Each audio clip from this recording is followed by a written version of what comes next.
Tick.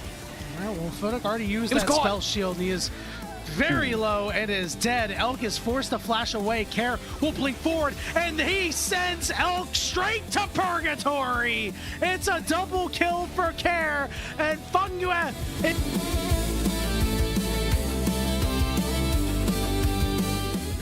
To be able to be aware of all the vision that's going down. Xiaoshu gets in the back. Junja going to make a big play. Finds people, but the stolen ultimate turns it around. Vampire low, goes down. Xiaoshu the next target, while Fertile is keeping the mages at.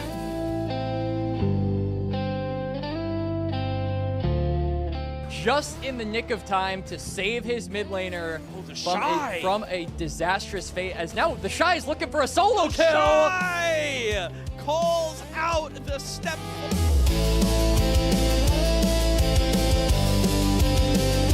Those you have to try, but the rapid fire cannon from downtown. Now it's Perukia with the engage on the Magnet Storm, and the turnaround could be there, but there is Tarzan. This hot dog is fully loaded. It's a triple kill for Hope. Bulldog is getting low. They're saving it for Hope. Give it to him. It's a quadra kill, and you know that Hope wants this penta, but he gets scattered away. There's the taunt, the shift, penta kill for Hope.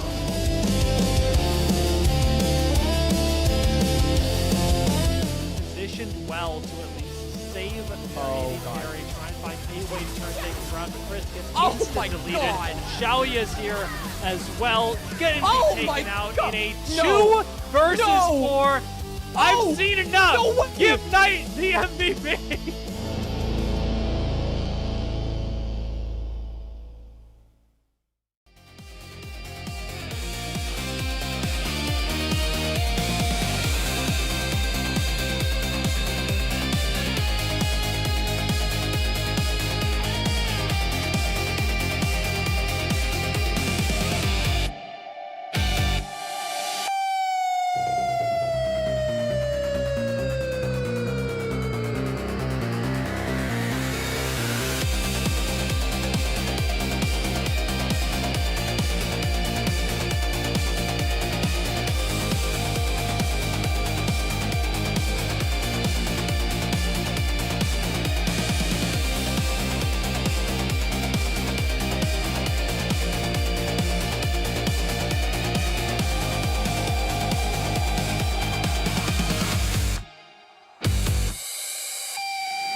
It is the 8th day of the 8th month of the year, and in Chinese culture, typically, that represents a day of wealth, prosperity, and good fortune. And for our teams here in the LPL, they will certainly be looking for all of that and more as we continue on into Week 3 of our Split 3 regular season. Welcome, everybody, to LPL English. We have a triple header in store for you today on this very auspicious day. My name is Graves, joined alongside Alk for our first series of the evening. We'll be starting off in Group Nirvana today with Weibo Gaming taking on LNG. And we just had to get dressed up for the occasion because it's not just any series, ladies and gentlemen. It is the best of the best. It is the very bottom of Group Nirvana facing off against each other. 0-2 series score. And like you said, today's all about wealth, prosperity, growth. We're going to be seeing a lot of that here today. A lot of that potentially thrown at each other, and a lot of gold leads going nowhere. Yeah, they're going to be just throwing each other's gold leads back and forth all day, potentially down there in Group Nirvana. Of course, a very packed day as per usual on the LPL, as later on we will be seeing BLG taking on EDG as our last series of the day, as well as Anyone's Legend taking on, I believe, LGD on Summoner's Rift. So, lots to look forward to over in Group Ascend as those stakes really have ramped up, especially after Thunder Talk taking that upset win over Team WB just yesterday. But perhaps we're also wearing suits, Alk, because today could be a funeral for one of our teams, not in mathematical senses, but in terms of the vibes and in terms of how we are feeling about them as we are wrapping up our first round robin here in the bottom group of the LPL. Of course, Weibo Gaming and LNG both have not been able to take a series just yet, and if they fall down to 0-3, definitely not great things on the line for them. Well, you said funeral, I'm going to say honeymoon. Let's kick it over to Weibo Gaming's roster because they've got all new pieces, baby. You thought it was just Xiaohao joining? Boom! Moham's visa completed a week ago, and he's coming in as well. We've got two brand new players. Elk on his 5th support in 2026. And this is going to be the change that Weibo need to make it to the playoffs and to make it to the World Championships. Yep, Elk had one support for the past couple of years that was over on BLG, and then now on Weibo, he has had, let's think, Arha, Hong, the Hank, Jue, and now Moham joining the squad as well. Definitely a very drastic turn it has been here for this star AD carry for Weibo, who we feel like has still been playing pretty well, although the team definitely has not down here in Group Nirvana, but maybe the addition of Moham at the support position could help alongside Xiaohao. But all again, these two teams sitting at 0-2 in the standings. It is almost impossible to make it out of Group Nirvana in this current format, being 0-3. In a way, you can kind of think about this as the old World Championships groups, where you had this, the double round robin best of 3 or best of 1s between 4 teams, except now it's best of 3s.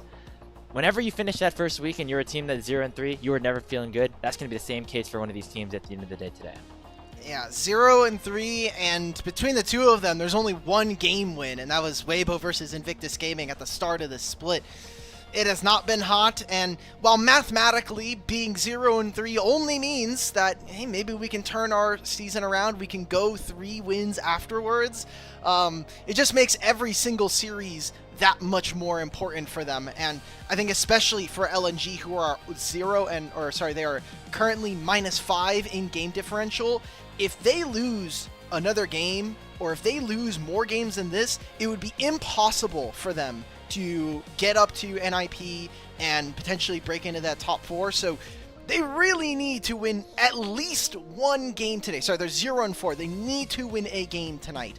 It has to happen here, because we go into second round robin, and it's like, well, what are we building towards?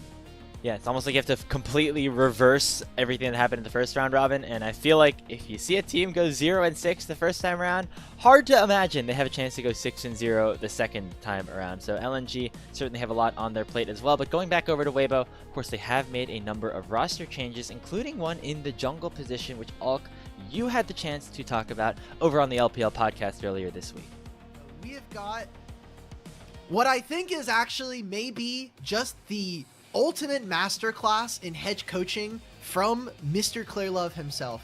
He goes on EDG. Obviously, EDG is like his home ground.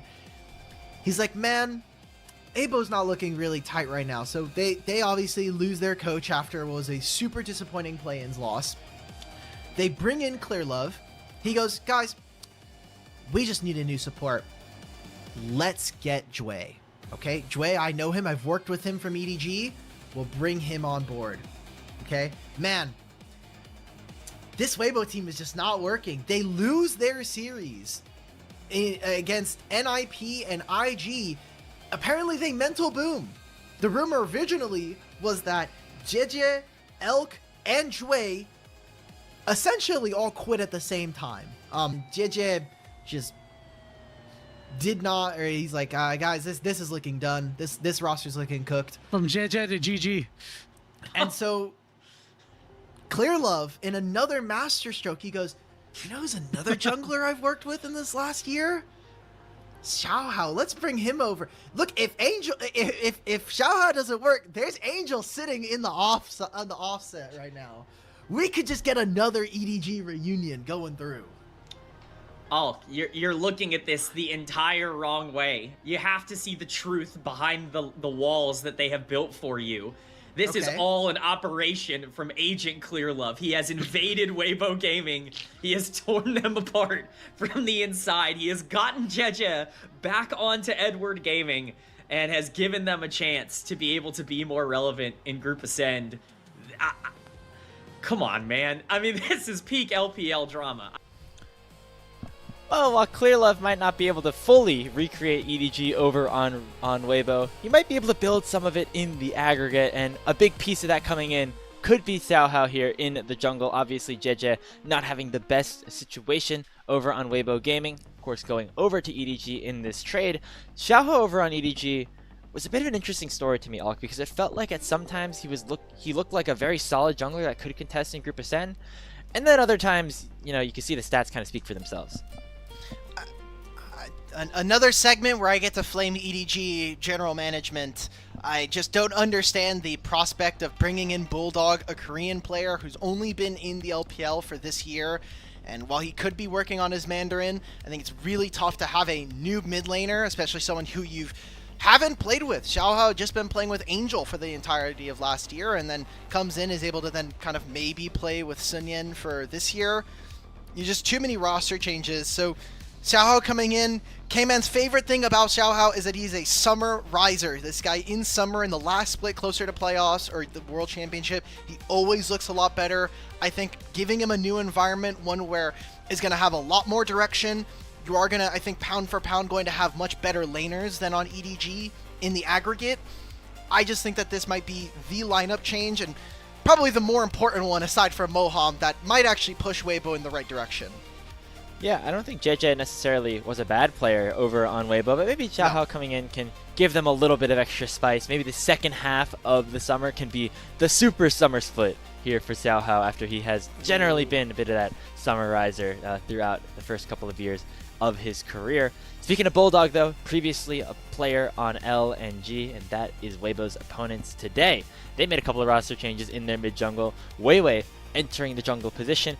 Nya over from IG back into the mid lane, and this time around they will have Missing playing, but it has been a bit of a rotating door down at the support role.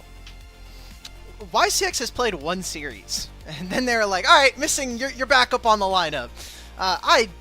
I'm still really confused about what LNG are looking for in this team. After the cataclysmic failure of splits 1 and 2, they just decided, hey, we're getting rid of the Koreans and we're going to put ourselves back in with a Chinese lineup. I just look at this team, and at least on the gameplay alone, it looks like this team is headless. It doesn't have a leader. You would think with some of the experience of a player like Missing, and even Weiwei, who in his short stint in the LPL was able to make a World Finals, still have not really found like a coherent game plan or vision inside the game. And so we'll see maybe a decent laning phase from some of them, but then the team fights just look incredibly sloppy. I wonder what the comms are looking like, because this team just doesn't feel like it has a leader. Yeah, I don't know who exactly that leader was in splits 1 and 2, because again, that was also a team of a bunch of role players coming together. Croco, I guess, kind of led the charge in some capacity, which is why it is interesting to see him get swapped out for a player like Weibo, who literally wasn't playing all of 2025 or 2026. Last time we saw Weiwei, it was actually on LNG, and the only thing that we really can say that has been a similarity between some of these teams over the last couple of splits is that they've always been, unfortunately, in Group Nirvana. And it felt like 2026 was going to be the year that they got out of that. They had this new roster of exciting players, 1xN specifically, that could get them up into Group Ascend, and it just has not happened for them just yet. It was always potential, man, for them. Every single split, I had Slayer chirping in my ear. Guys, don't worry, 1xN is so good, he's going to make it. Then they fail again in split 1, and then it was like, okay, split 2. Yeah, we're going to keep beating this narrative to death because this is the team that could have been in Ascend. But just like last year, they stayed in Nirvana, but at least last year, we were talking about this team as being the dead last team in all of the LPL for a majority of the split, and then like the last 2 weeks, they come in and they start winning games. They went from zeros to heroes immediately and barely avoided relegation twice. That is the best thing that this team has been able to do in the last 2 years, and now your split's on the line again. Yeah, I know this roster going into 2026 had a lot of high expectations, Group Ascend at the very minimum, maybe even a chance at International at some point. That is a very far away goal at this stage. They are 0-2 in Group Nirvana. A loss here would make it almost impossible for them to finish this season even with an opportunity to go up into Knights Rivals again. You know, it is sad to see for LNG, but in another way, they also gave us WE for 2 splits in a row, right? If they won in those those Knights Rivals games, we wouldn't have had the magic of Team WE. So maybe it's a good thing here for the LPL. Maybe they're doing us a good favor. So I just want to remind everybody that up until what? So up until the halfway point of May, maybe, or even the beginning of May, WE had not won a game or won a series in the LPL in Split 2. So we were like, I just like, in retrospect, we're like, yeah, they gave us this amazing run from Team WE. It's like, bro, all of Split 2 we were talking about this team as the prize for Nirvana. It was actually the best thing for LNG to face off against WE, because WE was just showing up to the arena, getting completely destroyed by all the LPL teams in Ascend, and then we're going to send them off into the play-ins and let LNG get your free prize of making Ascend. Nope. LNG, yet again, could not jump the hurdle there. It felt like it was primed for them to take that opportunity, and they stumbled at the finish line over and over again. Whether it was Croco's insane Kha'Zix game in Game 5 against WE, or the opposite way in Game 4 against Team WE in Split number 2, just hasn't been able to come together for them over the course of a full split. They're going to need to have things turn around for them here. They want to keep their season alive up against Weibo Gaming. Yeah! Here we go. It is the debut of Moham and Xiaohao over on Weibo. This team finished top 3 in Split 1. It's almost impossible to believe at this point how much of a tumultuous ride it has been, but with Xiaohu at the helm for yet another year. Remember that 3 years ago it was Xiaohu going forward and leading this Weibo roster to a World Championship final.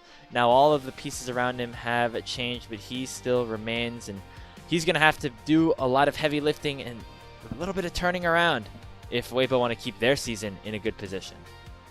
I remember the regional finals and Weibo going to 5 games versus Top Esports. I remember a Xiaohu Tristana game where I was like, dude, this guy is nuts. He was completely smurfing. We had so much Tristana mid in that season, but he was one of the best. And the thing that I always remember taking away from Xiaohu is, even if maybe some of the mechanics maybe just kind of got away from him individually, he was the general. He is the 4-star general. This guy comes in, he knows how to play on side lanes, he's an incredibly smart player, and I still think he has some of those accolades. It's just been kind of a dysfunctional lineup as a whole. This whole Weibo team has just not been able to properly transition wins into actual series victories. It's the curse of Arha. Ever since that guy left, things have not been the same. True. over on Weibo Gaming side, they'll have to face off against LNG, another roster with high expectations, but have not also met those same amount of results. As we are here in the Beijing Arena on the 8th day of the 8th month. Hey, about 18 years ago to the day, in this very city, Alk, the opening ceremony of the 2008 Summer Olympics took place. It's a fun anniversary. This day always means a lot here in Chinese culture, and obviously here in the LPL, we're hoping to see some very good games for teams who are looking to turn their luck a little bit more towards them, in their own favor. I also have to think about, we're talking about the historical significance and maybe just the baggage of this year for Weibo. I'm sure they're feeling a little confident just because, the pedigree of a lot of the players on this team, especially in the mid and AD carry position. But then I look over at LNG and the weight of this entire year has to be on your shoulders. Not just for, maybe less so for the players joining this split, but especially for the guys that started this year off on the team. It's been a year of failure. It's been teams kind of trouncing you at the very last moment. Your regular seasons meaning absolutely nothing when it comes to best of fives, and you can't really get over that last bit. This is now potentially one of those last do or die series before you're cut off from making playoffs, from even having a chance to even fail at the last jump. It's a funny way to put it. In a way, for each of these teams, the World Championship starts now. If you want a chance to become the best team in the world, you have to win every series effectively from here on out, with the exception of maybe one or two sprinkled in throughout the remainder of the season. It really becomes do or die at this point, with elimination on the horizon for either of these teams, especially the one that ends up dropping here today to fall to 0-3 through the first round robin of Group Nirvana. You saw a look at those new additions for Weibo Gaming, Xiaohao and Moham. We'll see if they are able to contribute to their team having just a little bit more success. Obviously, always comes with the risk with bringing in these new roster adjustments in the middle, even at the later end of a season, but Weibo are feeling like that is what they have to do to try to turn things around. Well, I'm not going to blame them. It hasn't looked good for them so far. Look, BLG was our first seed, and they had 15 million honeymoon phases with Jungle last year. So maybe that's just what they got to do. We just got to lock ourselves in. Clear Love is trying to get some new pieces, get some new blood. For people who may have not known, it was after their NIP loss that this Weibo team felt like they needed to make a fix. They trade with EDG. They have JJ go over. Xiaohao comes in. This is not the first time we've seen Xiaohao in this jersey, by the way. He played with ZDZ and Xiaohu, actually, in 2024. And that was a very short-lived experiment. They immediately brought in Breathe in Summer Split. And Tarzan. Were able to... And Tarzan. And that split also didn't go fantastically, but they were able to kind of make do with the lineup. Yeah. That was the last-minute roster change. It's so in 2024, the last-minute roster change was subbing Xiaohao out. In 2026, the last-minute roster change is subbing Xiaohao in. So that's kind of the state of the affairs here with Weibo Gaming's chances at this point. You don't have Tarzan coming to the rescue. He's going to have to be a little bit more scrappy for Weibo Gaming. He's in the arena. Time around. I guess so. He's nearby. He's getting ready for the next later series. today. Maybe he comes in and issues some mind power onto his former team as we're getting ready for the draft of game number 1. We see that Weibo opting for second pick here in this draft, while LNG have that opportunity to go blue side with the first selection. Just make it easier for yourself. We'll get into pick ban here very quickly. LNG getting rid of Ezreal, Camille, and Ryze. I feel like the Ezreal is maybe a soft spot just because we know 1xN to be such an incredible Ezreal player, but they also have not been able to play things like the Varus. They're not willing to play things like the Poppy, which I know Poppy right now is just banned globally, or at least predominantly here in the LPL, just becomes too much of a menace in the early game, and the flex potential you have between jungle support and top lane, incredibly dangerous. LNG going for Nocturne. It will be Weiwei's first champion, or first time on the champ this year, and I just don't like leaving Vi up here, Grapes. I do not like this as an option. I feel like Nocturne always is one of those picks that gets banned away in that first rotation. It looks like this time Weibo opted for the Orianna instead of the Nocturne. Only one of those two ends up getting through, but looks like Bedvi not going to get picked up by Weibo, as Xiaoha's first game on the team will be on the Jarvan the 4th, and they might just lock in both champions for those two new additions, with Shen already secured. With the Camille off the board, could create a situation where Weibo could pick that champion up later on in the series. But on the other side, LNG going to have to come up with some way to respond to this heavy engaged duo that Weibo have selected. If you want, I mean, Ryze and the Orianna plus Cassio are banned. You could just look for an Akali angle. Seems like LNG are going to take themselves up the Lucian Melio. I did not want to see mage play coming in from 1xN, even if I trust this guy to be able to play most of anything, mechanically speaking. Give them a strong lane pair and hope that we can see a good 2v2, because so far, this split, I think 1xN, and whether it's missing or YCX, has just not been that guy in the laning phase. He's made a lot of mistakes early on in the games that jeopardize his team's position and ability to win. Sponsor Weibo going to be that Ziggs. You could imagine that goes towards Elk to try and just outrange the Lucian Melio 2v2 as we enter the second phase of our first draft of the evening. Still, of course, have those solo laners to round out the teams. Looks like Weibo going to start by taking away the Rumble. Ziggs gives you really great range. The Zonias plus... I would say you have Shen, but because there's a Nocturne, Nocturne tries to cancel out your ability to use the Stand United, so I think that's an interesting piece of tech here. Maybe for Weibo, let's just get rid of all of the strong lanes, right? We got rid of the Cassio and the Orianna. We have Rumble taken away. Likely that we'll maybe see something maybe to get rid of like Yorick and open up a Jace angle, or just allow for Sheer to play with some of his most played, which would be leaning towards things like the Gnar. A lot of options still available up on the top side, even though the the Vayne and the Rumble both taken off the board already. Xiaohu in the mid lane always has his specific champions that he likes to play. Maybe setting up for a control mage in the mid lane with that Akali takeaway. Just feels to me like we're probably going towards Syndra. It's going to be Syndra, or it could be something like a Sylas.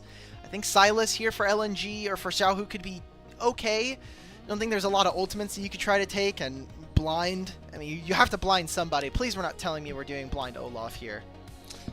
Hey, you know what? Yesterday, Top Esports B1'd Olaf, and they won the game against BLG. So if they can do it, anybody can blind pick an Olaf. Maybe Zika has a chance to do that. There are definitely things that can answer into it, though. The Cassante just generally going to be able to duel pretty nicely against that champion, especially once he hits level 6. We'll see if Sheer wants to lock that one in for himself.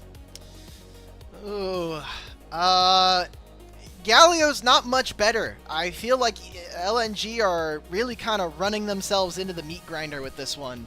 Do I, as a Lucian, as a Nocturne, as a Galio, do I really want to deal with an Olaf? No, not really. And you have to pick a winning matchup into this.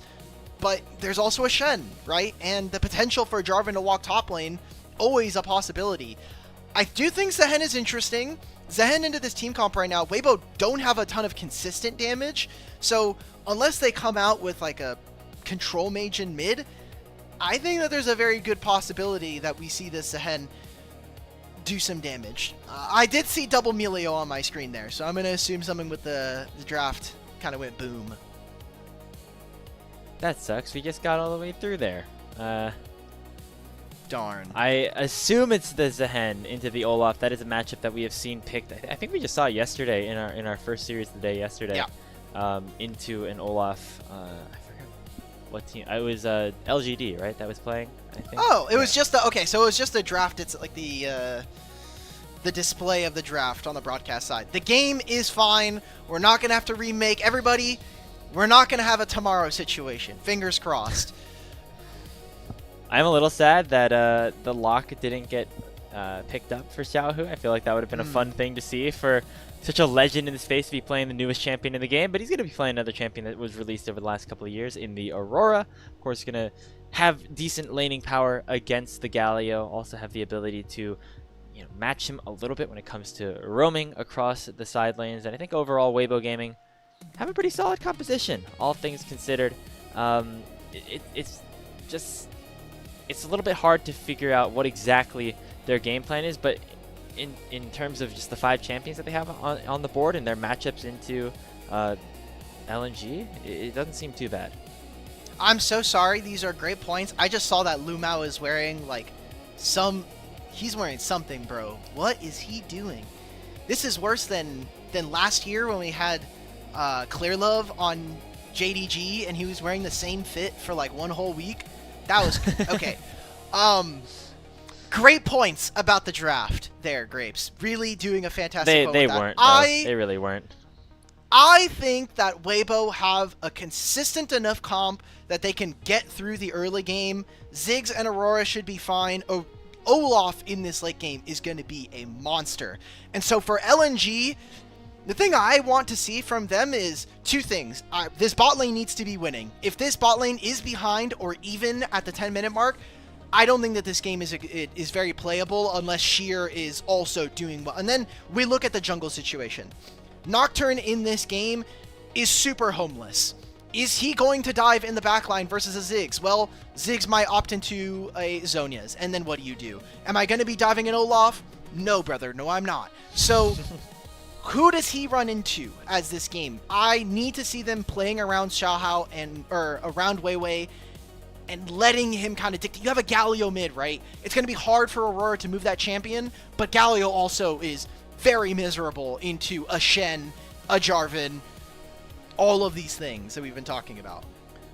So one specific angle that could work for LNG, and they're going to need it to work, because if they lose here, especially in a 0-2 fashion, they'll be in a very difficult spot to try to save their season. They still got 3 weeks left to go. It's not like you can just FF the rest of your matches here, Alec. You got to play things out. You got to LNG have a game against IG tomorrow, so it really is non-stop, at least over the course of this weekend here in the LPL. Very crucial 2 days for all LNG fans in the week before we head over to their own home arena in Suzhou in just a little bit of time.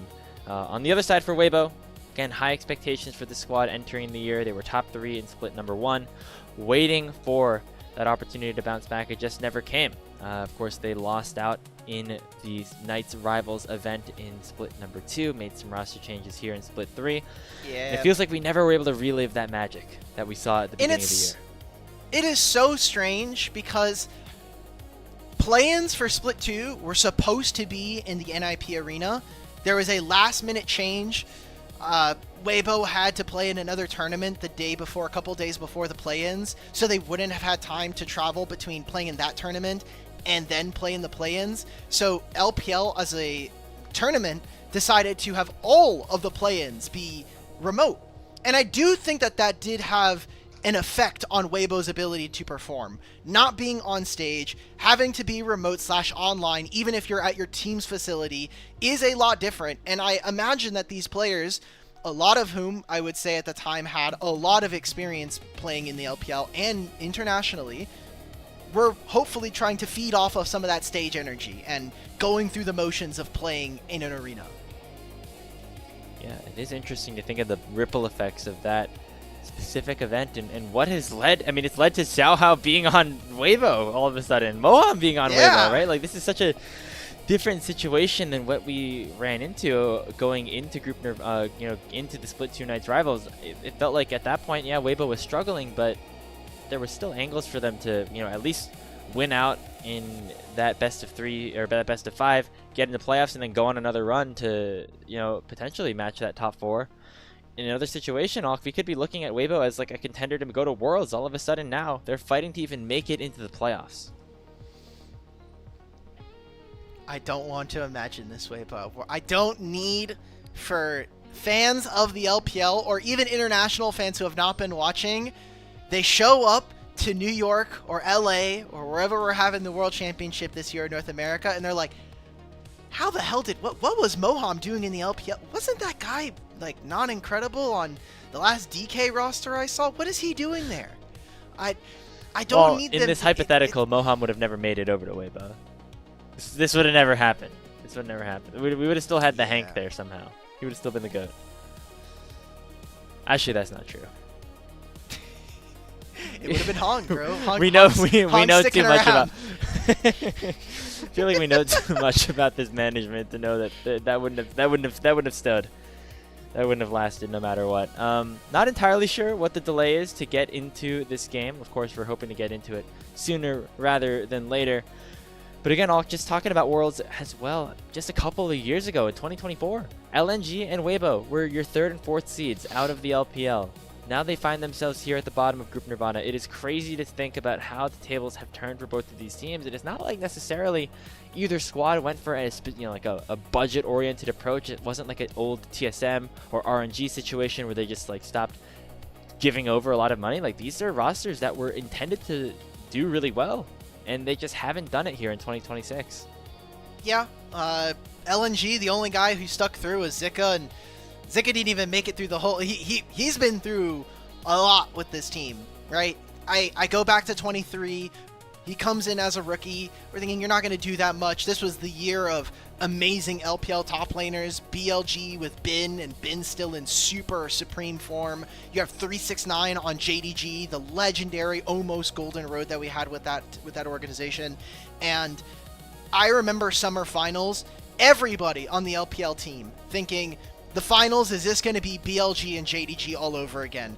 We get into the lower bracket, we get into the lower finals between BLG and LNG, goes to 5 games, and Zika looked incredible. Zika going into that final, some people even would have given him potentially the individual lane matchup up against 369 at the time. I mean, beating Bin and that Yagao team was legendary. So there was a lot of hype for them. They came into Worlds. They then, unfortunately, are the first dinner plate set up for the eponymous LCK team, who shall not be mentioned. And then after that, everything goes sideways. They start losing pieces. They start moving, things start moving around. Obviously, Scout then starts looking at different teams. And it's been downhill, I think, for both of them, even if Weibo were able to make a 24 run. And now Zika on the other side of things, over onto Weibo. Hey, right? Flipping over to the enemy team and getting an opportunity to try to show up his former organization here in Beijing. One of these teams is going to have a tough road ahead of them here in Group Nirvana. It's LNG and Weibo to wrap up our first round robin.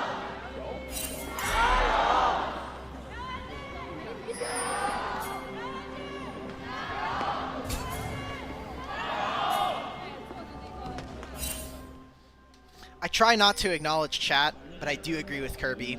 Kirby definitely helped with that pause for you, brother. So.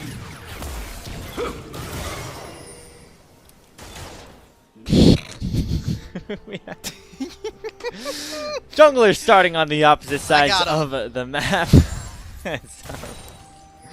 it'll be Xiaoham looking to maybe make an impact here on Elk and Moham early.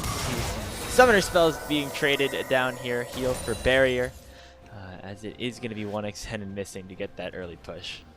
Gotta do it in this lane. Melio is going to be able to out-sustain any poke damage from the Ziggs, and Ziggs level 1. It can be dangerous, but I think in a perfect world, Lucian and Melio should be able to win that. Jungler's also pathing to opposite sides.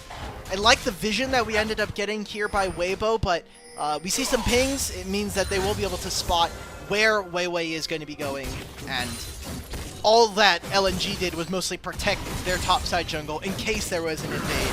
Ultimately, I think that this pathing ends up helping Weibo a lot more.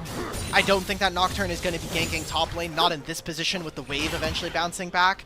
And so the most important part is how are we going to activate this bottom lane to give us ways to play the game. The faster you can get Lucian Melio activated, the better. Already a good start for them.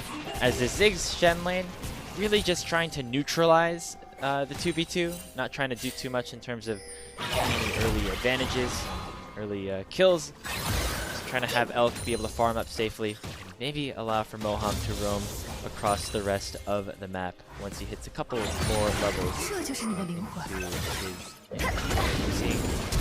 Xiaohu currently there as Xiaohu is really looking for an aggressive play onto Nya. Have a summoner spell burned off of the Galio. That's a good start here for the Weibo mid laner. Ooh, and Jarvan's not going to even go for the bottom side scuttle. They're going to look for a Vision. wraparound gank here. This wave's horrible.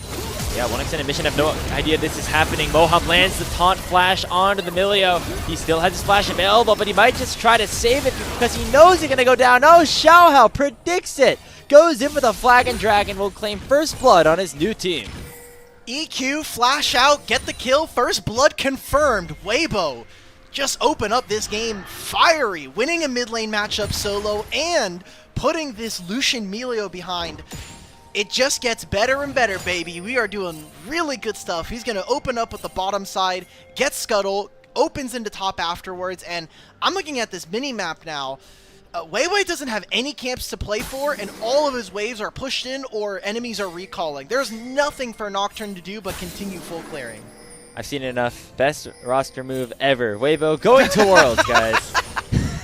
1-0 and a 1,000 gold lead. Hey, it's a good start here, right, for Xiaohao, who, again, we felt like was a player who had certain bright spots on EDG, especially in the first 2 splits. This should be generally the split that he excels at here in the summer, and he's looking to add to his impact here onto Sheer. This is a massive wave that he's going to lose out on, and maybe even die for the cause as well. He flashes away from the EQ combo.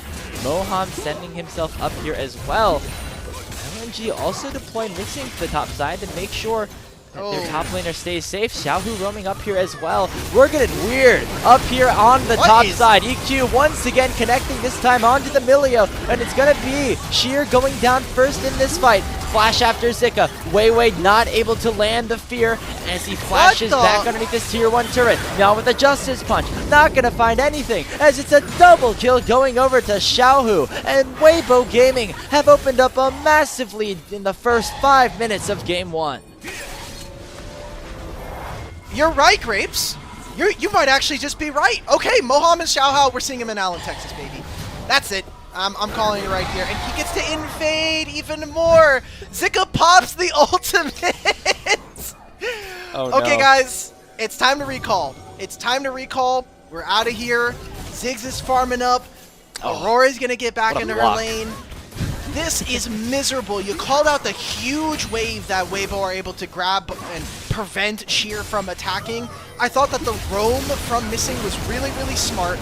And, you know, it took a while for LNG to be able to move all of them. They don't have any damage. Yeah, exactly. That's why I wanted to see Lucian Milio start winning early, is because Galio's not going to have a ton of damage. It's a Nocturne who...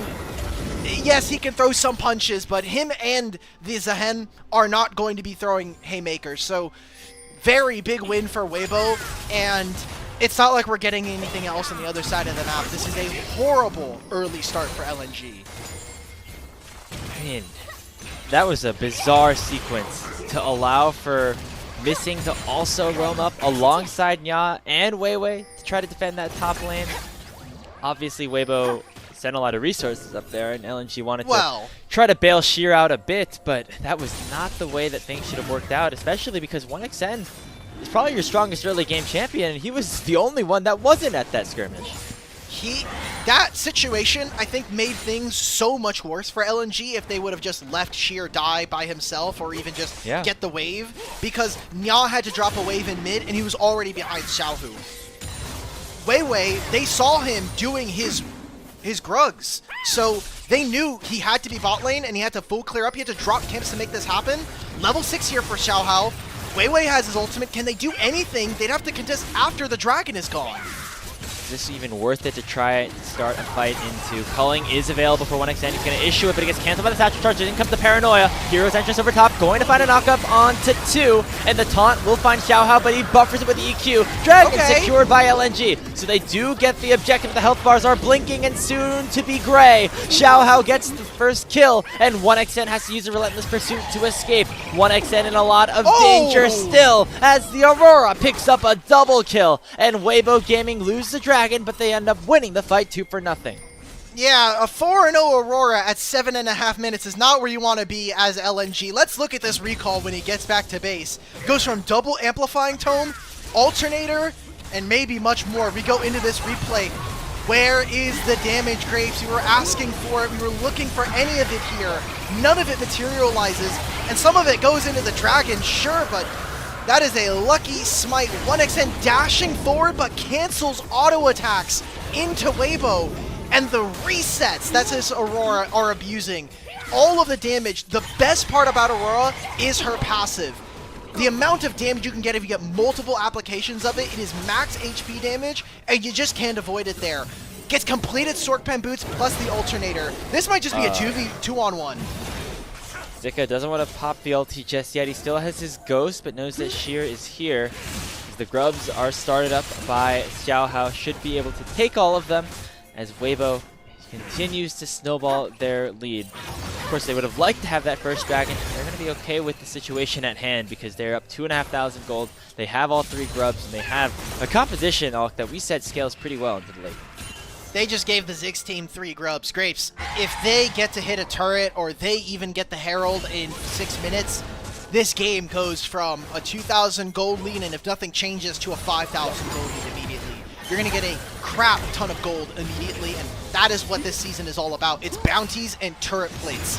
So we'll have to see how Weibo continue to maneuver around the map, but they're getting winning lane matchups, and we said we're coming up on 10 minutes. Lucian doesn't have a majority of a CS lead, and it's 200 gold, which has been completely mitigated by the fact that Elk has 3 assists.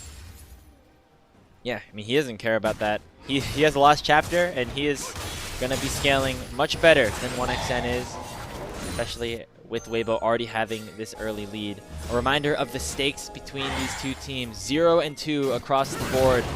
The loser falling to 0 and 3. That is never a good sign in a 4-team group where only the top 2 teams make it out. Obviously, Ninjas in Pajamas already sitting at a 3 and 0 record. IG right behind them at 2 and 1. You want to at least try to get up to 1 and 2 before you play up against everybody again in the last 2 weeks of the season. It's all about game differential. You can have the same series score, but if your game differential is bad, then that basically breaks your season in its entirety. LNG currently have 0 game wins this split. At least Weibo, they have 1, but that's not much. And usually I'm the guy that's like, you know, 1 is more than 0, but this time I'm not too excited about it. Fighting up here on the top side, Sheer going to be able to finish off the kill alongside Weiwei. So Zika goes a little bit too far forward. Both global ultimates were utilized by LNG off of that play. That means that Xiaohu and Xiaohao will have a timer on the bottom side. That'll force 1xN and Missing to play a little bit more defensive. Yeah, took Nia out of lane again, so knows that this lane matchup's not good. Why did we walk back up? Coming out, Mega Inferno Bomb not doing a whole lot. The Cozy Campfire keeping 1xN very healthy at this point as he issues the culling and forces Moham down to half HP. Weirding comes out in the flag and Drag secures the kill. Xiaohao now unstoppable, but the collapse from LNG is big. Elk already goes down, a 2-man taunt comes through from Yana. Teleported again, coming in, this time from Sheer to try to finish off a couple more kills on Weibo's side. Xiaohu gets his teleport cancelled by the punch of justice by the Galio. Nya should be able to finish off this last kill with a couple of more spells. A 700 gold shutdown goes in, and LNG are all the way back into this first game. Every other time we've seen someone try to teleport in the middle of a fight, usually it goes off. That time, not what happens. That is an expensive fight. I thought this was a win here for Weibo. I thought, why are we walking back up to the turret? You already used 2 ultimates in that last play top, but Weibo don't have the damage themselves because all of their gold is concentrated into Xiaohu. 1xN, you just can't dodge into the Aurora wall. That right there is what does the damage and pulls him over the finish line. Grapes, I gotta say, I was a little more hesitant because Xiaohu gets his quest proc in the middle of this fight, which means he got upgraded tier 3 boots, but it came a little too late. And the residual damage that LNG have with this Nocturne end up actually kind of getting them across the line. So Shutdown going over to Nia. That was a 1,400 gold. He's now ate up 1,000 of that immediately. It was a play almost so obvious that LNG knew that it was happening even before it started, right? You saw that, of course, they used the Paranoia and the Hero's Entrance to try to take down Zika, and then Weiwei and Ya both immediately ran down towards the bottom lane to try to save their Lucian Milio, and it ended up working pretty well for them. Weibo still going to try to hit this dragon. They still generally feel comfortable with where the game is at. And this time around, no potential for a steal. Will go over to Xiaohao. as he will equalize that count of Drake's Infernal Rift. Going to be the one here in this game.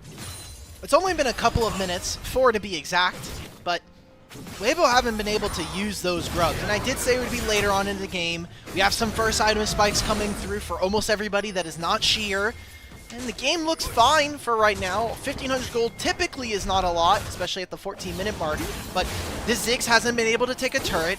And I think LNG, with those 2 plays, both in top lane and bottom lane, have really started to claw back some kind of playable game state from here on out.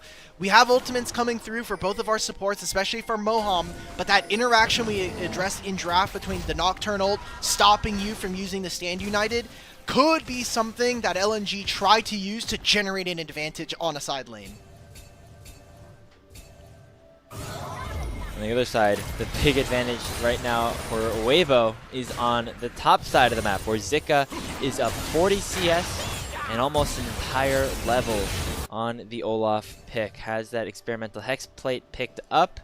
He's going to be very strong, not only in the 1v1, but also when we get towards these team fights. And the question for LNG is going to be, how do you stop this Olaf from trying to just wreck through your entire squad? Normal things like the Galio stun, the knockups, the taunts, those aren't going to be effective once Zika presses the R key. Yeah, having the entire first item over his opponent is huge. He has such insane dueling potential. And maybe a macro piece to think about is Zahen or Sheer will have the teleport shield. Zika will not. And Zika's TP will be on a much longer cooldown in comparison to Sheer. So whenever Zika shows up to a fight, Weibo need to make it count. And maybe conversely for LNG, anytime that Zika is not there, they need to make sure that they're either getting something or preventing Zika from running over this game. Because 1,000 gold lead is nice, and we talked about how Olaf, compositionally speaking, will run over this LNG composition if he gets the right conditions. It seems like those conditions are being met pretty handily right now, at least in terms of the lead that he's been able to generate individually. It's a 50 CS gap, as the rest of Weibo are on the top side, taking down Shelly, as it just has spawned. LNG trying to get their way into the pit, make this a bit of a 50-50 Zika's gonna be here as now. Weiwei pops the paranoia and is looking to go for the engage. As you mentioned, Zika here first on the play, as Sheer now has to use the teleport to try to make it a 5v5. Missing nearly immediately assassinated. Xiao gets the kill, but he will get traded 1-for-1. Weiwei in the midst of everybody, gets hit by the flag and drag, and it will be a second kill going Elk's side. 2-for-1 in favor of Weibo, but it looks like LNG didn't come out too bad at the end of that one.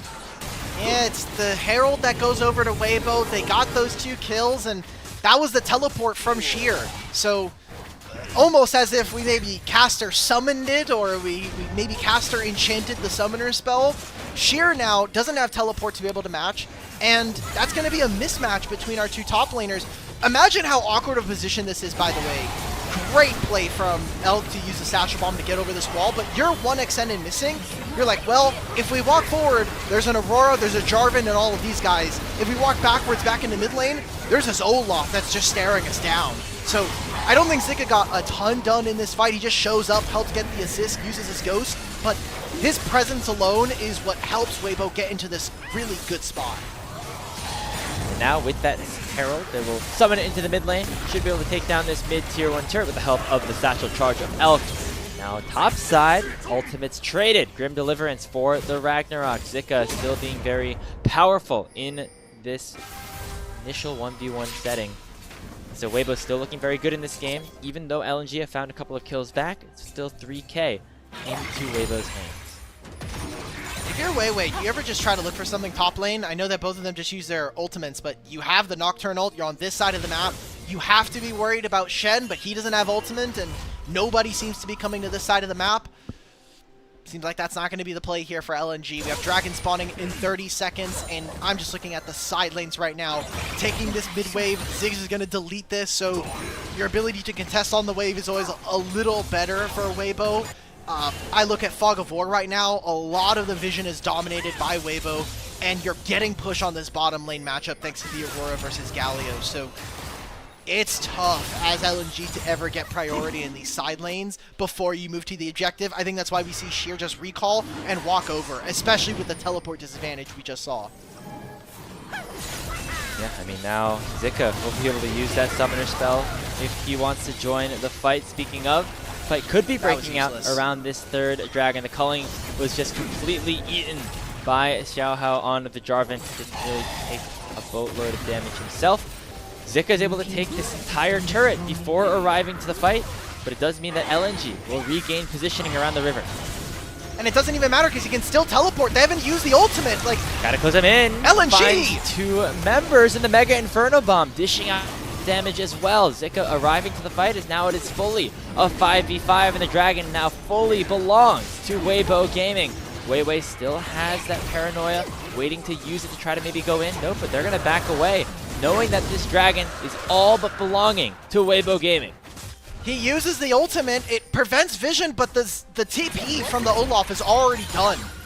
Zika and Xiaohu will now get this bottom lane turret. Weibo got 0 kills during that trade, but they get 2 tier 1 turrets on top and bottom lane, and they get the objective.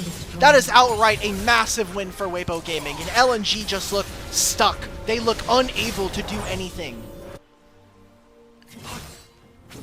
Such a weird situation. It feels like, you know, after that one team fight for LNG, the over-aggressive dive from Weibo, maybe they could have found some way back into this one, but all the efforts seemingly fruitless at this point by a team that really needs a win, not only in the series, but even just a game. And it doesn't look like it is likely to be this one at this point, Alk, because Weibo are at 4,500 gold at the 20-minute mark. And you know who's going to be the savior of this game if LNG do win? You know who's going to be the most important part, at least in my mind? It's going to be this Zehen. We have seen Cheer actually win unwinnable games on Zehen before, but those are late game fantasies. Those are 4 and 5 item top lane Zehen games. Weibo might just take all of their turrets by the time that happens, and you can be an okay Zehen, but you're already down 2,000 gold versus the Olaf, and that's not even including when you press tab and look at the rest of the team. It's a 5,000 gold lead. Some of it will get cut into with this bot lane turret taken by Nya, but there's another turret being taken in top lane, and the rest of the game is starting to get away from them. I'm seeing 2 items being completed for some of the members of Weibo. Yeah, remember when you were saying the grubs weren't proven very useful? I feel like that was a pretty good sequence for having 3 grubs if you were Weibo Gaming. Yeah. You're able to get about half of that turret in the mid lane tier 2, fully the top lane tier 2 for Xiaohu. And Weibo just continue to balloon their lead, and it's not like this is a composition that falls off in the late game, right? You still have this late game Olaf, the Aurora, gonna get stronger and stronger, and so is Elk, both when it comes to the damage that he'll provide with the Mega Inferno bombs, but also the wave clear in terms of just making sure that LNG are never able to get an advantageous state with the minion waves. But what if Weibo just decide to throw? You know, they do a little magic. Some of the Weibros come out to play. Some happy gaming. What if it happens, Graves? This is the welcome to Weibo moment for Xiaohao and Moham, right? They're having it too good right now. They're gonna have to throw at some point, and that's gonna be the first time they truly are a member of the Weibros. Right now, we can't call them that yet. If they're not Weibros, then what are they? Just Wei dudes? It doesn't feel fair. They're members of Weibo Gaming. No, they're members of Weibo Gaming, but they become the Weibros once you do a Weibro thing. And so far they haven't gotten. They're contracted employees at Weibo Gaming. Yes, yes. They're not quite a Weibro yet. Okay. They have not been initiated. They have not joined the family. That might come here as Moham is taken pretty low. Not trying to hunt him down, but it's going to be that heal issued by the Shen support. They'll go back to base pretty happily. And now we're heading our attention back towards the bottom lane. Cheer and Zika duking things out a little bit. Zika knows that Weiwei is around with that paranoia, so uses the ghost to try and escape. Weibo not really in a position where they can start up this Baron just yet, so it is a bit of a waiting game for them before this dragon spawns in a minute and 20. Usually with mages, you can't do Baron. Aurora is the exception to the rule. This champion is a freak of nature. The passive is what I always talk about, and it's for a reason. It makes so that you can just burst down really high health targets if you get multiple applications. So we got to see a little bit of what I was talking about with the Zehen there. The fact that, you know, you were mentioning that Weiwei crossed through mid. They saw him on the wave, so he can play to either side lane. Weibo respecting that. But now we're 45 seconds before our dragon. A lot of things are equal when it comes to the summoner spells, and LNG are now facing an even bigger goal lead than they had in the last fight around this objective. That one didn't really go well for them. Well, it wasn't even really a fight. LNG backed away before they even could have had a chance to die to Weibo's 5v5 composition. Elk throwing out these bouncing bombs. Try to be a bit of a nuisance here. He once again cancels the culling of 1xN with that satchel charge. That's the second time that has happened around a big neutral objective fight. And now you have a half-health Lucian. I would say with Melio, you can try to sustain, give him some healing in between, but there's way too much poke. And if they find the angle, Weibo will just snap this Lucian's head off with the Aurora and the Jarvan. Positioning going into this river is completely controlled by Weibo, and LNG are just losing out on gold while Zika is hitting the dragon. Sheer able to get an inner angle onto the fight, but L1XN isn't there just yet. He's clearing this wave in the mid lane, has healed back up to full, but now the artillery barrage can commence. You see Xiaohu throwing out some spells, Elk as well, and so Weiwei knows it's time to engage, finds the tether onto the Aurora, but she'll flash away. LNG now gaining control of the Dragon Pit though, as Zika and Xiaohu still waiting for the perfect moment to go in. Flag and Drag lands on Tenya, the Ragnarok has been unlocked, and Zika is trying to one-shot Sheer, but he pops the passive at just the right time. Cataclysm comes out, the Dragon was secured by Weibo, but they're dropping members left and right. It's a shutdown picked up for 1xN. Xiaohu will go down to the Nocturne. A double kill for Weiwei, and LNG are all the way back in this game again. Li Ning have woken up here, ladies and gentlemen. We got to see them pressure Xiaohu, the team fighting not as crisp. And this is Elk, who teleports in, gets some okay damage down. You need to find big burst plays. Using Xiaohu's ultimate like that means that all of the damage from Weibo is just not there, and Sheer is really damn tanky now. Elk has a standing item on him. Moham trying to collapse out that passive. Sheer will fall. Moham gets the final kill credit, but that's not going to matter here for LNG because they can continue to go forward. Weiwei with the paranoia, but he's not able to take down Elk. He rocket belts away, and now it's Zika with the Ragnarok unlocked, looking to go in on a 1v3. Mega Inferno Bomb dashed away from 1xN. He will survive until Xiaohu takes him down. Missing, running away from the might of the Jarvan, waiting to use the Blast Cone as Xiaohu gets over at the perfect time to pick himself up a double kill. LNG able to win one fight, but Weibo strike right back. This is what you come to watch Nirvana games for. This is why we get excited for 0-2 LNG and Weibo at the bottom of the table. We go all the way back to the dragon fight here, and with no ability for Xiaohu to be in here, Weiwei gets to take the short path back into the jungle. You need to wait for the damage of someone like Elk, but we're fighting. We're trying to hit the Zehen. We're trying to hit the Galio. That's no damage into people like 1xN or Weiwei. I was concerned about some of the poke that was happening in mid lane, but the Melio healed them all back up.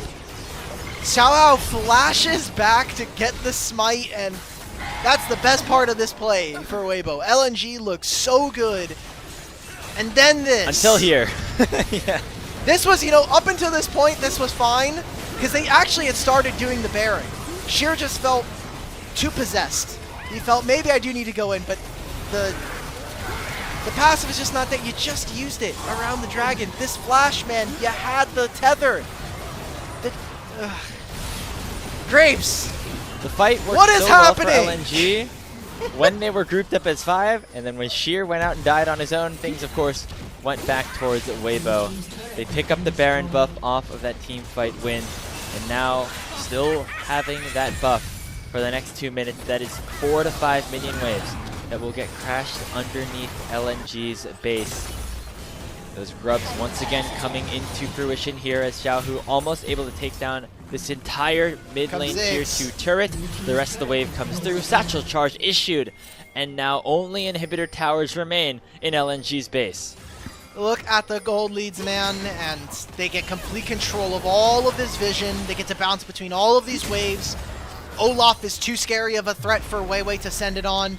Aurora might be, because she's disconnected from the team. Xiaohu goes between worlds, not getting hit by the fear. And so Weiwei unable to capitalize on that potential opportunity. He will back away with that paranoia now on cooldown for the next few seconds, potentially for the remainder of this Baron power play. Weibo sending 4 members into the bottom lane to try to take down the first inhibitor tower of the game. LNG doing their best to try and defend, but they're eating a ton of poke from both Xiaohu and Elk, who are throwing out spells left, right, and center, and forcing 1xN and missing to head back to base. With this strat from LNG, because of how short range you end up being, the Lucian being your only ranged marksman, you can't clear these waves. So you don't have a control mage like Orianna or Ryze who can try to even clear these minions.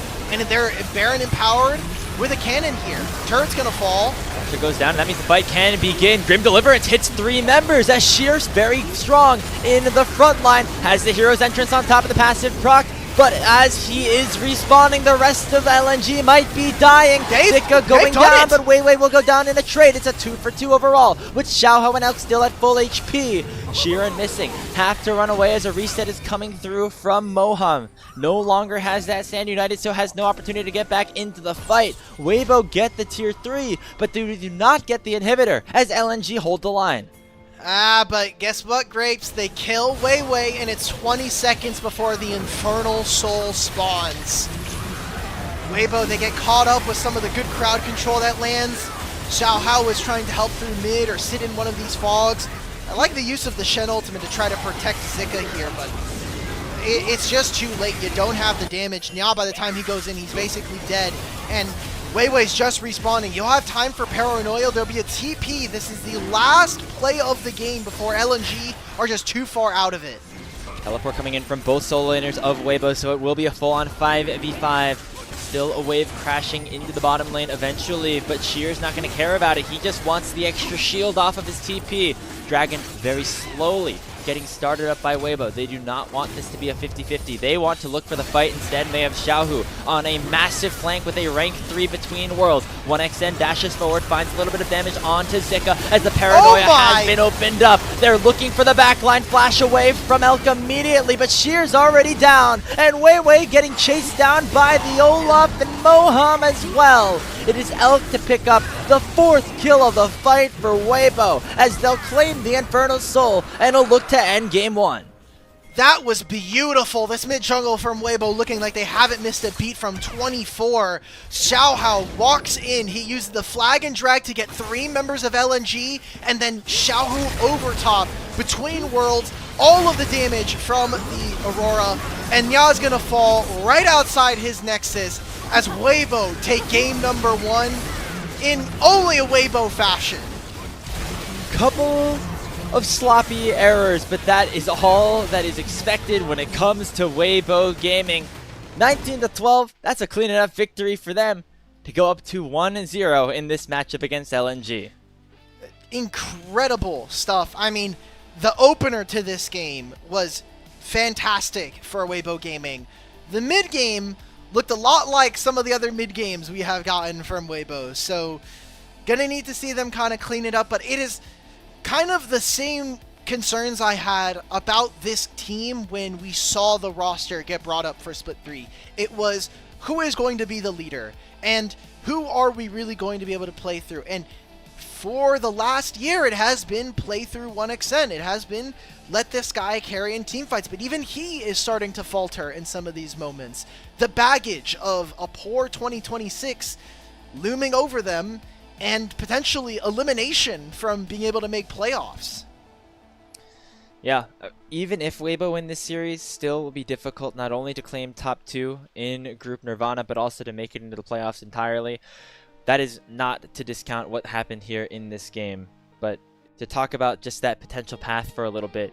They're going to have to pass either one of NIP or IG, and then after that, win a best-of-5 series against a team that's been in Group Ascend this entire season, whether that's an EDG, an LGD, a ThunderTalk, a JDG, any of those teams that are currently in the bottom 4 of the standings.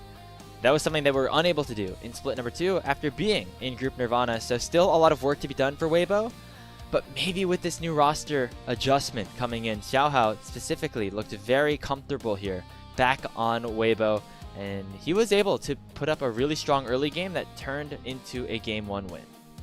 I want to get excited about this Weibo, but I still see some of the big holes in their game plan. I didn't see the reasons why we would want to bring in players like Xiaohao or Mako.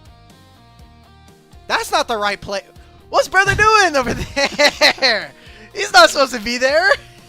Moham, Mako, basically same. They both start with the letter M. That's what happened. Right? Missing? Also Kyle? they try to fix This is every Anyone's Legends dream, by the way. They like, want that was the shortest I've ever seen that screen be put up. They were like, get that out of there. Let's go to the highlights immediately. They're like, who's the last Shen player? Kyle. Pull it up on the system right now. That is a dream, okay? Every AL fan this year has been praying for AL Elk. They're like, oh god, yes, it's come to me. Still a lot of the problems for Weibo though, Grapes. I still see not the cleanest team fights, and if they're playing against a better team, I feel like this game would still not be as comfortably in their grasp as it was. Yeah, I mean, a better team would have taken that early game lead and turned it into a win in about 24 minutes. That is not exactly what Weibo had to offer. They had fights that were close that probably shouldn't have been, just due to some of the setups that they ended up going for. And at the end of the day, it just came down to some of those good old-fashioned hands, it feels like. Xiaohao has always been a beast when it comes to the summer split, continuing that trend here on this Jarvan. And you have to give some credit over to Xiaohu as well on the Aurora pick. Of course, it wasn't always the flashiest, but I think a lot of the times he was at least providing good enough distraction to make sure that Weibo were able to win the fight in other areas. This makes me worried though, Grapes, because these are not like the premier mids in the on the patch right now. I think you look at what all of the priority mids look like, and a lot of them were banned. It was Cassio, Ryze, and Orianna all banned, but where is the Syndra? Akali was also banned, so you can make an argument that, hey, a lot of the champions that we typically see in some of the other games would be there, but I'm just looking down the list at some of the other champions we typically have seen. I mean, Syndra was left up. You still had, obviously, the Locke, like you were mentioning, an Ahri game as well could still be here. Even Victor. These are not the same mids that we have been seeing throughout the patch or throughout the meta, so that kind of tells me that Weibo are maybe playing with tools that are not necessarily comfortable with the best champions on, or at least the agreed upon best champions, and they're trying to go for specific combinations or specific lane matchups to try to give their team or their players the best setup early. Right, it's not the sharpest tool for Xiaohao, but it's the one that he's been playing with the last 2 years and change on the Aurora. Might be a little bit dulled around the edges, but he's able to still chop it down on it hard because he knows how exactly to grip that thing and play it to a T, like he did against LNG here in this opening game. We're waiting our Pog vote here for this first matchup. I'd say Xiaohao in his first game. I think it'd be a nice like welcome over to Weibo moment once again, but also just his early game presence on the Jarvan was unmatched. Why not Moham? This guy is two of the best supports in the LPL. You know, you've got Kyle and Mako all in one player. All right, the narrative was too strong. Thank you, Grapes. Xiaohao gets his first MVP joining the team. Yeah, and I think pretty well deserved. 89% kill participation. I mean, the early game plays that this guy was making, just very wise and something that he was able to do on EDG and even some of their wins that they had in split number 2 in Group Nirvana. Of course, hadn't found many wins before transferring over to Weibo in that trade for JJ. But regardless, it is Weibo that ends up with that 1-0 series lead over LNG, who now dropped to 0-5 in terms of game score here in Split 3 of the LPL. They're going to have to come up with something quick to keep their season in a desirable position. Otherwise, it will be Weibo marching up to a 1-2 record in a 2-0 series sweep. But before we head to a short break, we want to give a big shout out to all of our coffee members, because if you would like to support LPL English, you should consider becoming a coffee member, as it is the best way to support the LPL English project, with the vast majority of your contributions going directly to the show.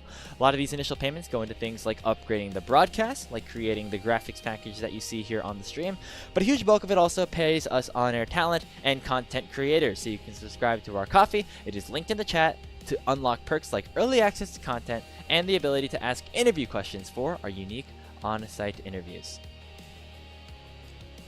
Get on that coffee, guys, please. We need to pay for more Weibo contracts. We need to get more supports in the team. Will there be a 6th after this game? I don't think so, but we will find out once we return from this short break.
Back here at LPL English with our continuation of Group Nirvana. It is Weibo Gaming up to a 1-0 series lead over LNG Esports.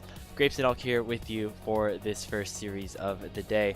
It was a pretty clean, not clean, but it was a pretty dominant Weibo game in that one. Although LNG had some opportunities to get back into it, Weibo certainly threw them a couple of kills, but Li-Ning were never really able to turn that into anything more than just a couple of feel-goods in their back pocket.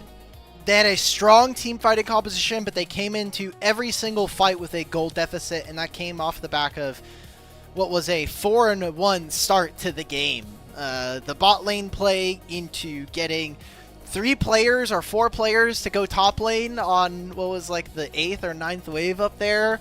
It was really fun to watch at the very least, but at that point the game kind of made it so that every single time that LNG would have potentially wanted to play the game, they're just working with basically a huge boulder on their back end.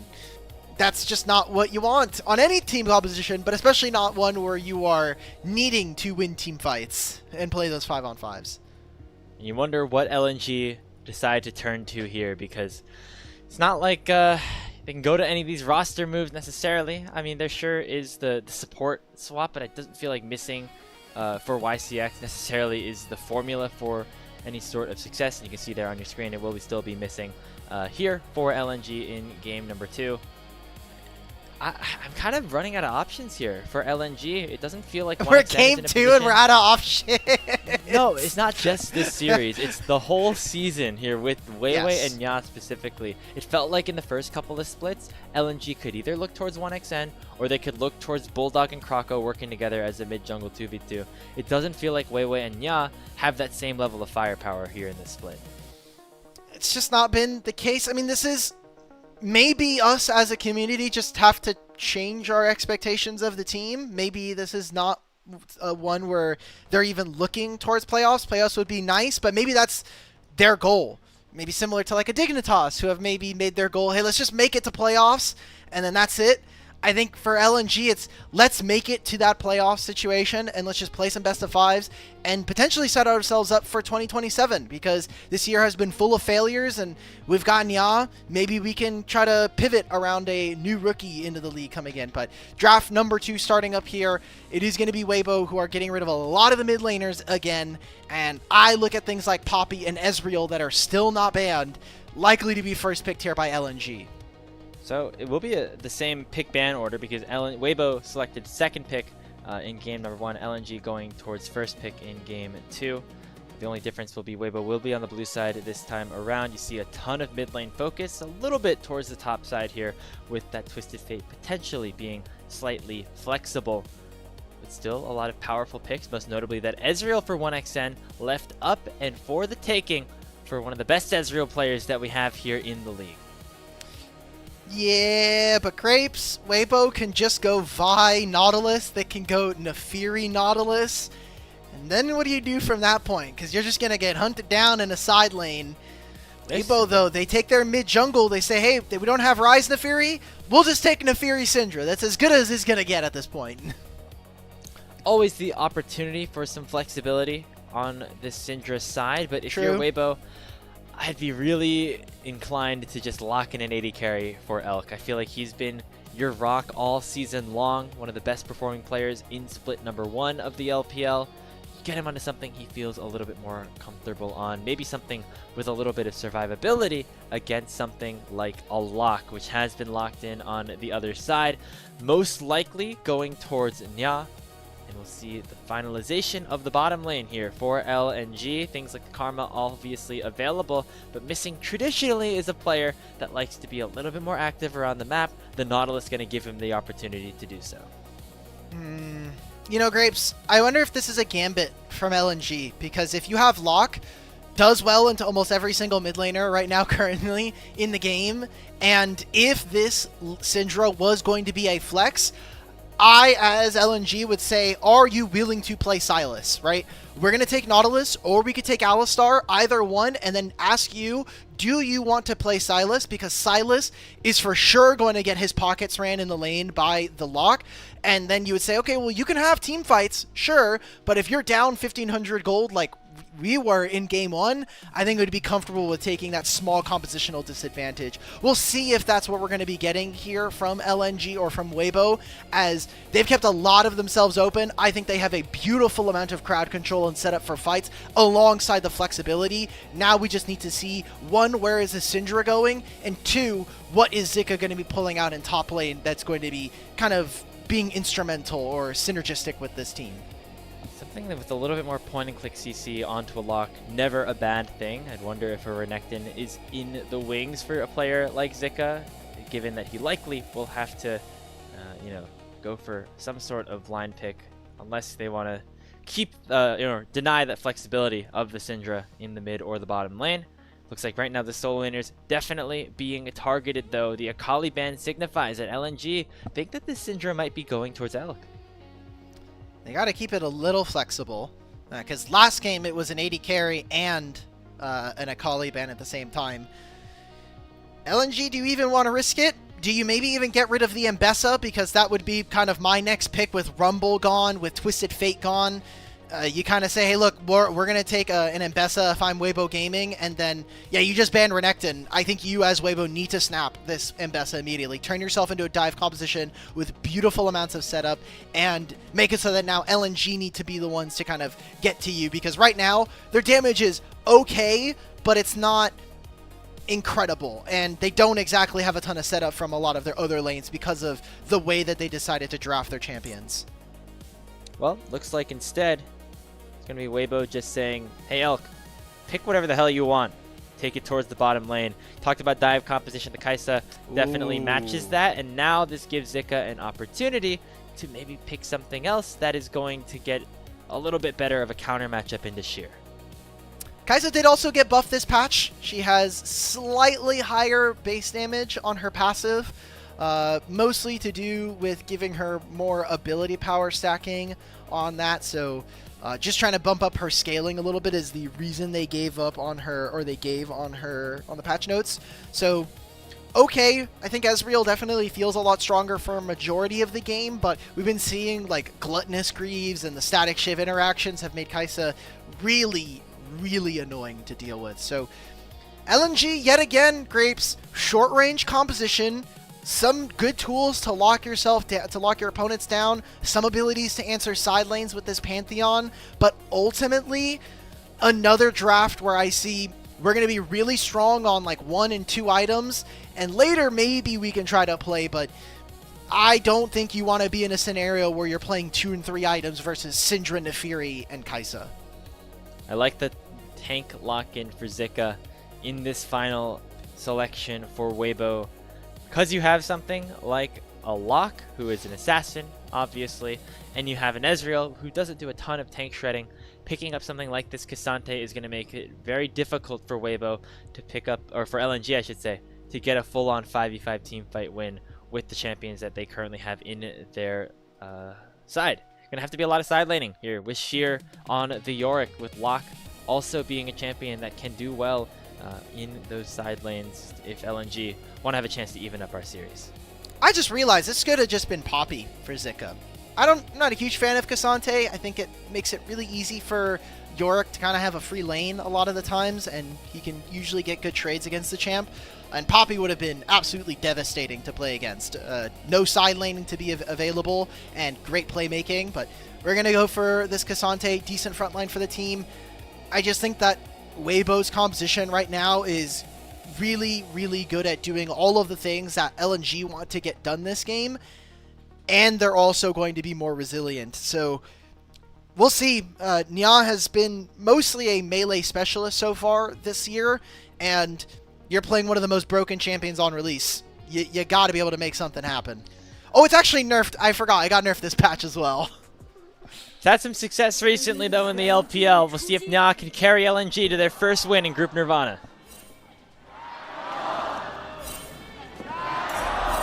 LNG! LNG! LNG!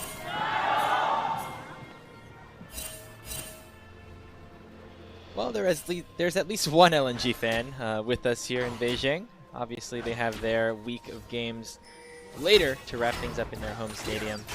Would be kind of sad though, Hulk, for them to have an opportunity to not play for much by the time they get to their home arena. Remember, not only do LNG have this series against Weibo today, they play against IG tomorrow. If they lose both, their season is over. There is no hope of them making it even to the play-in tournament.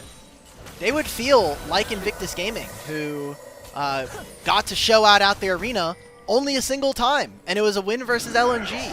So we'll see if LNG can try to turn their fates around. I look at this team and I say, okay, we have a good, okay matchup in mid. Hopefully we'll see what we do to blow up some of these matchups. A lock that gets fed this game can be a huge problem for Weibo. Very, very little ways to be able to deal with his blink and the gray health that he has access to on his W.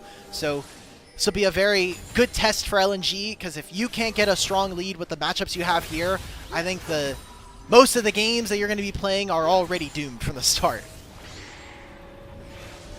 It's funny to see this lock really rise in priority in the LPL this week. Obviously, we saw a pentakill on it yesterday. Care also playing it with NIP, or not yesterday, 2 days ago. Mike getting on my days all mixed up at this point. But yeah, on the lock. Remember, this champion was like 1-4 in the LPL after it went 7-0 in Kespa Cup. Just interesting to see kind of how the priorities have shifted and how teams are perhaps practicing on it a little bit more and realizing that it's a very powerful pick with all the resets and all the mobility that it has. How much lock have you played, Grapes? I think I've played it like once, and then I've like fooled around with it in practice pool, so not a ton, but it feels really weird. And it is a very strong champion. I personally think his W is way too OP. There's no reason to give him gray health like that and have it so that he could basically run into a team fight, take a crap load of damage, and then basically full heal, and also have a blink. That's another ability, but still. Yeah, you blink in, and then you get the kill, and you blink out. Like, surely there should be a cooldown on that thing, right? But obviously, Riot didn't think so, and that's why we have lock in the game. Ooh, this is cheeky from Moham. Really great ward coverage to try to play for these Raptors. Missing, also available. Remember, the dredge line can get blocked by the little dogs that Xiaohao has in his toe, as Weiwei uses the Aegis for a little bit of movement speed, but unable to find the stun onto Xiaohu, so he will back on away. Meanwhile, on the top side, it is Sheer getting the early advantage in the 1v1 top. And he's going to force Zika to head back to base. This is good. This is LNG starting with an advantage. They've got some CS leads in their lanes. Sheer's basically getting free time to play Yorick in this game. And we've seen Yorick kind of be like the late game raid boss of top lane. It almost feels like Yorick has taken over the spot that Sion used to. You get this guy to like 3 items and he becomes tough to deal with.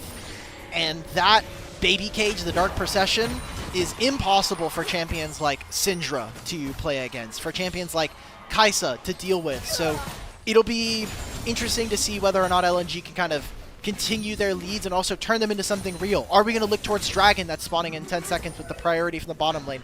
They probably want to get a recall in. Are we going to play for Grubs? Because historically, Yorick teams are very weak at getting Grubs, usually due to his poor matchups into some of the other top laners. And then remember, this is the matchup that Zika decided to pick into Sheer. Obviously, doesn't have a great early, game, but once you hit level 6, are able to 1v1 the Yorick pretty well with the all-out. So we'll see if Zika wants to play aggressively as he hits at ultimate. Just does off of this wave at the 5-minute mark. Have this dragon spawning. Right now, nobody wants to go for it as both supports are going to run into each other here, potentially in the bottom lane rush. But Moham actually has other plans, maybe. Going to try to help get a little push in for Xiaohu. Meowth throwing out the ritual nails, dashing away. We're doing support gameplay here. As the hook lands on to the Leona, missing, takes an aftershock proc, and that's about it. Ooh. So Xiaohao is here, Weiwei is here as well, but that's level 6 here for Nia before they move into the river. Both of our top laners have it as well. This could be a very big win. I think LNG are excited. Weiwei has the empowered stun onto Xiao, who forces the flash away, but Missing is already taken very low. Pathfinder from Zika finds him, and it's first blood picked up by the Cassante. Dashing forward and landing the Q3 onto Weiwei is Zika once more. Nya gets one kill onto Xiaohao, and Sheer gets a second onto Xiaohu as LNG get themselves up to a 2-1 advantage. Finally, all out is used to try to get Sheer underneath the tower, but it won't be enough to get another kill back. It's another one going down as Moham fell on the backside, and LNG are up 3-1.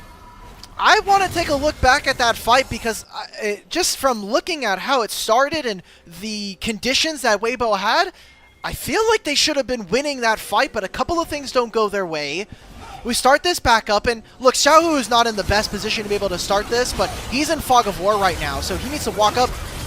He needs to hug the wall, man. You can't just be standing there. Loses his flash. And Zika, who I think is the most important member for Weibo this early on, went for Missing, split away from his team. Nya is able to get the reset and is able to just dash back out. And this just makes it so much easier for LNG. This Yorick champ is the best part. I mean, early, these top laners are the biggest pieces of their team. And that was pretty mistake-ridden from Weibo Gaming going into that fight. Yeah, just didn't have the proper positioning and call-outs of who exactly was going where. See Xiaohao being in melee range of the Yorick with level 6. Never a good sign. Neither was it for Moham, as it was the top laner of LNG to pick up an early 2 kills around that top side river. And the Grubs haven't even spawned yet. You can see Sheer went back to base, picked up that plated steel caps. He's going to be so powerful when it comes to skirmishing around that objective, which is not necessarily something that we say about Yorick, as you just mentioned. Oh, guess what, Grapes? We're having a 5-on-5. You thought a 4-on-4 was too juicy? Well, guess what? I got 5 people sitting or near or getting ready for these Grubs to spawn in a minute right now. What are some things that we could take a look at? It's the fact that both of our mid laners do not have flash. Nobody on the top side of the map has flash. Really big scatter, but it's lane priority or wave priority going over to LNG. And now they can move straight over into these Grubs. Remember, even if Weiwei is in the pit, he can try to reposition using this ultimate. I think this is a battleground, a stage for LNG to start a fight. Going to be aided by Sheer, who gets there first with the help of the Maiden, pushing in to the top lane. Zika at half HP. Has the ultimate available now. Jess has come off a cooldown, but it's already 2 Grubs going over to LNG, and it's Missing that starts the engage. Both supports end up getting traded as Nya gets the kill with the Purgatory. Zika now isolated, finds the Pathfinder, and it sets up a huge Scout of the Week from Xiaohu. Elk with the Killer Instinct forward, but he gets stunned up by Weiwei, going to eventually get taken down, and the Kai'Sa still at the Lethal Temple proc, looking to try to finish off Sheer. A little bit more with the Acathian Rain Flash over the final Plasma stack, and a big shutdown once again for the Cassante, fighting Nya in the melee range, but going to keep him alive. Finally, Nya gets the kill, and Xiaohu and Xiaohao unable to finish off the lock. Oh my days, that was a lot of kills going over, and Elk flashing forward to try to get some pieces to end this one out. But you can even just see they're so powerful. I think that the LNG kits are too robust this early on. How does that hook go through even when he is intargetable or invulnerable there? That is a nuts interaction coming in from Missing. And then Zika with this ultimate to pull Weiwei out, throws the Aegis to get him out of dodge. And you're just looking at how this is split. Xiaohu and Xiaohao sitting on the but he blinks back over this wall. What an extend. This is a super big Ezreal, but he just dashes forward into these Nefiri. That gray health. I talked about it earlier. So OP. You just saw how much healing this lock can do. And Nya is now 3-0-1. I love the early Lich Bane rush that are going for the Rocket Belt, making sure that you have as much damage as you can have. Try to dish out and really try to snowball on this pick. Locke, not very strong in the early game. Once you get a couple of items, you get ahead. So getting as much damage as you possibly can have, knowing you have extra survivability with your gray health, makes things just a little bit more easier to get into the driver's seat of specific games. As we say that, Nya trying to clear out the wave, might get targeted by Moham, who lands the Zenith Blade forward. Doesn't have the Solar Flare, but the Unleash power from Xiaohu going to be able to even the kill score at 6. Tough timer. Moham recalled first, and you know why that was possible, Grapes? We saw a small piece of vision there, Missing recalling in the dot brush and bottom lane. Elk canceled it with a Prey Seeker, and that created a desync there. I usually wouldn't point that out because it's not usually important. We saw that most of the time, no play ends up happening, but Na dashes forward thinking Moham's not going to be there because he's thinking, hey, their support's probably on the same timer my support is on. But nope, Moham, the difference in what 2 seconds makes right there, broke the game, finds themselves an advantage, and now Xiao has actually completed his quest because of that kill. He gets to hit a turret plate, he gets to have control of the lane. Look at how strong this champion is. Tier 3 upgraded Swifties. We're not even going to be able to play for the dragon here because Moham took another reset before this fight. Yeah, so it will just be LNG starting this one up. Xiaohu backing away. Xiao Hao has the opportunity to jump over the wall, but I don't think he really wants to go for it. But finish it off with the Smite Q. At least giving them that advantage in the neutral objective department. Still a small gold lead opened up for Weibo, and they have their mid laner in a great spot as well. That is a full Blackfire Torch picked up off the reset from Xiaohu. Lots of ability haste and a lot of damage coming through with the roll quest with the upgraded tier 3 Swifties. So this Syndra is going to be problematic. I wish some of our pro players would take advantage of some of the OP items. I was talking about this last night on the show for the small amount of the EDG series I got to commentate on. But this is a pretty cheeky interaction. Nice. Yep. I really feel like Imperial Mandate is one of Syndra's best items. It is so broken. The additional ability haste that you get on her scatter, plus the vulnerable you get to apply, it means that with that item, and then you pick up things like Storm Surge, or even you can continue to go for Blackfire Torch, you have permanent uptime on your scatter, and you turn into a beast in 1v1s in team fights. So does that mean if you scatter a target, the ultimate that you put onto them does like 15% bonus damage plus the execute once you hit that 100 stacks? Does that sound right? Yes. It's not 15% because it's the. Oh, I'm thinking of Abyssal Mass that has 7% on it, but it's really nasty, and it's super cheap, by the way. The Bando Glass isn't the best component you want to build on some of the mages, but because of how cheap it is, and it having 60 AP. It feels really, really nice, especially for Syndra, who just wants ability haste. It feels like there's a number of champions that can actually utilize that item really well. I mean, obviously we've seen Galio really take over the meta with it. Imperial Mandate is 7%, by the way. It's 7%. Gotcha. All sources. Still, 15, I would say you need to build it right now. It needs it's instant first purchase on every champ. You know, that's fair. I feel like just, having... not realizing which spells are immobilizing spells and then like doing all that math in your head, and also just getting over the stigma that like it used to be a support item. Like this is definitely an item that like any mage can pick up and have a lot of success on. Xiao Hao going in onto 1xN, looking for some success in the mid lane. He jumps away from that Prey Seeker of Elk, and so he will be able to survive. That means that now Weibo have positioning around the top side river with the Rift Herald spawning in 40 seconds. But can they even push further in here? Yeah, needs to be careful. He has flash, but this is really tough. Ooh, Elk. That's a very chunky trade, and Weiwei can still recall right now, walk out of his base and use the Grand Starfall to get right back into this fight. Looks like he's instead going to jungle privilege his way back in. They muscle through the river.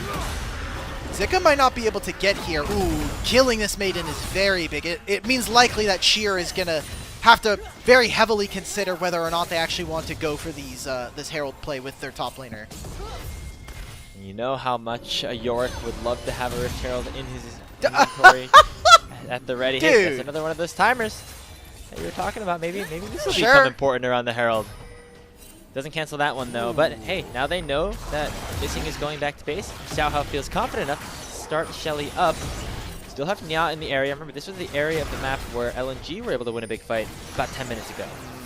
Weibo are not doing this fast enough. Elk is only just now hitting, so the Herald's finally going to get taken. Lands onto Weiwei and goes the Zenith Blade as well. Oh, they Flash away delayed! from the Pantheon. He still has the ulti to try to get into the pit. It Shelly's resets! actually going to reset as Sheer forces a flash away from Zika. The E connects, and even without the Maiden, it's Sheer who ends up with a solo kill and will get out with his life. 1-0 in the extended fight here for LNG, but Weibo aren't able to finish off the Rift Herald.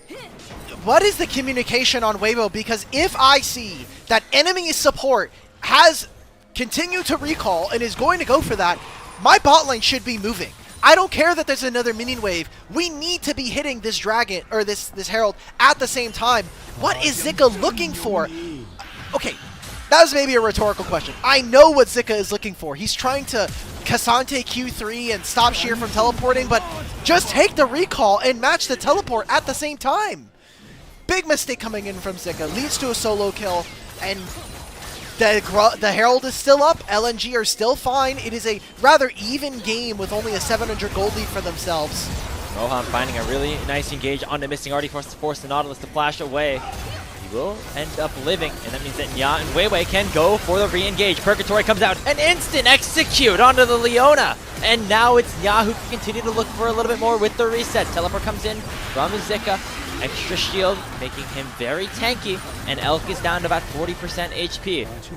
Infernal Dragon is up, as Weibo would love to even up the count, even though their support is still in the Death Chamber and is just about to respawn.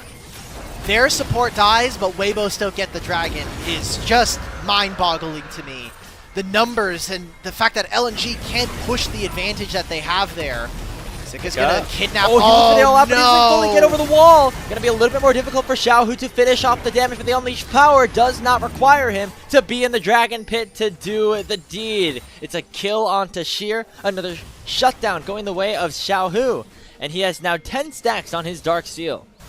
Such a heavy investment from LNG to even be on that dragon, and now they have to clear all of their bottom side. They have to hope that Nya is going to be getting enough from this bottom lane with 3 grubs, because there is still the Herald on the field.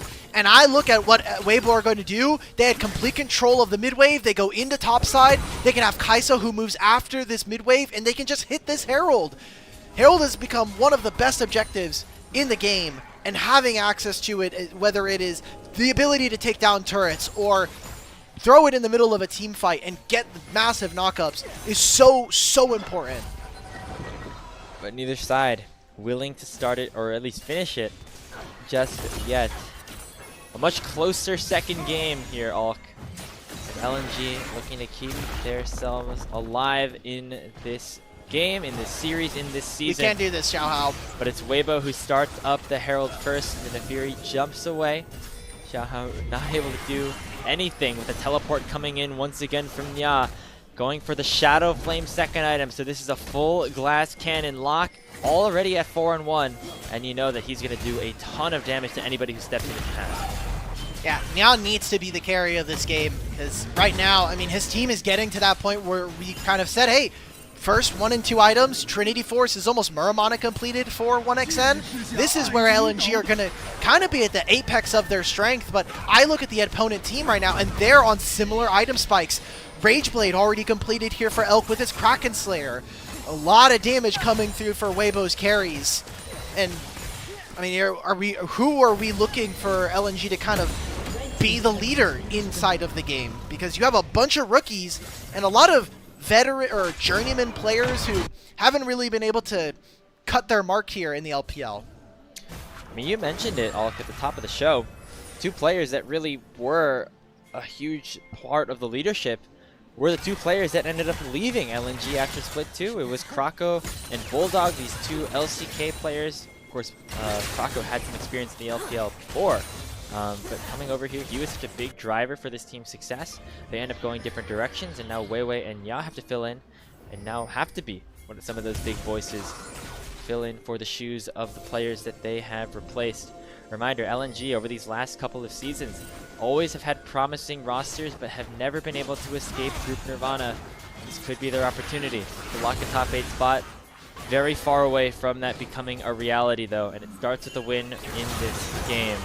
Dragon. There's no about dragon to get contest. contested. Oh, I'm just kidding. Yeah, it's not up for another 2 minutes, but Weiwei still wants to fight all the same. Going in onto Xiaohu. He still has a flash to get over the wall, and he will be able to use it, but Elk finds the collapse onto Weiwei with a killer instinct. Zika, the one to finish the kill.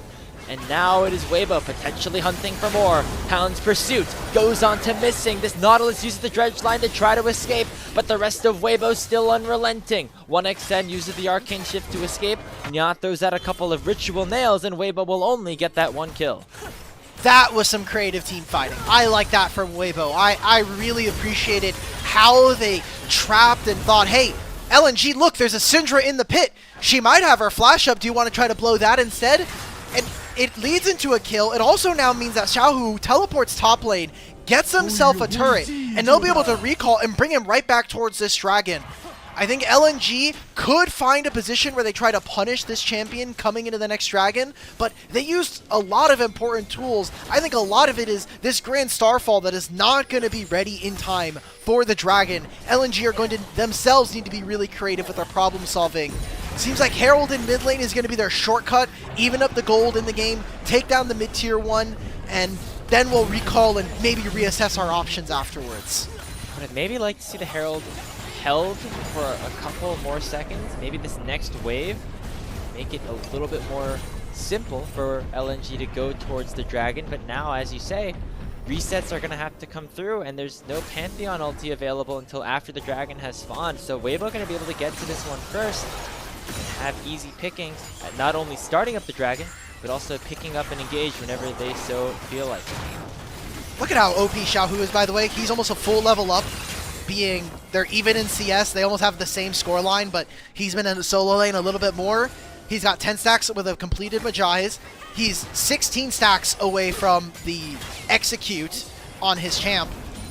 I like this position as Weibo. You might not have flash on your mid laner, but this is a really good spot for Weibo. Depth charge procced onto Elk. He's able to back away at a good moment. Purgatory comes out, not finding the execute onto Mohamed. Goes the killer instinct. Elk finds the first kill onto missing. And Xiaohao brings the cavalry. But Nya's able to one-shot Elk on the backside. Xiaohao able to do enough to find a second Hound's Pursuit and a double kill, finishing off the Ezreal. And now Sheer, the last remaining survivor, onto LNG as Weibo clean up the other fight on the backside. It is an ace picked up for only the cost of Elk, and Weibo will get their second dragon of the game. There's so much healing, but it's not just the lock.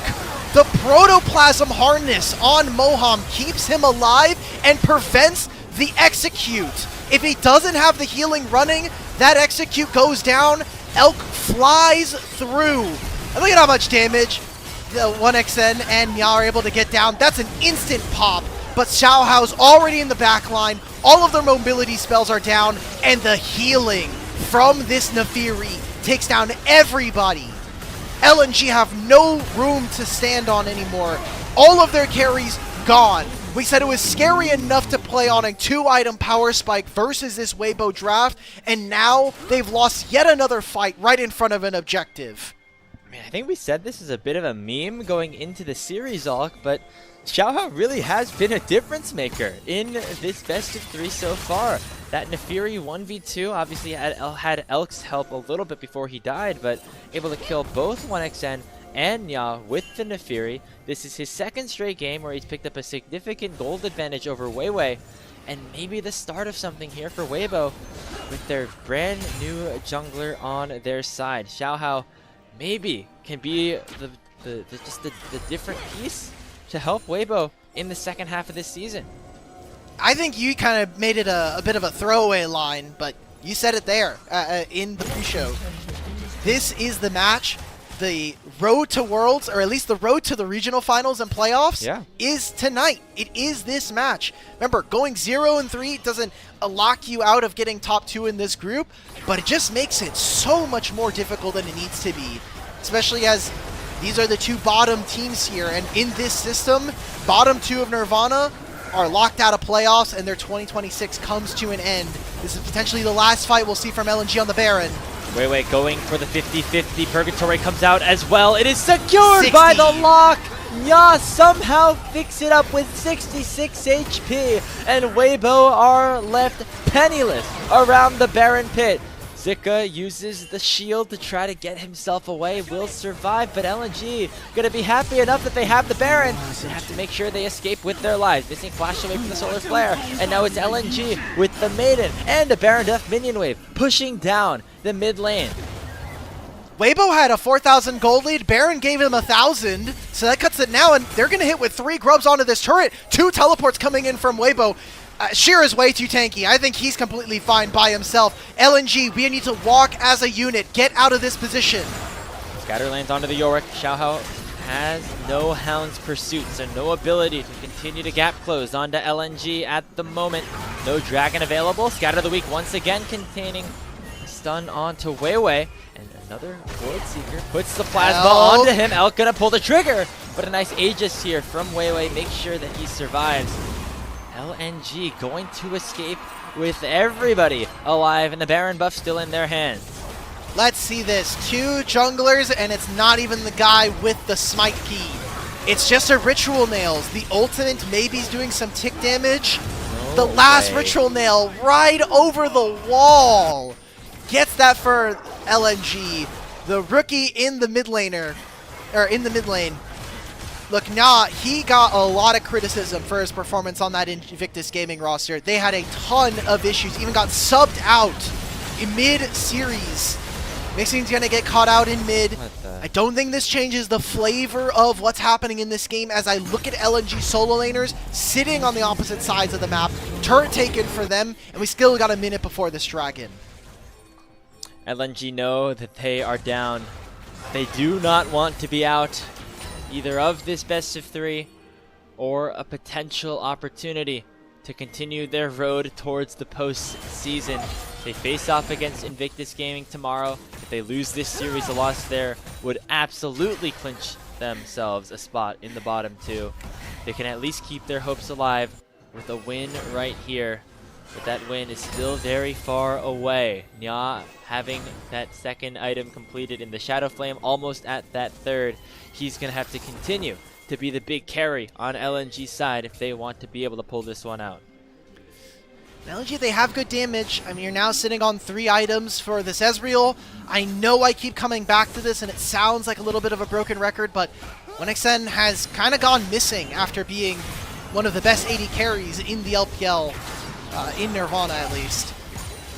And the game is not that far out. It's a 3,000 gold lead. It's gonna feel bad, but you've been able to keep in this game. I think your stick-to-itiveness have really gone out of your bad spots. Lands on to Missing. He's instantly one-shot even before the teleport can be fully channeled by Sheer. So it will be a 4v5. You can count it as 5th with the Maiden on LNG side, potentially. All out already procced by Zika. Looking for the Topo strikes. He finds another one onto Weiwei. And the Hound's pursuit is going forward for Xiaohao. Elk flashes in, takes down 1XN, and it is all too easy for Weibo Gaming. The lock has to flash away, but Nya still getting chased down and finished off by the newest member of Weibo in Xiaohao's Nefiri. It's an ace picked up with nobody dead, and it'll be sole point here for the Weibros. Man, Weibo Gaming, they are feeling themselves. Xiaohu gets to sit himself with a 25-stack Magi's Soul Stealer. And we'll look at this fight. There is nothing that Missing can do. Ultimate lands on top of him. He tries to throw a dredge line, and it's stopped by a stray Nefiri dog. The packmate's doing a lot of work, and then it's just lights out for LNG. The damage from Xiaohao on this Nefiri. Zika with this incredible Cassante Q3. The damage is just all there, and there's nothing that LNG can do to run away. Dragon will get taken, it'll put Weibo at soul point, and it all but confirm a 2-0 win here for the Weibros. Part of me doesn't want to get too excited. It's LNG. It's the team that has continued to look just terrible minute by minute, game by game, no matter who ends up being on their team, unfortunately, this season. But Weibo might have found something here. With Xiaohao joining the team, maybe a little bit of extra energy, reinvigorating these players. Obviously a long road ahead of them, but it starts right here. They're going to get to play everybody in Group Nirvana once again. Over these next couple weeks, they came one game short of beating IG. They weren't able to take down NIP. If they can take down LNG here, still have a chance to sneak into that playoffs and try to redeem themselves from what was a very disappointing Split 2. They have complete control. Look at the mini-map right now. I just want everybody's eyes to focus over and just look at all of these wards put into LNG's red side. There is 2 control wards. There is 3 wards sitting between mid, Raptors, and red buff. It is lit up like a Christmas tree, and so any move that LNG try to make over to this Baron is going to be met with hostility and the inability for them to really do much. 3 dragons going over to Weibo, a 7,000 gold lead, and now the item advantages are really starting to kick in. Look at that med. We've talked about a lot of players, but this Syndra is a beast in this game. And he's at 120 stacks, so not only does he have those 4 items, but every one of those EP thresholds just gets bumped up a little bit with the extra help of the passive, and you can start to see the damage come down here by Xiaohu as he lands the Scout of the Week onto Missing once again. The Baron started up. It went over to Nya last time, but Weibo want to make sure that doesn't happen again. They're looking for the fight instead of the finish. Nya throws out the Purgatory, but there's nobody at a reasonable threshold. Zika getting bursted down after popping the all-out, but he will survive. It's a double kill in for Elk. It's a quadra. Oh my goodness, it was almost a penta, but Xiaohu steals it away. Weibo Gaming able to clean up yet another ace. They don't need the Baron to march into mid and pick up a 2-0 lead, their first win in Group Nirvana. Elk is stone-faced and Xiaohu is cracking up in the player cams. He feels bad he may have stolen his AD carry's penta, but he'll take a 2-0 in his debut on the team, and he'll get them their first win in Group Nirvana. Weibo Gaming showing some signs of life. They pick up a 2-0 win, and they needed that one desperately. Things looked maybe hopeless for them, like they were throwing their season away. You could have called them sellers for trading away a player at the caliber of JJ to bring Xiaohu in, but maybe they think that this is what they need to get them back on the right foot. They take down LNG, who now fall down to 0-3 in match score, 0-6 in game score. And going into this second round robin, a lot still at the play here for Weibo and for the rest of Group Nirvana, as IG and NIP all of a sudden have to be a little bit worried too. Yeah, if NIP win a single game, and if they win their series, which, looking at the calendar, next Thursday they'll be playing against Weibo. If they win that series, they're locked top 2. That is a immediate lock for them, and they immediately take a spot away, which puts at risk the other 3 teams here in this group. It is only top 2 who make it into the play-ins and play against the bottom 2 of Ascend. It is a very, very cutthroat format. The only one that's worse than this one is Split 2, because there's relegation involved. Can you imagine? I mean, it might come down to the fact, it might come down to the Shine rookie against Xiaohu for that last spot in the playoffs of Group Nirvana. That would be such a crazy sequence of games and matches that we still have to see unfold. It looked like, you know, going into today, that maybe Weibo and LNG were just gonna like punch each other for like 3 straight hours. One team was gonna like sneak away with a 2-1 win, and we weren't gonna feel very good about either squad and their chances up against IG or NIP. But now you think about Weibo. Not only were they able to smash this series against LNG, they did it with some new players that maybe they feel a little bit more confident with. Now they're going up against NIP and IG again, and you have to imagine for them, they're feeling like this could be the group of 5 that takes those matches instead of turning them into losses. I think some small tweaks, and we could see this Weibo team really start to kick into gear. If we can get ourselves good matchups, if we can get this team to feel really comfortable in some of our compositions that we're drafting, I think that there is some room to kind of play around and say, hey, maybe this is a team that could challenge Invictus Gaming. We just saw that IG themselves are not infallible. They obviously lost a game to Weibo to open up the season. They then lost that series versus NIP in some later game shenanigans. But I still think they've got a long road ahead of themselves if they even want to sniff a top 2 here in this group. And so, clear love in the guys. get back to the locker room, really kind of focus up, and we got to get into some really deep review of the tape.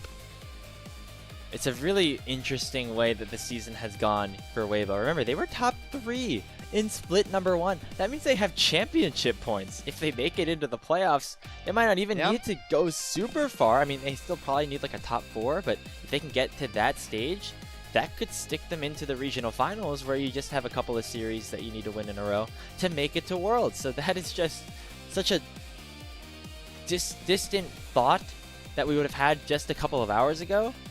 And now you're starting to see the pieces line up. It is still a long path that is ahead of Weibo Gaming, but at least the path is starting to form.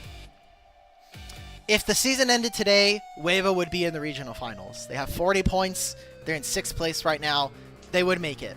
But still, I look at the teams they're going to have to play. They're going to have to still play against NIP next week. They're also going to be playing against Invictus Gaming next week as well on Sunday. And then they are playing on the very last night of the regular season against LNG. And by that time, with the trajectory we're seeing from LNG right now, I have a feeling that that match is likely not going to have very many stakes, as I assume our Nirvana is going to be locked up by that point. But you know, that's kind of for Weibo to decide. Weibo have a lot of their own fate still left in their hands. They just need to be able to match the moment or meet the moment when it comes to them. Looking at LNG, another 0-2 night, and every single time they come back into the arena, I feel like it just gets harder and harder. Not only for us here when we're commentating, or even fans who are watching, who I'm sure there's not a ton of happy people who are watching LNG and continue to see them lose, but they themselves are feeling that and probably saying, okay, well, now we're 0-3. If we lose the next series, we're probably doomed, right? Like, that's the season gone, and that's the year gone. We didn't even get to go to playoffs. Yeah, I mean, the goal for LNG was very much more than just make one playoffs, right? When you picked up players like Sheer, 1XN, missing Bulldog and Croco at the start of 2026, they had aspirations for something much further than that. It was to make it into, you know, the top echelon of teams, to potentially qualify for Worlds at the end of the year. And it just doesn't look like that formula ever fully came together. I think we're going to have to start to reevaluate our position and thoughts about some of these guys when it comes to how we think they really stand in terms of the league. I mean, you think about a player like Sheer, right? Last year on FPX, maybe we gave him a bit of a pass after his JDG stint and also all the shenanigans that went over with that team. This has just not been a very strong year for him as a whole, and I think you can say the same for players like 1XN and Missing. 1XN had such a great resume for a part of this year, but this split has just been horrible. It just, honestly, Grapes, it just feels like the soul is out of these guys. Like they've kind of already like mentally checked out, which kind of sucks. And obviously, I'm not gonna say that they're kind of just like they're just FFing games, because they're still there and they're still trying to make it out. But like, there's not that fire. I don't feel that when I watch these games. I don't see 1XN like, he was kind of gliding on the Lucian game, but he also had plenty of mistakes. I think of that culling dash forward into the satchel bomb that canceled his ult in game number 1. There's that lack of precision, I think is the phrase I want to use. And unfairly to Nyal, look, it's his rookie year.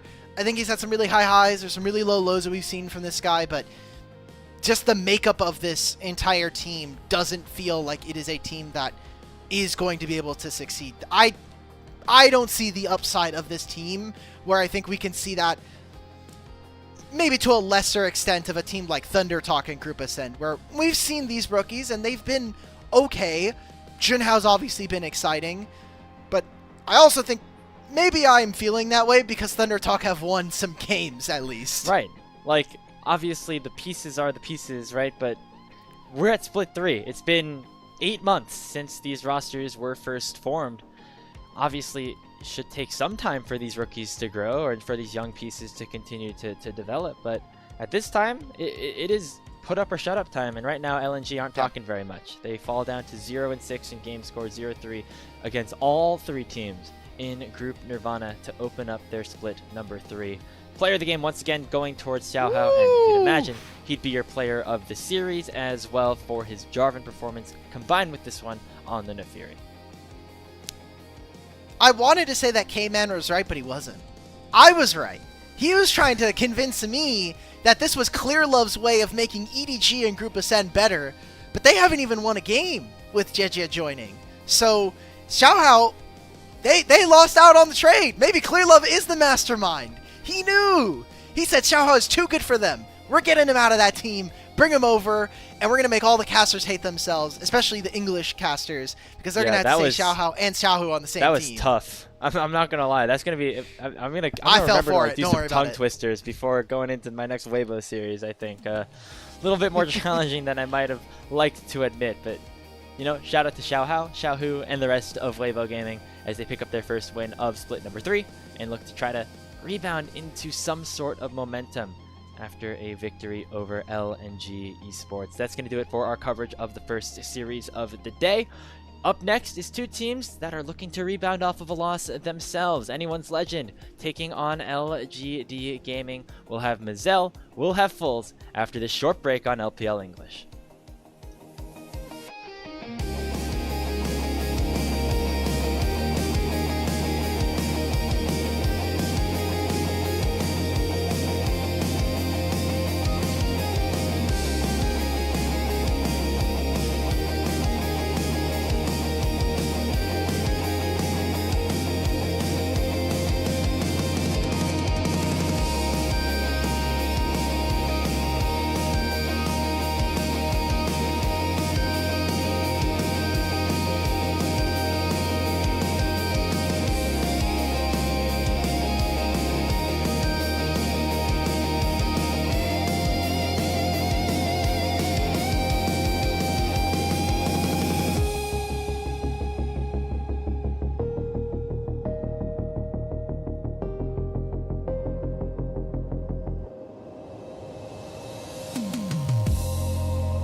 Welcome back, everyone, to LPL English, your unofficial home for everything LPL. I'm Mazel. I'm joined by Foles, and we are here for the second series of the day. It should be a fun one. LGD versus AL. We've seen this matchup before, and I'm not going to lie, it did not go well for LGD, Foles.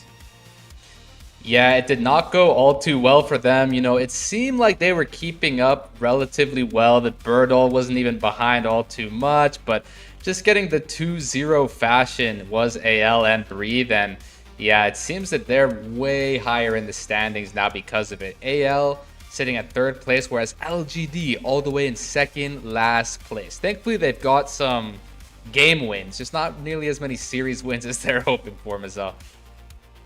Let's see if they can turn that around here in the second round robin. Obviously, like we said, second time we're seeing these two teams face off. Let's take a look at LGD as a team, though. The big signing in the offseason, obviously, Crisp coming back to pro play, coming into this team. And honestly, him and Birdall have been the shining lights, it feels like, for this squad, but just not being able to put together consistent performances across the entire team. Yeah, it seems like as a coalition, as a collective, they're not really able to consistently be on the same page, making the same plays together and successfully. But I mean, you're right. It seems like Crisp and Birdall have been some shining stars on this roster, which is promising, you know, given that they're going to have one champion in kind of each of the side lanes at the start that can really work together, especially in this meta nowadays. You're often able to send those supports into the top lane and start working together from the first few minutes. Yeah. And that might be opportune for Crisp and Birdall to really make something happen together and get this team where it needs to be.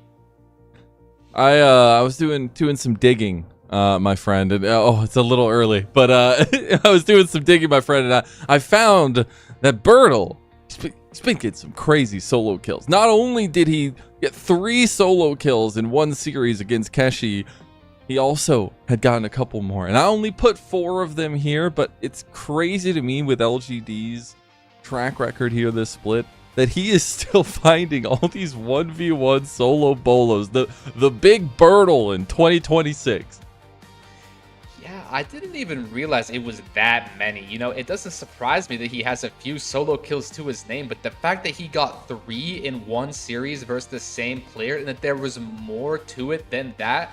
I mean, look at even this one. He's cutting it so close to the edge. He's coming out on top in the clutch last second moment. So he's clearly a very risk on player, someone who's willing to put his health bar in the way of the battle to make sure that he can do what he needs to as the top laner for this team. He's just gonna need the rest of his team to do the same thing, or to make sure that when he does that, that they're doing the damage or the CC they can to make up for it. And on the other side, it is maybe a bear being awoken from hibernation. I don't know how much of a splash of cold water that loss for AL is going to be. They just came off the back of a very tough loss against WE, 2-0 loss, in fact. And this team still bright star in the group ascend run here in Split 3, but some fluctuations. We need to start seeing some more consistent performances from all these big names. Yeah, I mean, this roster right here is my personal favorite that we get to have in the LPL and the current iterations of all of it. Just given that those 4 players who have stuck together throughout it all, with, you know, Flandre being the 5th missing, they just have so much synergy developed, and I think the meta is in a pretty solid spot for what they want to be doing. I mean, Shanks is so extremely good on the champions like Cassiopeia, or, you know, we'll talk on even more, but not to give any away, but there's some really good picks that Shanks has in the mid lane, and that this team is able to facilitate together with the synergies they've built. You know, going so far internationally and making a lot of stuff happen together, this roster is something to be revered. And I had to get my One Piece references in anytime I can, because Captain Shanks always knows the way. I know you were asking what this was. Not a One Piece stand there, but maybe we'll get you caught up in the end. But what I want to highlight mostly is this, just to raise up the talking point of the fact that Shanks came into the LPL when he was starting as a tier 1 mid laner there once he got that promotion. it was the melee mids. Obviously, every LPL mid needs to be able to play Akali, but I love to see him really hyper-fixating on the Sylas, going for something that's this bruiser mid laner that can really combine with Tarzan and the aggression that he brings to the table. And it's not even just that, it's a lot of the roaming, a lot of the quick picks in mid lane that enables him to play the style that AL wants. Yeah, this is the exact style that is most effective for mid lane nowadays, I'd find. Being a mid laner myself, it feels like a lot of the gameplay is going on kind of without your permission per se. You're kind of just a spectator or a passerby in most of these occasions, whereas you just look at the top lane. Like if you are some of those players who use your F keys, you may be pressing F2 to see where your jungler is, you're pressing F4, what have you, to see where your support is, and you just see that they're in the middle of the enemy jungle fighting at the wolves or the raptors. It's level 3, minute 4, and you're just wondering what the heck is going on. I just want to trade spells with the enemy Syndra, but no, next thing you know, there's just a brawl in the jungle, and that's just what it's come to these days with the current meta of these roaming supports. Things are very hectic, so you want someone like Shanks who can pick these champs, who can roam, come to those random brawls, those skirmishes, and really run amok and conquer those. And I know we were talking about the last time these two teams met, so we're going to go ahead and take a walk down memory lane. It is a bit of a painful one for LGD for sure, but it is still some very interesting fights being taken and being won by anyone's legend in a lot of these situations. So while there was some fluctuation in this series, especially in game number 1, it still did feel like the back was broken of LGD. There was a couple big macro decisions that AL made that just felt like it was too much for LGD to handle. This one, but the Baron before this, that led into these kinds of plays. And it might be a dragon going over, but you just traded one dragon, your second dragon of the game, for the end of the game. And I think it was a consistency in this series of AL just making better macro decisions. Yeah, Dragon for Nexus is not the optimal trade in today's day and age when it comes to the modern League of Legends, and that's not something that you really want to be signing up for willingly. But if you take a look at some of how these team fights panned out, just kind of almost always favored AL in terms of the way they were setting up. Maybe even some of these drafts here are just really easy to execute, work together, and team fight deal damage. This is something that we've been discussing that, that's really beneficial for them. They've got Shanks on these kind of champions like the Cassiopeia I spoke on, like the Sylas you spoke on, where they're just able to be there with the numbers and doing crazy amounts of quick damage with those numbers. So we're going to want to make sure that as LGD here, we're being a bit more careful in the draft, a bit wary of that per se. We don't want Shanks or Tarzan per se on these aggressive picks. So that's what we want to look out for here. Yeah, I think it's going to be crucial in the draft to kind of keep our side eye on that as well. But I'll also be keeping my other eye on the top lane, because I think it's so interesting. Obviously, we talked about the solo bolos for Bertle, but it's been Breathe who has had, it feels like, a nice step into the shoes of Flandre over there on AL, taking a lot of the same kind of styles and fights, but Breathe just seemingly working out a little bit better for AL so far, at least. Yeah, so we're looking at head-to-head stats here. This is not necessarily the KDA of their whole time so far in the LPL this split. This is just the head-to-head stats. And from what I know, they've only had 2 zeros between Bertle and Breathe in their time. They actually met previously in 2024. And that was the one time that Bertle was able to get a 2-0 against Breathe. I believe that was against RNG Breathe. And nowadays on AL, I think this is such a formidable roster. We'll get into just how much I think that later, but for the meanwhile, this is definitely going to be a matchup favoring Breathe, while we have seen a hot streak lately from Bertle coming in as the challenger to really maybe overthrow Breathe and usurp that top spot here to get them some wins on the board for LGD. Who's gonna get Gnar? That's really what I'm looking at. Obviously, yeah. both of them. Yeah. Breathe is the one that's like super well known for it, obviously for his comfort champ pool, but we've seen Bertle be willing to go with that as well. But I think the fireworks for top lane will be a little bit belated, especially because both of these guys, it's really about the function they serve for the team, the flanks, the angles, the setups, or at least the alley-oops for the rest of the squad once team fights start kicking off. Yeah, 100%. The champions you share in this pool, if you're those guys. You got the Gnar, and then you got to really look into some of those range champions. Gnar and Jace being the most common blind picks, but there is these counters that we've been seeing, the likes of Bane, Varus, Tristana. We saw Corki in the LCS. Just these range tops where you send your support toward those top lane brushes, and your range top is really able to, be strong from level 1 and therefore. So that's definitely what I'm going to be looking out for. If Gnar is open, that's the first thing. And the second is if Sylas is able to be picked into the Gnar. Let's say we leave Gnar open for Bertle. He takes that. That's a perfect Sylas angle for Shanks, because Sylas with the Gnar ult, you just have like 200% AP scaling or something ridiculous like that. You just one-shot everyone if you knock them into the wall. So look out for that. Yeah, and I do wonder what style of picks. I mean, obviously, I think everything ends up funneling down to the jungles for this matchup in terms of the early pick prio in the draft and what we're going to be looking at for these first game comps. Has there been anything in the meta that you've been really appreciative of, or things that you're really looking out for tonight between the teams? So there's a really interesting dynamic lately where, as you know, Camille is very popular in the bot lane, especially coupled up with the Ziggs. So that's almost never going to be something that gets through together in the draft, or someone has a plan against it. You can even swap out the Ziggs for something like a Xerath or really anything like that these days. But what that makes an introduction for is champs like Shen.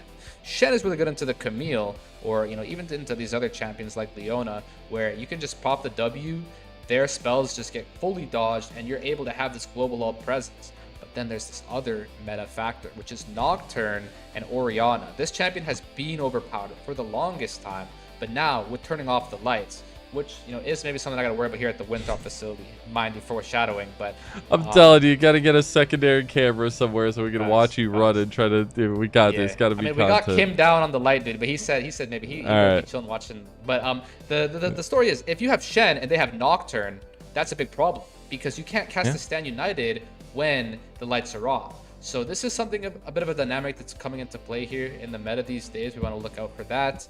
And in general, if the Sylas is going to be something that Shanks can get his hands on, or the Cassiopeia, we're definitely going to see some bans toward that champion pool, if you don't mind me saying. So we'll have to see. Yeah, I'm excited to see it. I think our wonderful production Shivam has gotten one of the graphics from the Chinese broadcast for us to take a little look at, and it is Chris versus Kyle. Kyle, seemingly, I feel like one of the newest faces, the biggest faces in the support role in the LPL, maybe overshadowing Crisp, who is coming back into the fold and trying to make his mark again. Okay, now this is a really cool matchup to highlight. I'm a big fan of Kyle, I will say. I truly hold the disposition that Kyle is both simultaneously. Now, Keria is in the question, so you can definitely keep him on that exact same level, but that Kyle is the best Bard and Poppy in the world. I swear, this guy on Bard and Poppy is so good, by the way. Look at these champions too. He's able to be signature on these as well. If you get him in these champion picks in his hands, he's just so comfortable and capable, a really strong champion. Whereas you got Crisp on the other side of the table. That's a literal world champion right there in and of his own right. So these two are incredibly talented players who are definitely another really good highlight to put on here from the Chinese broadcast, is that these two are perhaps the focal point of their team, and they do have these shared signature picks that are going to be contested in the draft.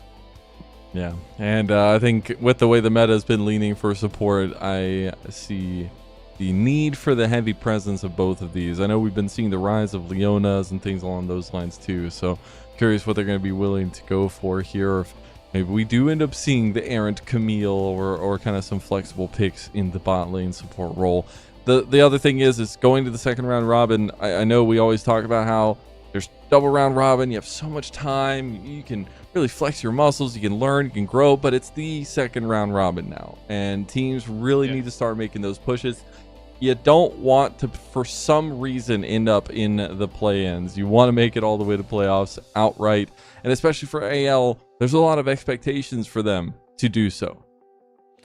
Absolutely. As AL, in my humble opinion, you're projected to do as one of the greatest teams in the current Group Ascend landscape. There's been so much roster conflict, these changes going on about who's really going where. You've seen this with BLG, you know, and then with AL on the other hand, I think bring in Breathe has been relatively smooth and seamless transition into this roster that already has some well integrated synergy, whereas Breathe with his kind of tenured veterancy, if that's even a word, he's just a veteran of the league. He's a really talented player up there. He can fit, he can belong, he can hang, and that's kind of what this roster needs. And I think they've been gluing together, gelling quite nicely, mind you. So I think if you take this roster up against the likes of LGD, it should be a favorable stomp here tonight. But I would much prefer to see the 3 games, or if LGD can put on a bit of a show for us.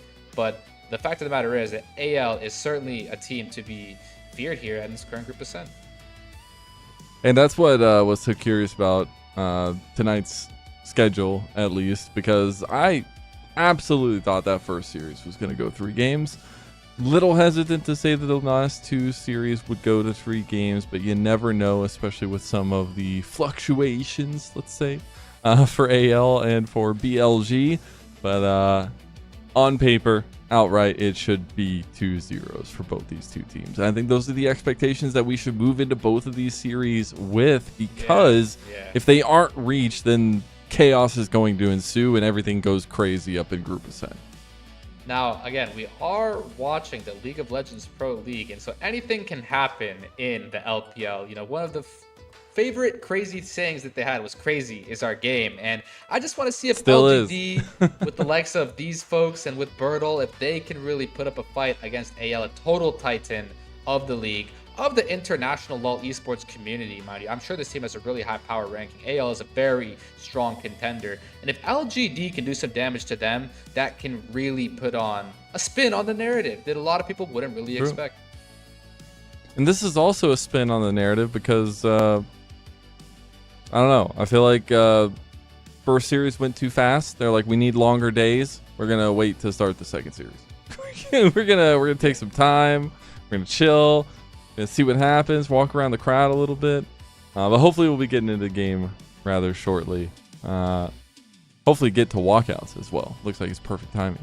So LGD versus AL is gonna be kicking off here soon. We can kind of refocus on that draft conversation at least. Is it jungler every game of this series in the first 3, or do you feel like there's some flexibility there? There's a lot of flexibility in today's day and age, you know. Ever since the mages came into play, as we see the bright and beautiful Little LGD aura. gaming, you can definitely get some picks around these guys where you don't know where it's going. You know, especially with champions like Jace. That can go top, jungle. I've seen it go mid, AD. It can go anywhere, you know. Same with these mages. Syndra, that's mid, that spot. Xiaoya is the best Draven in the world, in my opinion. So you kind of want to look out for that in this particular. I love you just throwing these best in the worlds out there. You're just going crazy. I swear to you, man. Xiaoya Draven is like, he's something on that. So if you see Draven in the series, you heard it here first. I was gonna say it like that. I hear it. He did play in their last series. Some up and down success, I guess. But really interested what they're going to be willing to go for in their prios here. But then we're going to be seeing AL walk out. And this team, again, very interested at what the change in top lane will end up being in the long run. So far, it feels pretty good. Maybe it's honeymoon. Maybe it's real. Breathe. Seemingly from the brink, when we were seeing some seriously bad performances from him in split number 2, has had some more consistent performances and a lot of team impact for AL. I mean, this is so cool. I just want to take a moment to zoom out and just respect how cool it is, what's going on over here with the likes of the LPL in China. I know you got to visit when they back in the game as well, when they were running this operation. Like, this is just such a cool, incredible thing that I'm glad this project's alive here with the LPL English. I mean, look at these guys walk out and how much fans and support they have out here in China playing the LPL. These guys are so talented, and they're going to put on a good series for us tonight. I think LPL and AL in particular is one of the favorite teams in this entire region. I've really appreciated the fan interactions with the tapping of the hands as players get to do their entrances. I think that provides a little bit more of that ambiance that the players are going to be feeling on stage when they're playing in front of all these people, not only just the online crowd as well. And getting to see some of the newer players and the veteran players have those fan interactions before they get into the game is always super cool. I was always a big fan of the LCS post game where they used to like walk down the line and give high fives and stuff. That was like one of my first LCS experiences.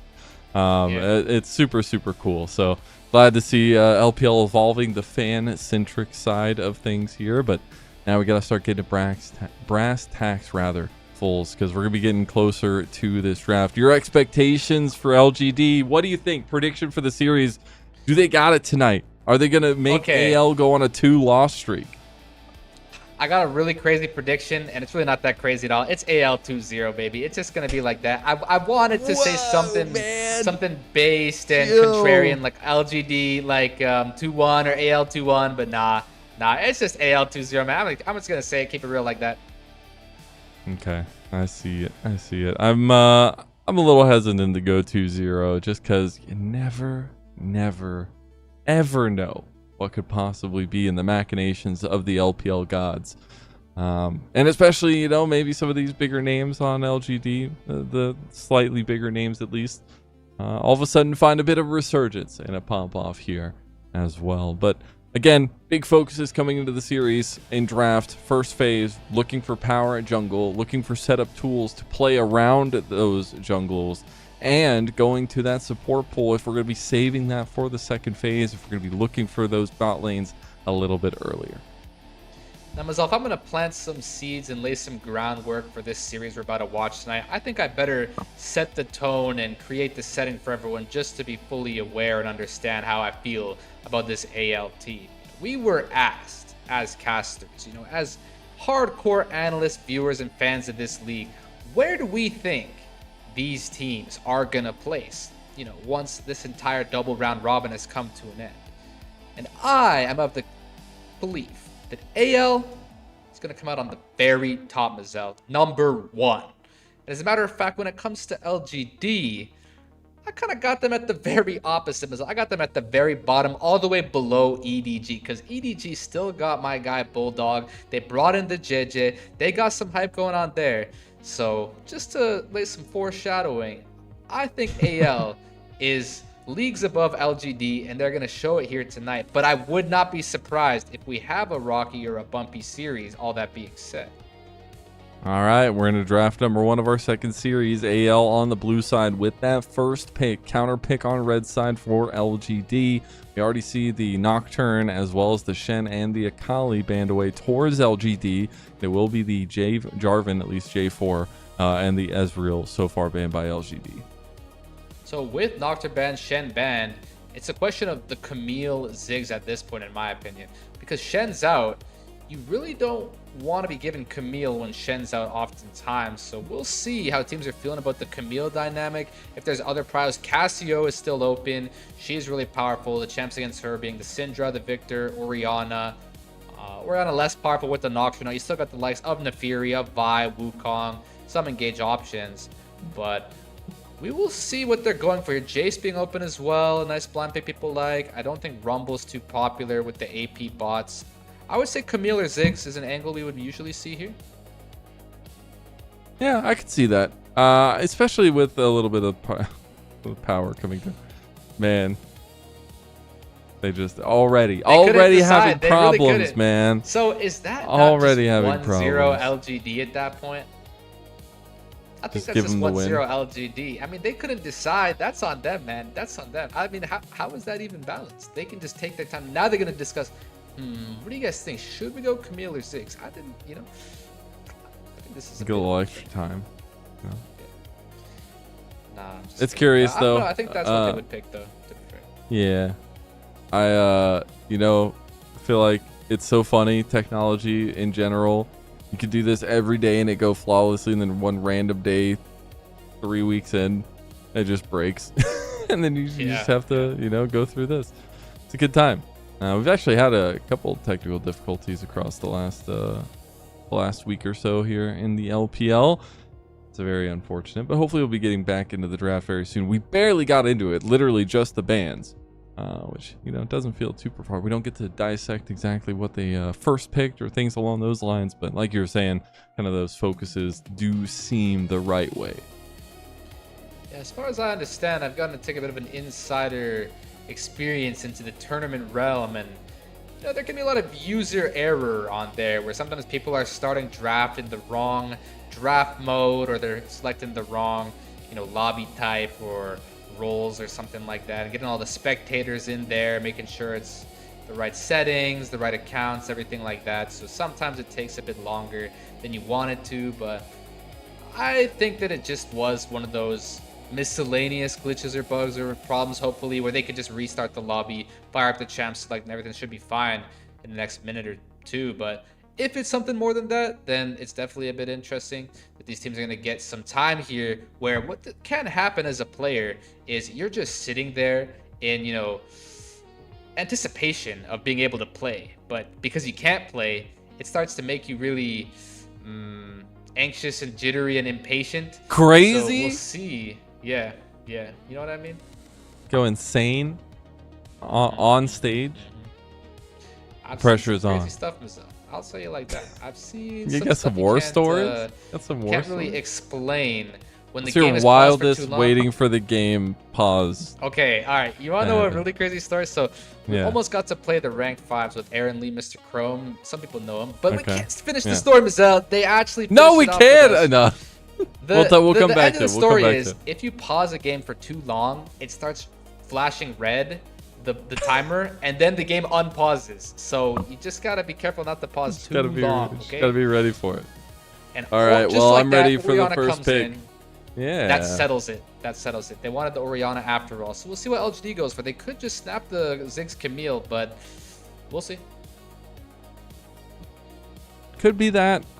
Maybe some flexibility in the first couple picks as well, but also could just go with a matchup into the Orianna because you know where that's going. So the Rise does end up getting locked in alongside the Nefiri, insta-locked for LGD.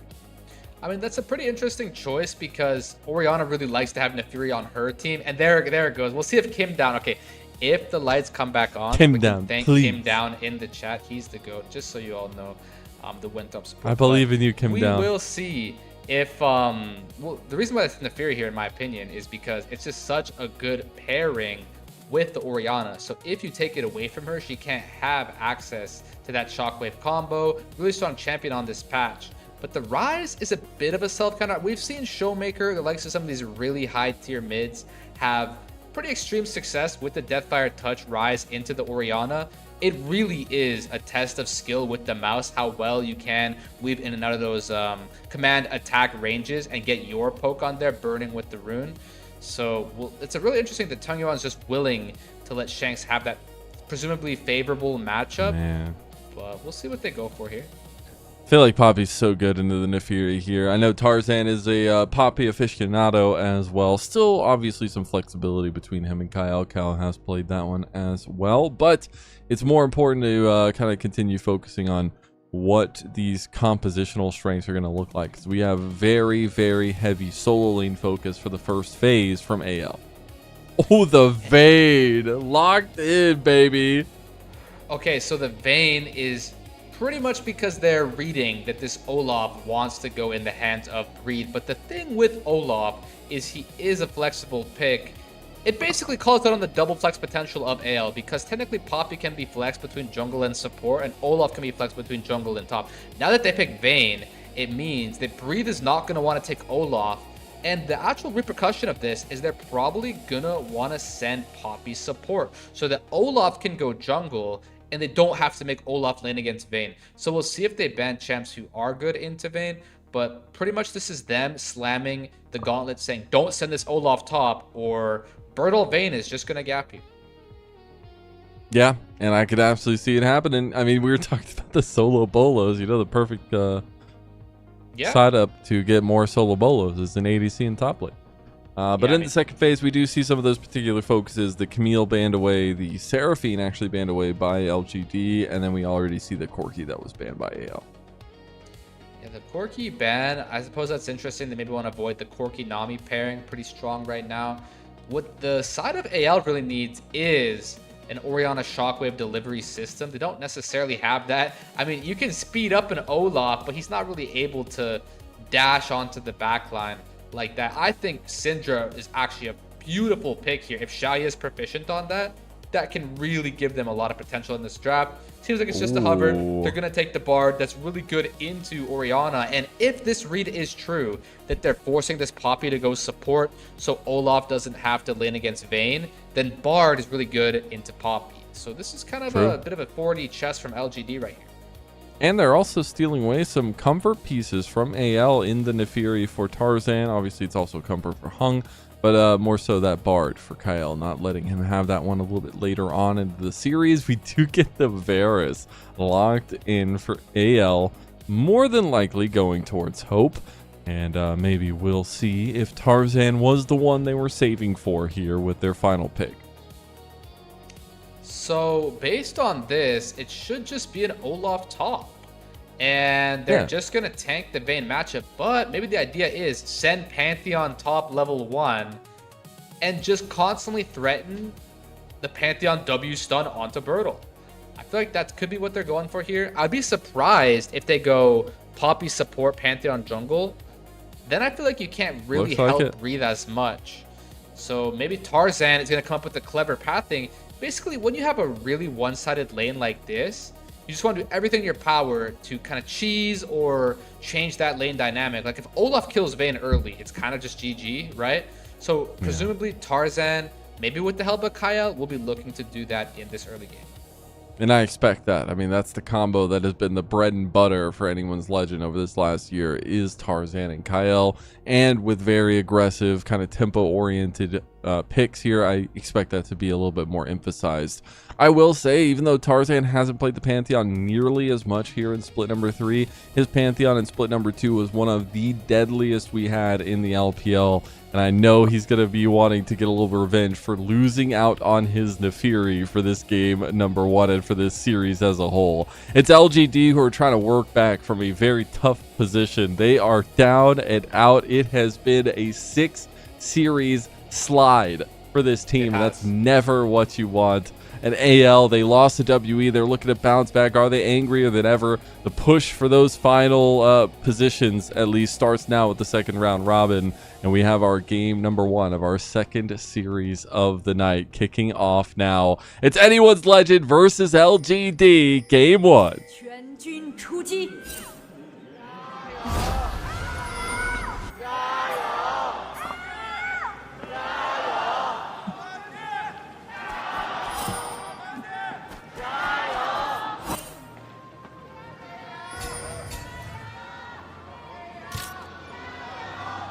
Okay, well, a little competing fan chance. We still haven't gotten the back and forth nature yet. This is exactly what we saw coming with this top lane matchup. Looks like it was, I believe, Crisp started up there with Bertle, dropped that ward in there for him to make sure he can see breathe if he tries to have a little too much fun going too close to the minion waves. And it's going to enable Bertle to be in this range versus melee matchup, though he doesn't have nearly as much vision of where Tarzan can be coming from. Thankfully for him, Tarzan is starting in the bot side. Here comes the Nimbus. It's really quick. It's a Storm Raiders start for Breathe as well. Very interesting on the Olaf, and already burns that Ignite down. The Ghost will be burned on the other side. Yeah, I just didn't see that coming at all, but I think it's really good for Bertle.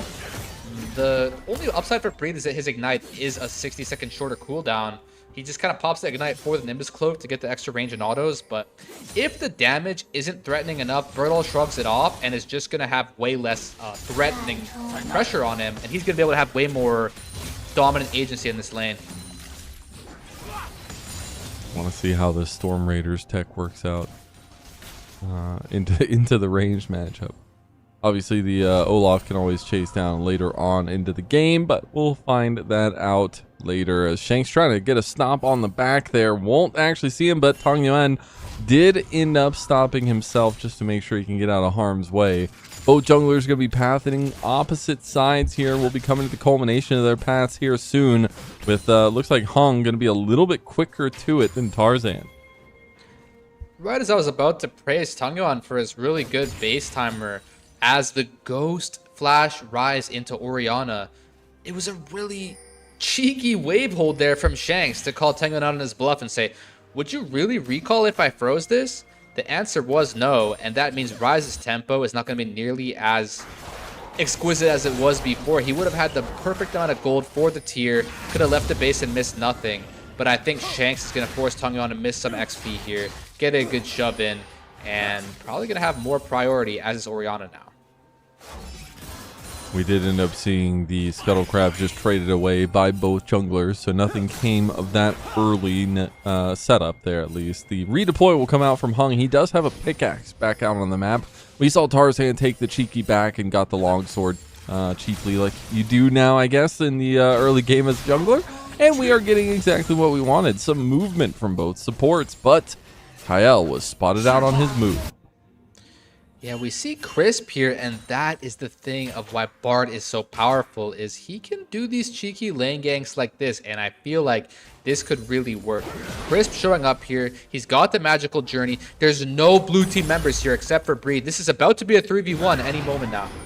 They're going to hold the wave there too. Magical Journey coming through. Early flash from Breed. He's trying to get a little bit of distance here. He gets condemned into the wall, and First Blood goes over to LGD. Beautifully executed.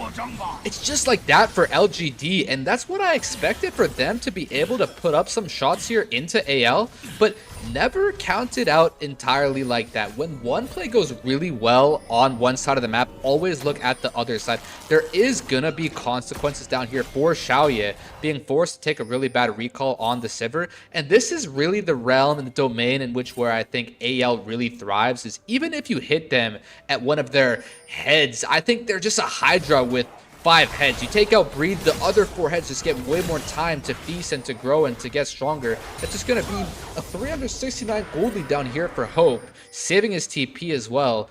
We'll see if that really has some implications or not, but all things considered, a really beautiful First Blood for LGD. Let's just see if they can stem the bleeding in the bot side. Hung was thinking about it in the top lane. Breathe is looking pretty juicy.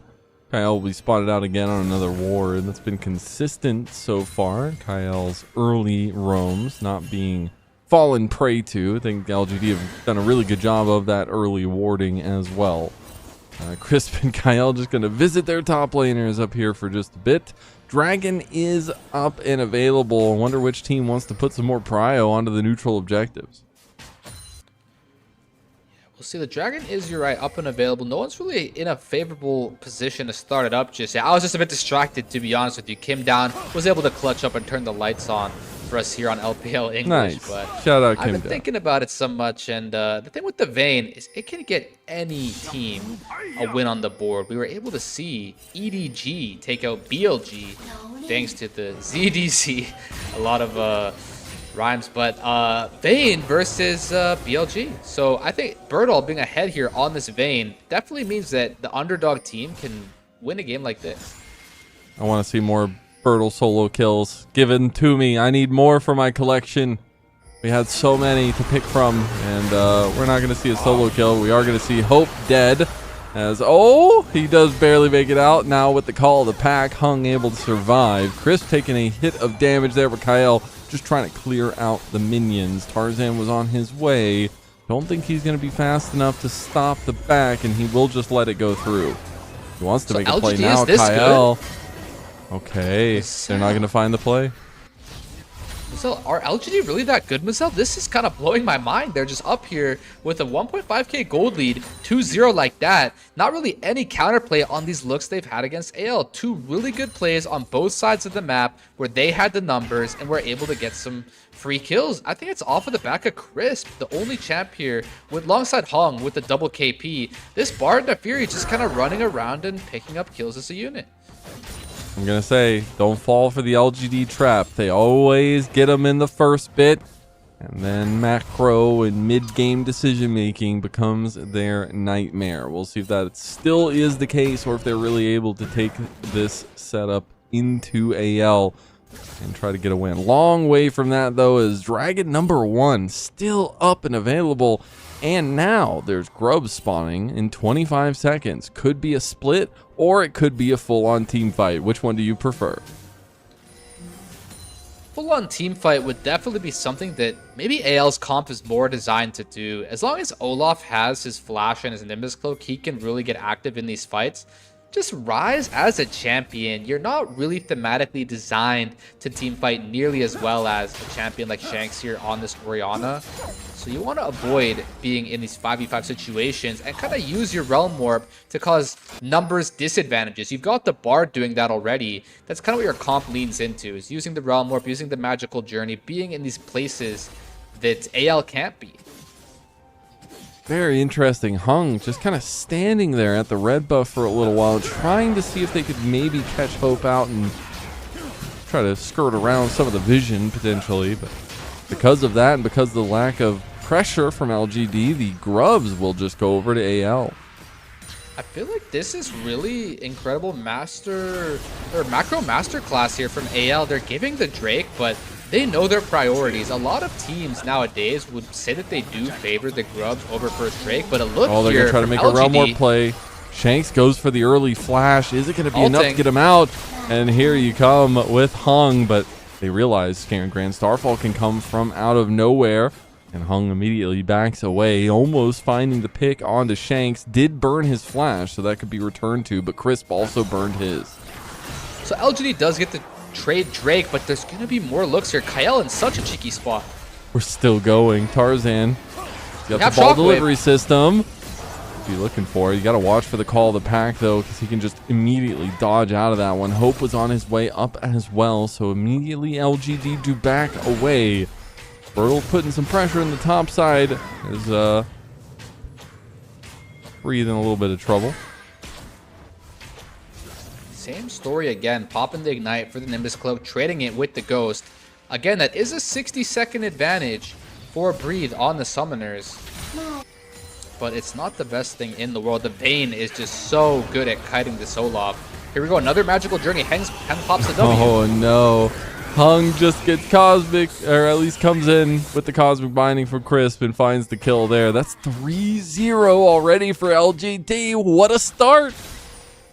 Yeah, Hung just pops the call of the pack and one-shots him coming through the Magical Journey. I'm telling you, this Nefiri Bard combo is lethal, and AL doesn't really have the answers for this. We're getting an invade here from Tarzan, you know, working together with Kyle, but Hope is just stranded down there alone in the bond side. 2 deaths, not really much to his fault. It's just that AL is playing so far away from him.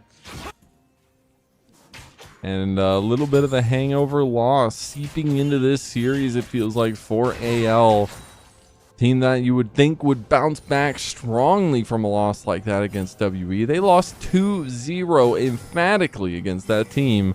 And now I'm trying to figure out what comes next, and it's not looking put together. 3K advantage for LGD, and that's something to be proud about for this series, at least to start like this for them. I mean, even Xiaoya has the cull, so that lead is only set to grow. I feel like the main thing AL has working for them is their teamfight composition identity. If they can get Tarzan and Shanks working together, maybe using that Pantheon stun into a Shockwave, or some of these high-level teams are really good at using Shockwave plus Flash, where they use another member to flash it in, like a Poppy Kyle kind of look. I want to see Shanks get involved, use a proactive Shockwave. That will really set AL back into the point of this game. You don't need any momentum in this first, 11.5 minutes per se, but you do need something to go your way eventually on one of these looks. You're going to get turns and timers and opportunities. I want to see a Shockwave. I want to see something like that, but they're looking him. Ooh, the flash play on a Shanks, the Shockwave onto himself. The Sombrero will not save him. Hung gets another kill. 3-0 on this Nefiri. I think LGD just has the number. They know that Shanks is the main threat, so they can just target him first before he gets targeting them. And now Shanks has nothing to do. He's left respawning. Breathe gets a +1 though. I mean, hey, bet we would take those as the Olaf. That's a dub. That's a dub. Breathe with the undertow. Does get condemned immediately and loses a chunk of his turret, but it's the dubs that you want. As we are getting to these first item spikes here, fools. Yeah, I mean, those are the dubs they kind of need, to be honest. This game is way more cooked than it's supposed to be. Hung sitting on a 1k gold lead here. You're kind of glad to deny the guy with the 1k gold lead the Crab, you know? Like, we can't have this guy have everything. We need to have something for ourselves. We saw Breathe even hits level 11 before Birdall up here. That's going to be helpful just as a sign. That's some kind of a promising lead they have in any way, shape, or form. And I'm just going to say it's something I've known to be true. As soon as everybody starts saying it's a 2-0, it's a 2-0, oh, it's only a 2-0, nothing else is going to happen, that's when it always ends up being the opposite. That's why I go into these series and I'm always like, nope, it's LGD is going to win it. Because, you know, you just have to go with the crazy one and you might just be correct here in the LPL. And so far, I know LGD haven't won this game yet, but they are masterfully in the lead and they could be looking at another dragon in about 25 seconds.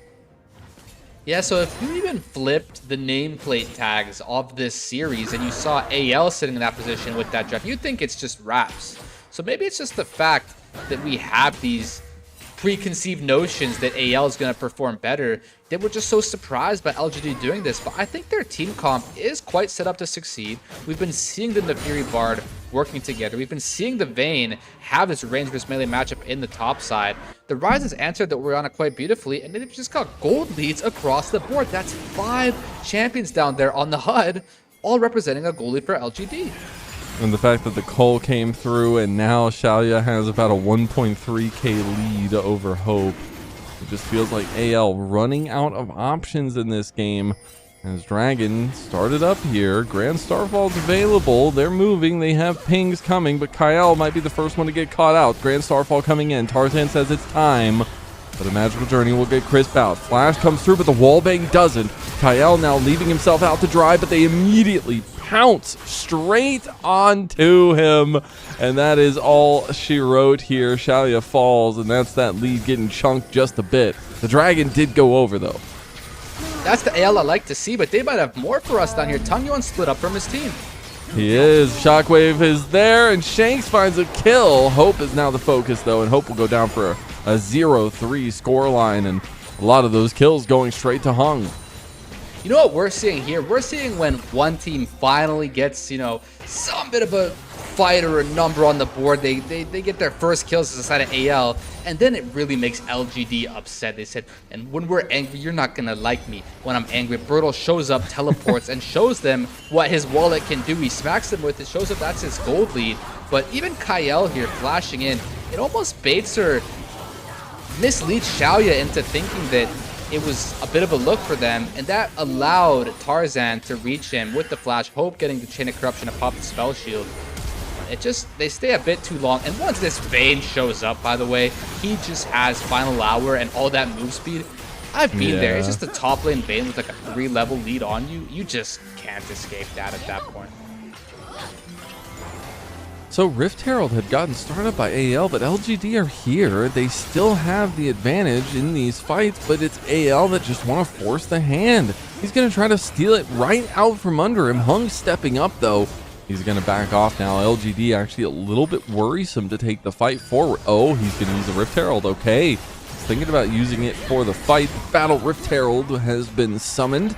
Birdall's trying to get a little bit damage down. Okay, Shelly did not like those dogs. You can see that there. And Shelly's just going to try to waltz her way to mid lane, but should not get the charge through. A very unfortunate bit of a waste of a Rift Herald for AL. Well, one comparison that I would make for high-level league games, which I might have to watch this Poppy dodge the Cosmic Binding first, is that it feels like a bit of a chess or a bit of a tennis match where sometimes you got to keep score of what's happening back to back, who's winning one play then winning the next. And I would say, as much as they weren't the best case scenario in either of the previous 2 plays, I would say that's point AL twice in a row. First, they got that shutdown gold onto Shaoye after the Dragon to at least get some recuperation. And then they last hit the Rift Herald, meaning LGD themselves with that lead couldn't snowball it further. So AL is getting some favorable outcomes and showing why they are one of the best teams in this league. It's just a matter of, can that matter more than the lead LGD already has? And we're going to be looking at the setup around this bottom side of the map as Hung trying to get a catch out on Kyle. Doesn't end up finding the angle there for the Hound's pursuit. LGD still plenty of firepower ahead of this Dragon. As we do have a tiny bit of time before the setup comes through, I do want to see if we can bring up that graphic of our predictions, because I know you foreshadowed yours earlier. But it's very important to note that both of us have a little bit of same feelings for both these two teams, with AL being one of the top 3 teams, at least third for me, first for you, but also a bit of similarity between where we value LGD. I still do think they will scrape through and not have to go to play-ins, but this team needs to show me a lot before that.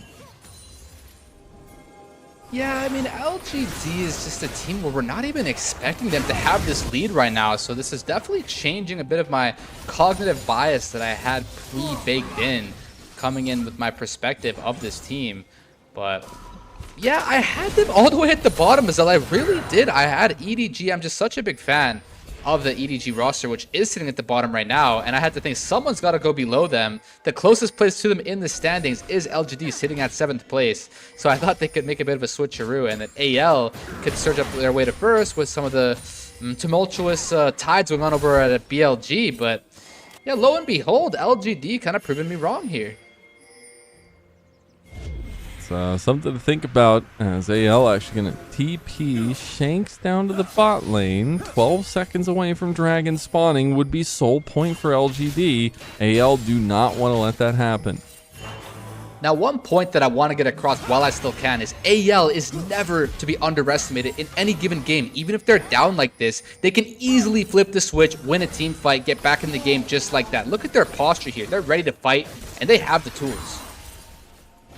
Couple item spikes in tow, all the ultimates available. It's about the mechanical execution of these next few moments. LGD could also just let this one go. They could just say, we don't need to fight. We're going to give this timer over to AL. But it doesn't look like that's what they want. On the Hunt has been popped, and LGD are moving forward. Kyle gets locked down a bit. You can tell LGD very hesitant to overextend. The Tempered Fate went wide, and that just means LGD back away from the play. They're going to go to mid lane. Yeah, no way. LGD not having the confidence to step up, but Kyle does. Grand Starfall into the back line. Tarzan looking for his target, tries to go for Shalia. Shalia able to flash away for now, but Chris becomes the target now. Tarzan looking for his kills, looking for something. Bertle decides to pop the final hour, wants to go in. Tarzan found something on the back with Hope, with the spike coming through. It's not enough. Final hour might just be Bertle's final days. One more hit, and the undertow from this lane opponent comes through, and you called it, my friend. One fight is all AL need. Lead has been chunked, and AL have shattered the confidence of LGD. AL always has this in the tank, and I think that's what makes them such a great team. At any given moment of any given game, AL will just stat check you. They will just hands check you. They will just say, we are going to stand here. I know this is what you want to do. Well, we don't want you to do that, and we are ready to stop you by any means. And as a matter of fact, LGD felt that aggression. They backed all the way off from the Dragon. They said, we don't even have the means to do this anymore. AL is so well positioned with their team comp and with the state of this game. We want to look mid instead, and that enables AL to have a look with the Grand Starfall, Tarzan coming in with Kyle, disrupting and creating so much space in these fights on the Poppy, providing so much CC that, look at that, AL's able to do it, and now the scoreboard looks a lot more even and doable. And the thing I'll say here, and I might be looking too much into it, but I've been watching a lot of Pro League, I just feel like confidence was completely down in the dumps there for LGD. They had a 3,000 gold lead, and they were playing like they were going into a team that had like a 5,000 to 6,000 gold lead over them. And those are those moments where it's AL's confidence in themselves that really reigns supreme, because then you just start looking like a bunch of chickens with your head cut off as LGD. Bertle pops his final hour while his entire team is getting engaged on and can't do anything with it. And those are the situations that you can just tell the difference between a confident team and a non-confident team. You're so right, and it was so apparent right there. You could see that Crisp wasn't able to land the tempered fate or set up a good engage, and then LGD's comp was just in such an awkward spot. You want to see Bertle coming off of these way better flank angles where he can get way more damage dealt. If he's just coming in front to back like that, he can't really access through this team comp. Tarzan very hard to take down, but LGD are trying. Kyle's now the focus. Tarzan still down about half health, but he's going to heal up from the honey fruit. Looks like an attempted play by LGD to get something out of AL. I will say, though, a little bit of side lane pressure could go a long way for Bertle. He's going to pop the final hour because he saw that Tarzan was coming. Beautiful condemn back. Bertle's out safely. I was going to say, why is Bertle not fighting Breathe back there when he's standing so close to him? He's got the final hour. Then I realized the Grand Starfall is the constant threatening presence that he's got to be concerned about on this Vayne. Thankfully for him, Tarzan did just pop that, so maybe he'll have a timer or a window here to put some pressure onto Breathe, but that XP lead that Breathe has is starting to matter a lot. He's got level 16 2 items here. Even though Bertle's got a lead, it's not something that Breathe is really writing home about or too concerned about at the end of the day. He can definitely be strong into this Vayne at any given point. You see the death squad of AL move around. It's been Kyle and Tarzan tied at the hip. Rightfully so, what we were talking about from the draft and how integral this combination is to AL just in general. But it's LGD moving around for a setup. Hung is on vision here and AL moving here as well. There's only the Baron up, and I don't think either team really wants it, but the Scuttle Crab was up, and honestly, I was down for a 5v5 over a Scuttle Crab. Yeah, I mean, the 5v5 would be great. I don't think Blabber or Tian are in the game, so thankfully we didn't have to have anything too crazy happen. But this tower up here is not long for the world. If they can chip this even once, Shanks could be vulnerable, but he's going to get to chill, farm it up a little longer. Looks like we have ourselves a bit of a slow burner. Shanks building his way towards 3 items. That might be the next spike to look out for. Or really when Hope gets this Muramana, then AL is going to fully be online. So I would say until then, or some spikes before then, are LGD's best opportunities. I would say the likes of maybe Actualizer on Tungyuan would be the best you can go for here. Maybe a Fiend Hunter Bolts on Bertle.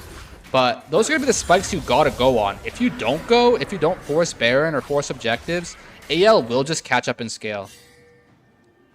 That's something we haven't talked about too much, but it's still something to think about for AL and some of the scaling factor that they do have. But also that Hope is just going to be a menace as time goes on with his poke, especially around these objectives.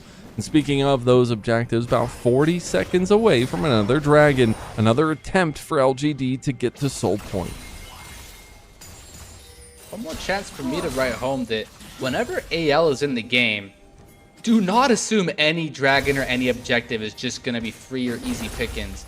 If you're getting a dragon against AL, they're going to either A, make you pay for it across the map, or B, pressure you into thinking they're going to out-team fight you. Or C, just out-team fight you and take the dragon for themselves. So the preemptive TPs coming out from AL Breathe. Speedy as all get out. Tarzan is about half health now, and that's pretty scary. He does have the Grand Starfall, though, can find backline access, and all they need is target selection. It looks like Tarzan wants to take this time to back. This is actually so smart. Not on vision, will take the back, and has the Grand Starfall to get back into the fight. But the dragon, it's already half health. He didn't realize how fast they'd burn it. It's going to have to be the Grand Starfall play or nothing here, as AL are on the wrong side of the fight. They are waiting for their jungler. They are waiting for their savior. The Keeper's Verdict goes wide. Here comes Grand Starfall trying to join with the team. The shockwave on the 2 as they do find one, and now Breathe. He's ripping and roaring through them as though Bertle, looking for the fight back, does have the final hour, but the rest of AL turn onto him. There you go. Hound's pursuit for Hung to get the reset. He wants another, but immediately gets taken down, and now Tungyuan has to flash away. Shanks going for the kill, going for the follow through. Tungyuan gets out with a realm warp. What a banger of a fight out of nowhere! LGD starts the Drake, barely gets it before Tarzan shows up. We see Tempered Fate and Keeper's Verdict flying past each other. Then the fight breaks out and everyone is trying to get an angle on someone. Flashing out or flashing in, doing everything in their last-ditch efforts to make sure they do everything in their possibilities in this fight. It's just crazy what unfolds here. Kyle, I think, cleanses himself with the spellbook, but Xiaoya once again just gets one shot. He's been AL's target all game, and I think they just had his number. This time it was Breathe able to do so much of that damage to him, but Tarzan is just such a menace. You see Hong goes for the cheeky look onto Breathe, but watch how much damage Tarzan does. Strikes him right through. And just like that, they're back, baby. Yeah, the gold lead is literally nothing. I think it's under 500 now. Actually, no, let's just make it dead even for AL. And this is the terrifying point of LGD's games, because we have seen this story play out time and time. And I'm not going to do it 6 times in a row, but that many times again. It's been really tough for LGD.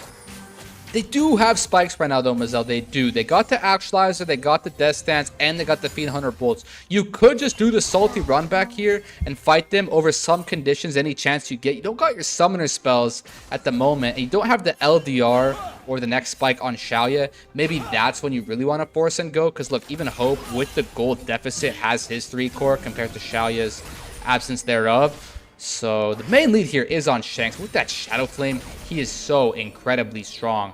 And it's going to be really anyone's fight here, Mazel. Just who lands the spells on the more precious targets. I think precious is a good word. Depending on which side you're looking at.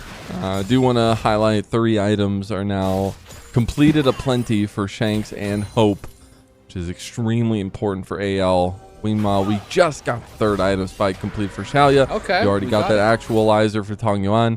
And you have the 3rd item spike with the Death's Dance for Hung. Yeah, and even Chris picks up his 2-item spike here as well with the Lock and Mikhail. He's stronger than his opposition in Kyle.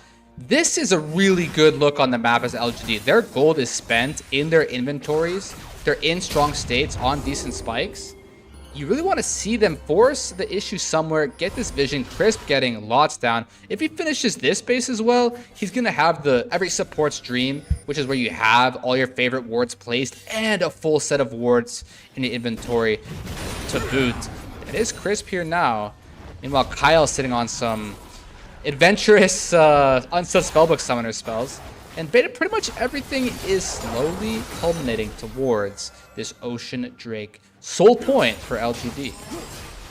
It could be an Ocean Soul for them. That would be so huge for their compositional strength and how they are able to kind of withstand or apply siege on the map.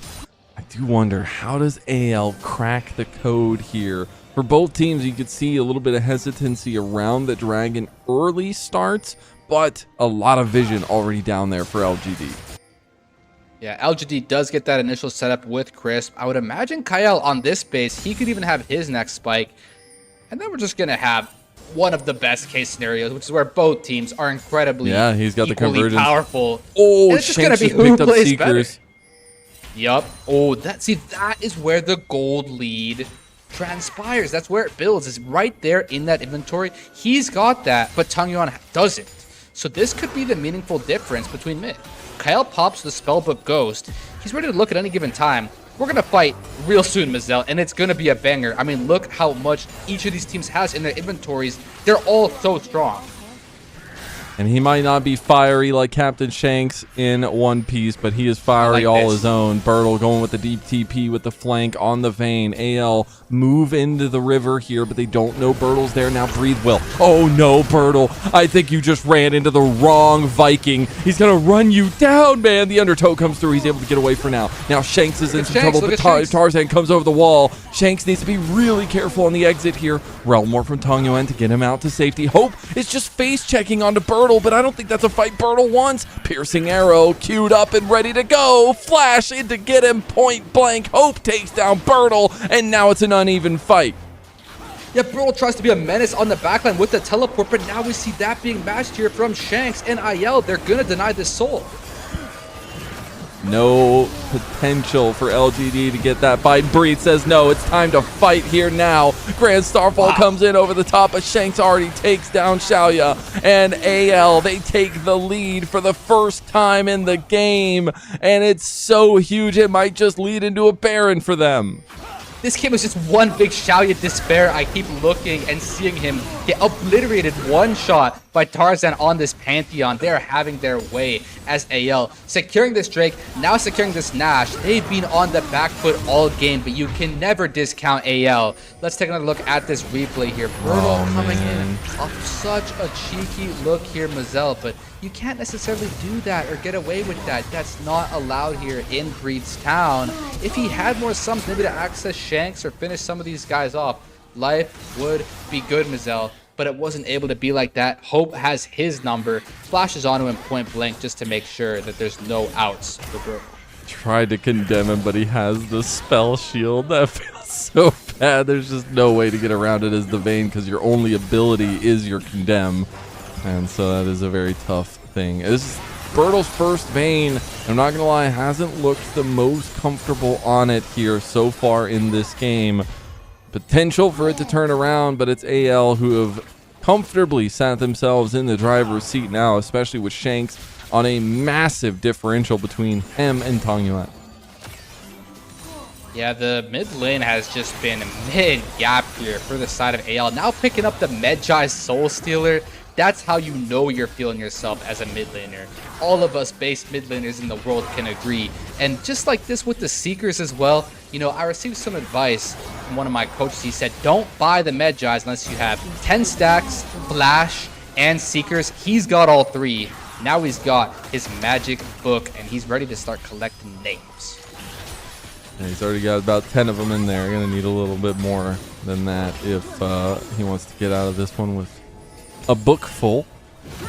Still a while till the dragon comes up, but the Baron is still up for another minute and 15 seconds for AL. The Cape at least, and the siege will continue. They're going to take down the tier 2 in mid lane. LGD, they're thinking about a little bit of a play. AL still can play so aggressively though, because they still also have the GA for Tarzan. So this is just AL's map as it stands with this Baron buff. Committing to these bases is going to mean they might have just the back end of one more wave to play with. But I will say this, Mazel.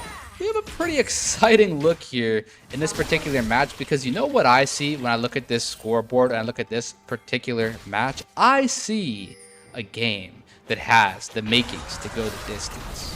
We just have two dragons on each side. I thought you were just going to leave it at a game.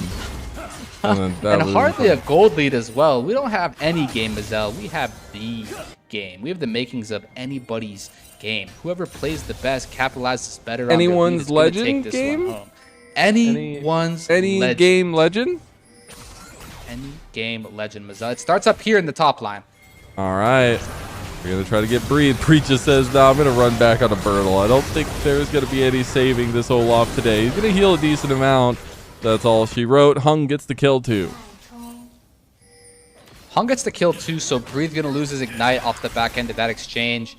But Bertle here is just pretty much never going to be a threat to Breed. Now that he's got all these items, the Storm Razor for kiting, the Fiend Hunter gives you move speed. He's even got the QSS to negate any slows or CC that come his way, particularly from Pantheon or even the Varus. But even if Breed were to land on Undertow, Bertle can negate that. He's really strong on this Vayne, a really strong scaling pick. So they're always going to have their hopes. Same with Tong Yuan on this rise. These picks do scale.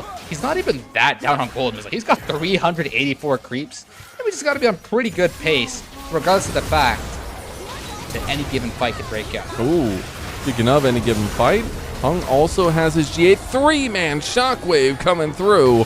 The Shanks does end up going golden. Tong Yuan's on the wrong side of the fight. He just went in without his team. He goes golden though. Maybe Bertle can save the day. Tong Yuan does go down. Tarzan goes right back on a Bertle. Bertle though, he's out for now. Final hour, really doing some work there, but Hung will be the one that takes everything from AL. And now Grand Starfall, you gotta realize that they have the possibility to follow through. Flash coming out from Shakes. He started the fight with a 3-man shockwave and he ends it right there.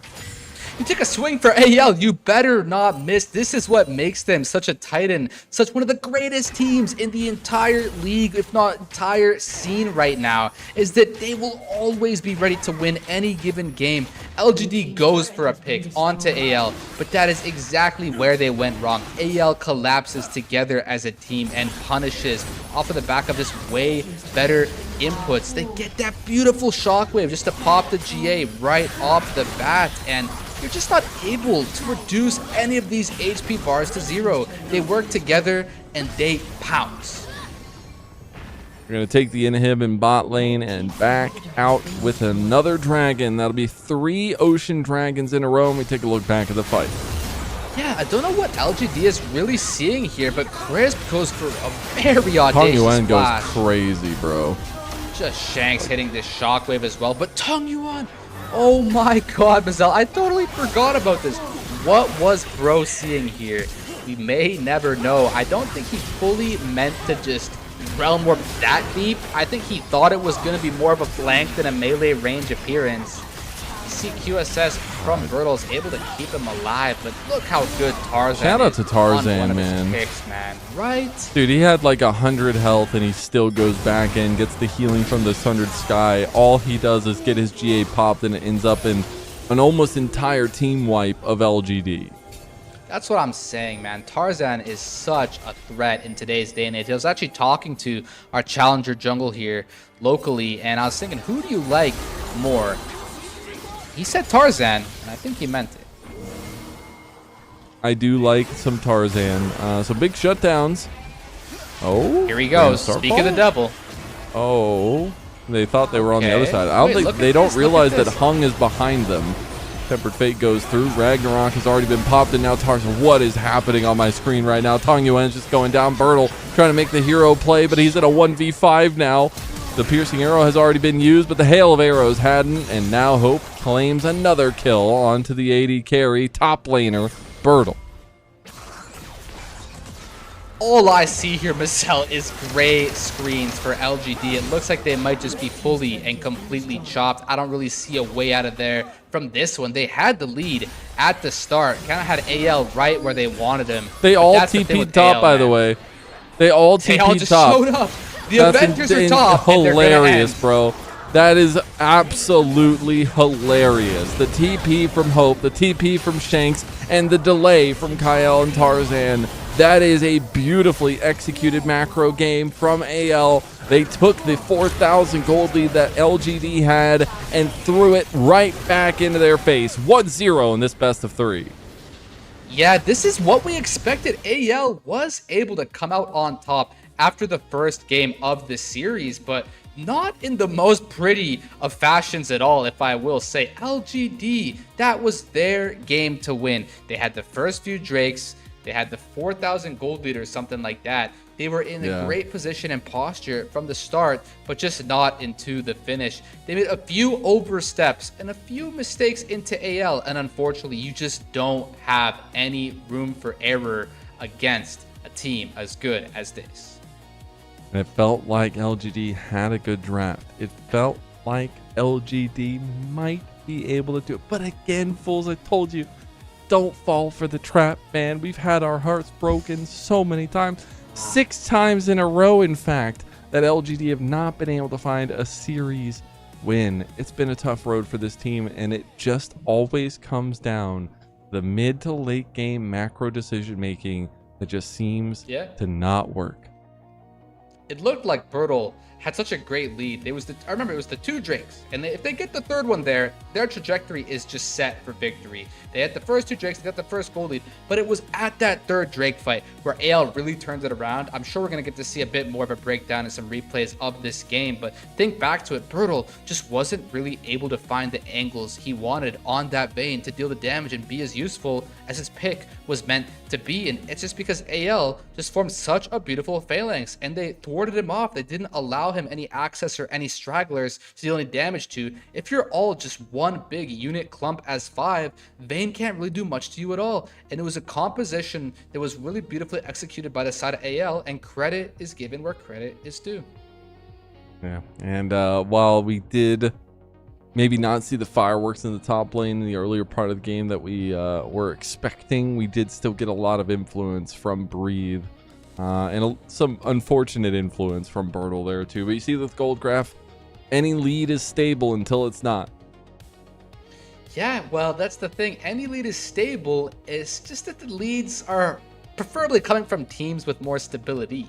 You know, these teams who are a little bit more reliable at the top of the table, when they have a lead, it almost always ends well. But you were a bit of a knower when it comes to the LGD leads. The LGD leads, they might look good on the start of the graph, but it's just they always look good, man.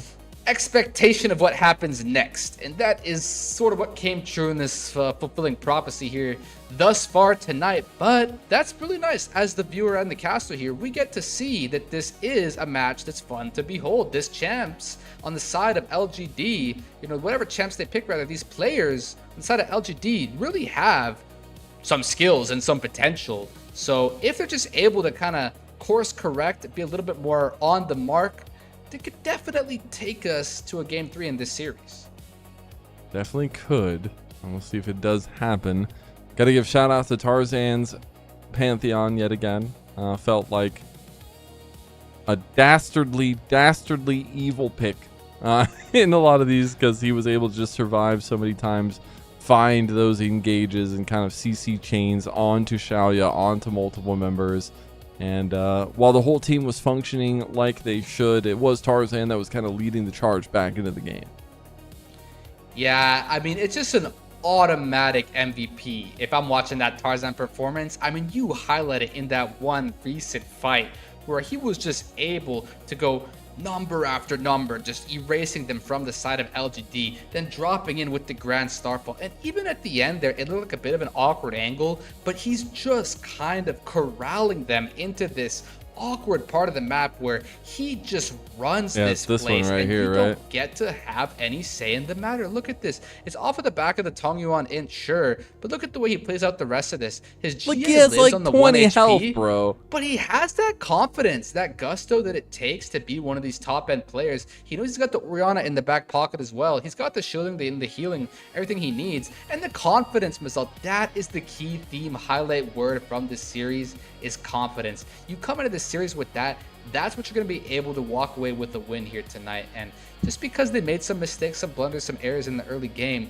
that doesn't mean anyone's Legend isn't the more confident team. In these team fights, they had the positioning, they were ready, and it definitely showcased why they're so high in that standings.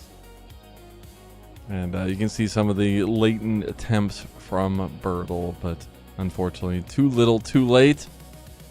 Who do you give MVP for this game? Is it just Tarzan?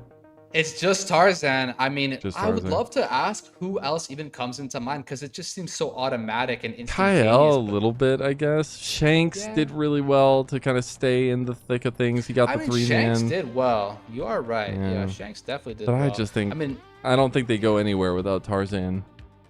I really don't. I mean, he was just there and he was ready. He didn't make any deaths for himself. It was just Hope caught on the weak side. It was just a good setup from the side of LGD in the top side. Tarzan, he bided his time and waited for his opportune moments to come. And when they did, and this is what makes him such a great player, he struck, and he struck true. He struck gold, Mazel, and that is able to take them to the first win of this series here tonight. It's Shanks. He gets it. Maybe not our choice, but a choice. They didn't want to continue giving Tarzan them because he's gotten too many. Still pretty impressive Orianna from Shanks. If you look close, I mean, sometimes these players are just having really impressive micro and mechanics and trading and spacing and all those beautiful, lovely things.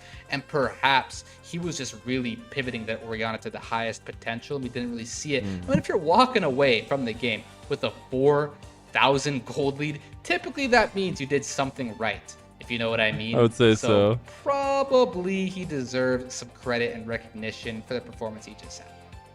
Well, we deserve a little bit of a break after that craziness. AL up 1-0 after that first game. We'll see if LGD can bring us to full 3 or if AL bounce back with a 2-0 win.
Welcome back, everyone, to LPL English, your unofficial home for everything LPL. I'm Mazel. I'm joined by Foles. We've got Shivam behind us on production, and we have an AL who, at first, didn't look like they showed up to the series, but then, just when you think it was the worst part of the moment, Captain Shanks comes out of nowhere, comes out of left field, comes out of a champion that isn't on this picture on the Orianna, but still has a Captain Shanks-like performance. It's been really cool to see his glow up as well. I mean, obviously becoming a mainstay on this AL team, but having pop-off carry moments like this, earning his 3rd MVP of the split.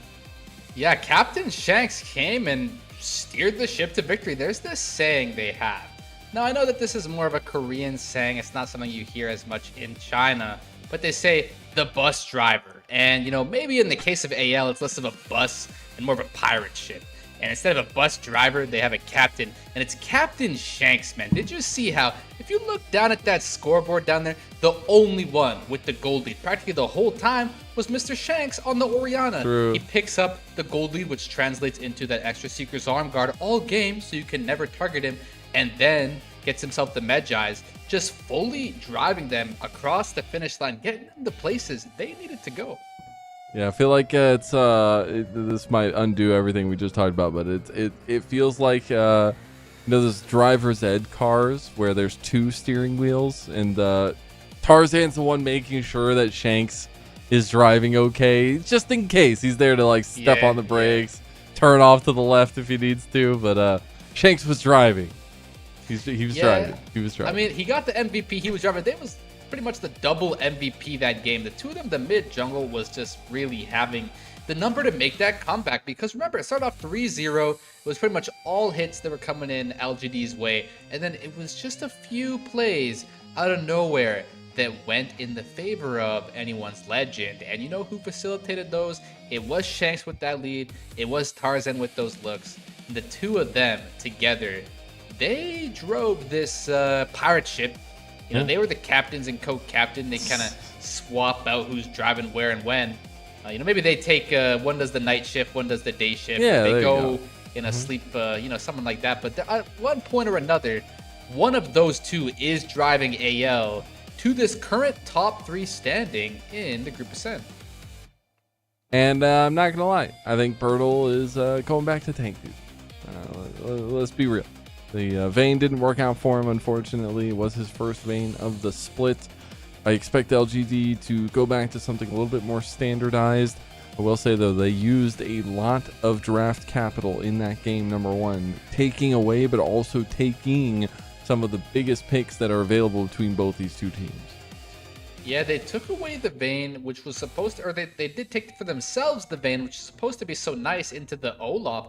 But Breathe just masterfully executes the weak counter side of the matchup, just tanks it, just shrugs it off, says this is life, and moves it on, and was the better for it. And they took away some other picks from the side of AL with the Nefiri and things like this, but I don't think it's going to matter all too much. AL, their pools just go so deep. Their practice is just so profound. They're so ready, and they get...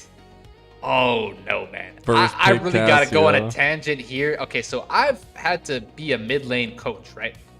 And I'm training my mid lane counterpart, which is the Wu Samakin. And he picks Cassiopeia, man.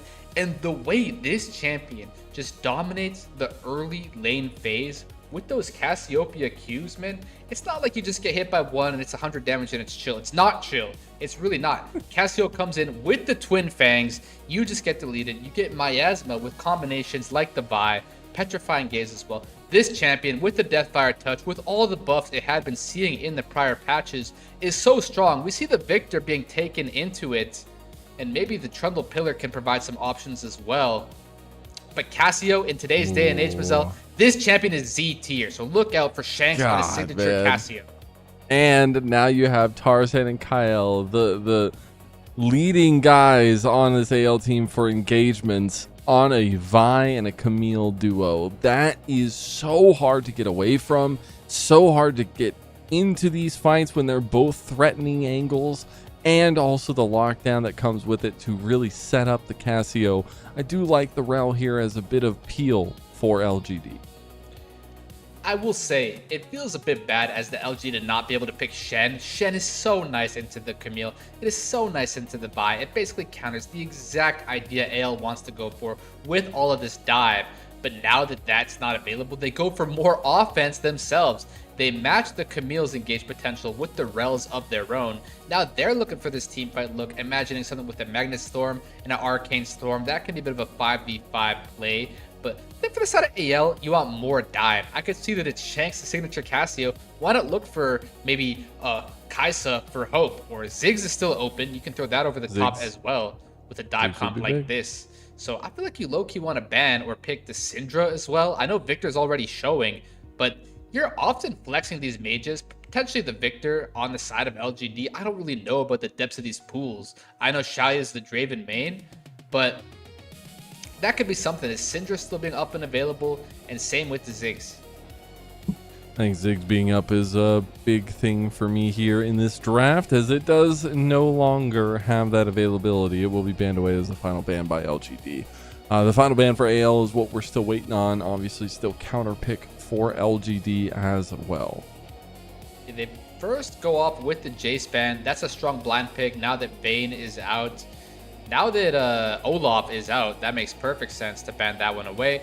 I really am curious if this Victor is a flex. I'm not so sure. I feel like it's probably just Tung Yuan says, okay, fine, leave Shanks' Casio open this draft. My idea is I'm playing Victor. This matchup is theoretically rather Victor favored. I want this. That's probably the whole idea of what's unfolding here, and we're just seeing what remains. Corki being pretty strong this patch. I like the hover.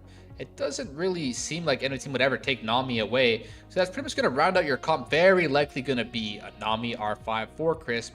Let's see if AL goes for the dive. Like I mentioned, if you can't get the Ziggs, you can still get the Kaisa. I feel like the Corki is a little tough into the Camille Vi, but being able to get that long distance damage, but as well as the Gatling gun shred will be extremely important for LGD. The Jhin comes through on 4th pick for AL, rightly so. And I actually do really like the Jhin of this comp. I was going to talk about it a little bit earlier, but we got started talking about other things, and I think it provides a lot of the setup, maybe not necessarily the damage profile, but a lot of the setup that the rest of the team really wants for AL. And now you have the Rumble for Breed. I tell you, Mazel, AL's comp is one of the most threatening, well-created League of Legends 2026 team comps I have ever seen. I don't even want to play against that comp ever in my entire career, Mazel. If I ever see the enemy team have this Rumble Vi, Casio, Jhin, Camille, I don't want to go anywhere near them with a 10-foot pole. That just sounds so scary, so intimidating. Think about how hard this is going to be for the likes of Tung Yuan and Xiaoya. You saw last game, the Sivir for Xiaoya, he was already getting completely chopped by Tarzan. Now think about playing against this comp. Yeah, I think that's the hardest thing about the whole situation is, like, you just got out of the meat grinder and all of a sudden you hear the power switch flip back on. You just got to walk back in, man. You just got to go back in there. You got to do your best. You got to hope you take the dub and continue this series, because it's a tough road if you don't. 7 series losses in a row is what it would be if LGD lose here. And yes, it's the beginnings of the second round robin for both these two teams, but man, you are running out of time for LGD if they even want to help to be out of the play-ins conversation, because that play-ins is a do or die best of 5 between you and the top 2 teams from Group Nirvana. It is terrifying, and we got to start thinking about it. We got to start thinking what LGD can bring to the table for the rest of their group ascend time here in split number 3. But AL, they look like the team we're all scared of. They look like the team that has consistently been able to reach the top rungs. Game number 2 between AL and LGD kicks off now.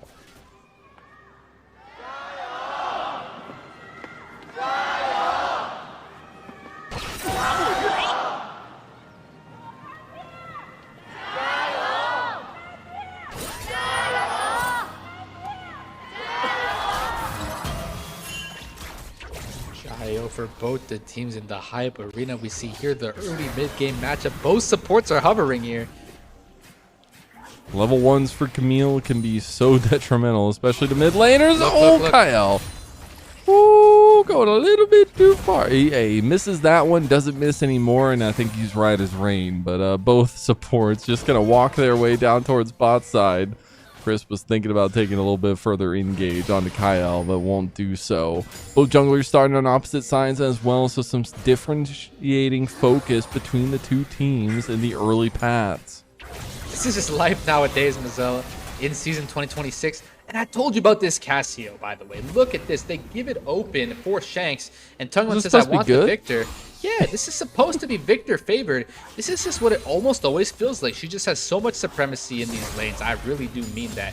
But look at that, how common it is. You get the supports showing up in the mid lane from level 1. I honestly kind of like it as a player myself, Mazzelle. I know some people are not the biggest fan of the meta where you have the roaming supports like the Camille, you pick the mages to enable it. But I think it's kind of fun and spices things up. You don't really know where they're going to be at the start. And that's what definitely happened here is Tongwon, and his HP bar is worse for wear for it.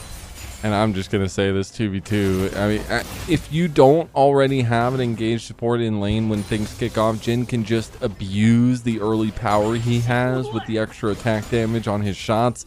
And it can be very brutal. And I think you're seeing that pan out the way of AL on the bot side for now, at least, with Xiaoya having to be forced back for the moment.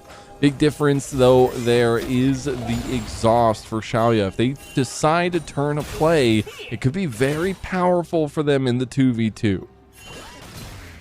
The exhaust for Xiaoya, pretty interesting.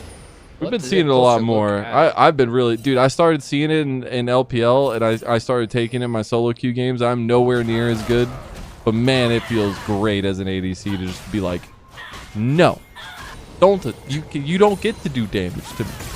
Yeah, I found exhaust is usually pretty good on these ADs who have to get up close and personal. Like, I've seen a lot of Kaisas like to take the exhaust, or Tristanas, where they're diving right on top of your forehead. That can kind of be the quirky, except them diving onto you. Speaking of dives. Yep, Hope doesn't have the exhaust on his side, but he does have the flash. Fancy moves here. The exhaust. Xiaoya, you're tanking the turret, brother. Huh? Oh my god, it is a catastrophe for LGD, but because the hook shot's going to come through, and it's a 2-for-1 in favor of anyone's legend, and they might even get a topside play. No, Tarzan's just going to go for the Krugs. You just got to pray for Bertle up here, man. He's the last standing hope for LGD left on the map, and if there were to be something tragic and catastrophic up there as well, we might really be concerned for the hopes for the remainder of this series, but they're going to be okay in the rest of the map. But down there was so ugly. What happened there was that we had the exhaust from the Xiaoya, but he just wasn't able to. I just don't think he realized he was tanking. Yeah, I mean, honestly, I don't know who was tanking here. It looks like they didn't. It was Xiaoya. And he just... Because he flashes away from the initial, and then he auto-attacks him before the combo comes through. That flash ended up being the biggest value flash Hope had. What a big mistake there from the side of LGD. Hope's flash meant that Xiaoya was so waiting too long to hit him with the quirky auto that it just meant he was the first one to hit him. And Hope able to evade those instances of damage from Hong and Crisp meant that it's going to be an AL favorite play overall, when that could have very well been the other way around. Very tough position to be in, because this ain't like game number 1. We're not in Kansas anymore, or whatever version of Kansas China has. As AL just going to be in a little bit more of a driving position than they were in that game number 1. Gotta remember, it was LGD with about a 4,000 gold lead in that game 1 that came crumbling down from its high heights. And it feels like AL have taken that momentum into this game too. It makes you think, if the enemy team can come back from such a deficit, why can't we, as the side of LGD? Ideally, you want to be coming in with the biggest lead possible, being the underdog here and all. But here comes Shanks on the Casio. You can never underestimate the amount of damage it comes out, especially if that miasma catches you off guard. Look at this, going for the play in the bush. He gets the beautiful pillar there, and unfortunately Hope has no escape as he doesn't have flash any longer. Hung gets the kill and a redemption for LGD on the bot side. Hung wants this series to have some more life to it, and with that pick down here, might be able to earn themselves a bit more tempo on this map. He opts not to start the Drake just yet, sitting on the 22 stacks of the Smite, and that is probably why. If Tarzan were to able to sprint down to this Drake pit right here, which is what he's doing, he's got no vision whatsoever, he would just have the bigger Smite, level 6. He would come over here, take out Hung, take the Drake for himself as well. Actually, a really heads-up play from Hung to just base instead of starting the Drake, knowing Tarzan had that camp advantage and the bigger Smite, bigger XP lead. That dragon still will go the way of AL. It's going to be pretty big. It's their first dragon of the series so far. Obviously only 2 games in, but still, the results-based analysis stands. And you wonder what they can do with a little bit of this pressure from the bot lane that they've had with the prio. Hope has gained in the lane. Well, based on your stats, Mazel, basically first dragon of the game has a 0% win rate. So we really do have AL facing up against the mountain here, the ascent, if you will, to prove the impossible, slaying the Hextech Dragon, which, might I add, is so glorious for this team comp they've drafted for themselves. And I can't hit it home any further than this. This is really one of the most beautiful team comps I've seen in my time, Mazel. This comp, I promise you, with even any kind of lead like this, if you 5v5 or do anything together as well at all, you pretty much just win by default. I really do think so. Yeah. The bar of execution, very easy to reach, it feels like, for AL. A little bit fewer and a little bit harder to reach for LGD here, but that can all change at the drop of a hat. We do have about 25 seconds for the grubs to be spawning on the top side of the map. Redeploy coming out from Tarzan onto that side as well. They might just go for full neutral objective control if LGD let them have. You can't beat them, join them, so we should best read their playbook is the side of LGD. And they know what, They're just if gonna AL farm can't get man. what they I can't watch. they gotta make them get what they want. And this I is can't what watch. LGD. Pulls, please. IL's here. Okay. I don't know who's the predator or the prey. I think Hung could be in some danger here. Oh, he definitely is. They saw him over there with the ward and a beautiful deadly flourish. The flash play doesn't actually come through, but the cease and desist does. Hold up. Those powered up gauntlets doing work, but Hung able to survive for a little bit longer. It's going to be the trade of the jungles, but Shanks comes over, picks up the kill, finds one there for his ADC as well, and the carries starting to get pretty fed for anyone's legend. Shanks catches them with their eyes wide open, pops with the flash onto them, and there is no way they can retaliate from that play. That's the mid-prio. That's the Cassio I've been warning you about. All these mid-laners to take as much movement speed as humanly possible, and that's why Shanks is able to get down here so quickly. Hung making the critical mistake of pathing towards that red buff area there when they didn't have the mid-prio or a good state of the bomb. But look at the petrifying gaze from Shanks here, Mazel. He is one of the best Cassios in the world, and how dare they give him one of his best caps. That play is going to be huge for them as well, as he's getting a little bit closer to that Roa. You see, though, LGD putting some bodies up here to potentially contest over the grubs. Tarzan starts it up now. We do have Bertle up here, still not sitting on his first item, whereas Breed has been naturally farming it up. No top lane is involved, just yet sitting on the island for themselves. The free grubs. But it looks like it. Yeah, Tarzan's just going to start these up and get him. Yo, support Big by the way, chunk support here by onto the way, Chris support by the way, support by the way. I thought that was a Camille from the top lane or something, Mazel. You see that kind of damage that support, by the way, is doing? Support's not okay right now, man. And look at his inventory, man. It's not okay. He's literally just building stats, by the way. He just got 2 swords and 2 crystals. It's this and it's AP supports that just get to build damage and still do as much damage as any other champion. Those are the things I hate. And I want to see how much damage he does, but I don't know if we're going to get to find out up here. Bertle is able to kind of scare them off, even though Breed does pop the equalizer. But yeah, I tell you, so the damage that this champs are dealing, this is before the Blood Song, by the way. It's just utterly incredible. You have the shield bash, you have the sudden impact, you have the hail of blades, all these Camille damages, the true damage. It's such high scalings, Mazel, and it is such high base damages as well.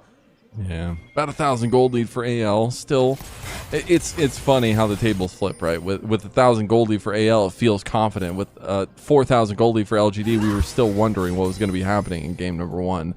But I will say, you cannot doubt LGD. They have been able to put together some fights in the early parts of the game. I want to see if they can do that with this composition, but these item spikes are coming few and far between for them comparatively to AL, who are cresting those first item spikes for a majority of the members, and especially for this next dragon fight. And the closer I look at this scoreboard, the more I realize I'm not really liking where our gold is parked. We just have this 3-kill Trundle. All of our kills, mind you, sitting on this Triforce. Well, guess what? He's literally a lower level than the enemy jungle Tarzan on his signature vibe. By like a full level, too. Yeah, this is not too pretty. Yeah, that's a really good point. He's just really down on XP, so they don't really have any leads at all for themselves on the side of LGD. In fact, only Birtle's the one keeping up. Everyone else is kind of chopped. We don't have Shy even on his Trinity Force. We don't have this Victor anywhere near a Blackfire Torch. How about this?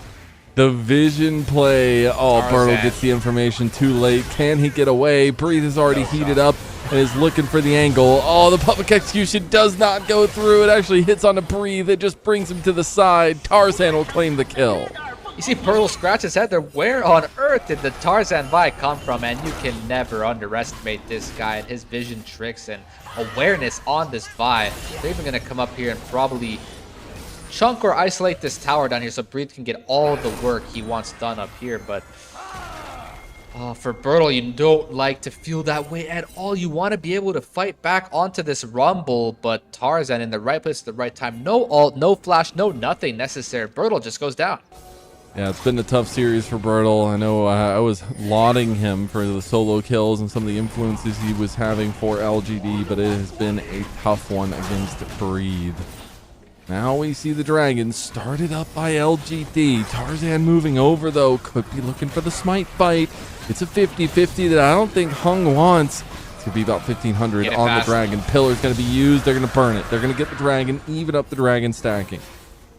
You might have gained some respect there as LGD versus AL, because typically you're not getting these Drakes with AL just looking at you menacingly. AL will almost always pounce on you and strike, so that's how you know you made a good dragon call, is if AL is ready to attack you and they don't. They decide not to move their pieces forward, not to make any offensive strikes on you.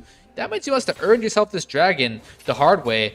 And definitely means this game is much more winnable than you might think. We're definitely in a position where if you just get any of these shutdowns or these kills, you're fully able to get your item specs online and have a champion who's strong enough to participate in this game. And I just feel like, and I know Tong Yuan will finish an item sooner rather than later at some point, but it just, with the pieces he has in inventory, I really hope he finishes that item now to be on par with Shanks, because if not, that's going to feel pretty bad, as Rowe is already getting stacked up for Shanks, and he has the boots completed there too. The back actually got stopped, so Tong Yuan didn't end up finishing it in the mid lane, needed to push one more wave out. So we'll see what Tong Yuan actually goes for in the build. I've actually preferred an interesting look where you go to Presence of Mind and just build straight for the Leandries, but I'm presuming we're just going to see a Blackfire Torch here if he can afford it with the gold. Let's take a look. Yep, he gets it on the Victor. That's the first spike, but he's still down 700 gold. And as you said, this stacking Roa is just going to cause XP lead that's just inevitable and mounting now. Shanks really strong. Looks like he's opting immediately for the Proto Belt second on the Casio. That's what the Kindle Gem kind of gives away by now, ever since that was added into the component of the build. Tarzan. Oh my god, oh my god, oh my god. Tarzan, you secret Splinter Cell agent. He just absolutely duped the world champion Crisp. Down and out goes the support of LGD, and Tarzan is on another masterclass. He's looking to redeem into that MVP from game number 1 and game number 2. Just lurking and mastering the shadows of the Fog of War is Tarzan on Divide, his signature almost pick. What can you even expect anymore? Seems like ghosts are real when you're playing against Tarzan. He is the king of the jungle. I don't know if they can do this. Can they do this? I mean, no equalizer. Go. I mean, that's just a dry dive here. Hung takes the extra turret shot. LGD! It's falling apart every time. Why even come down to the bot lane turret? And now Shanks wants to go for a little bit more, but decides to back off, and that's another failed dive. You should be thankful as LGD that Shanks doesn't land that Casio Q onto you, or he can chase you down and punish you even more. What a incredible beautiful counterplay from Breathe, just taking his patience and waiting and say, just dive me with no wave, see what happens. And that is what happens to them. Tarzan's chunking the mid tower as well. They're on like a triple play by now. You know, we were keeping track of, we're playing it like a sport like tennis. I'm pretty sure they've just gotten every single round their way this game is up. So how do you get a triple-double in League? Triple-double, you get the Herald, you spawn it in the mid lane, and you get a kill in the bot lane. They're pretty much running it on all 3 cylinders. Oh, Bertle actually burning down. Gets down to about 300 health there. Does end up getting away for now, but you can see even with the 1 item spike, Shank's doing a lot of damage. And oh man, this is Here beautiful. we go again. So Crisp exits the bush at practically the exact same time that Tarzan enters it. Dude. Crisp thinks this is his territory. I already been here. And guess what? Sup G, this is Tarzan on the buy. Doesn't see it coming by a mile. That's 2 times he snuck around that Baron pit on the back end, and 2 times they've come up with kills because of it. Really good capitalization from Tarzan, and again, there's a reason why we put so much prio on this guy when we talk about AL. Not only did Tabe, when he was still on AL, talk about how much of a general, how much of a leader Tarzan is, he has represented that with his play. He's consistently the MVP during their wins. He has one of the highest MVP scores of this split, and he has been on one since their fluctuation and disappointment in split number 2, and it's gonna be stolen away. No way, man. From the bush, Tarzan takes Hung even in his nightmares. And he's just not gonna stop. He takes the red, he takes everything. Now we got all of LGD forming what seems to be a last-ditch effort in this bot side. Kyle's in there. Oh, beautiful. Onto the equalizer, too. They're burning alive. Is it going to be enough damage back, though, as here comes Bertle. He has the big shield there from only the 3 TP. left. Shanks able to do some Twin Fangs damage here. Now Hope takes the wrong path. Public Execution comes in, and LGD get turned on by Breathe. Breathe able to light him up, get 1 back. Bertle's still doing some work, but he's got to be really careful against Breathe. Breathe does a lot of damage. He's about to get head up. Hope just takes down Tong Yuan. I don't know how that happened, but I'd love to see a replay.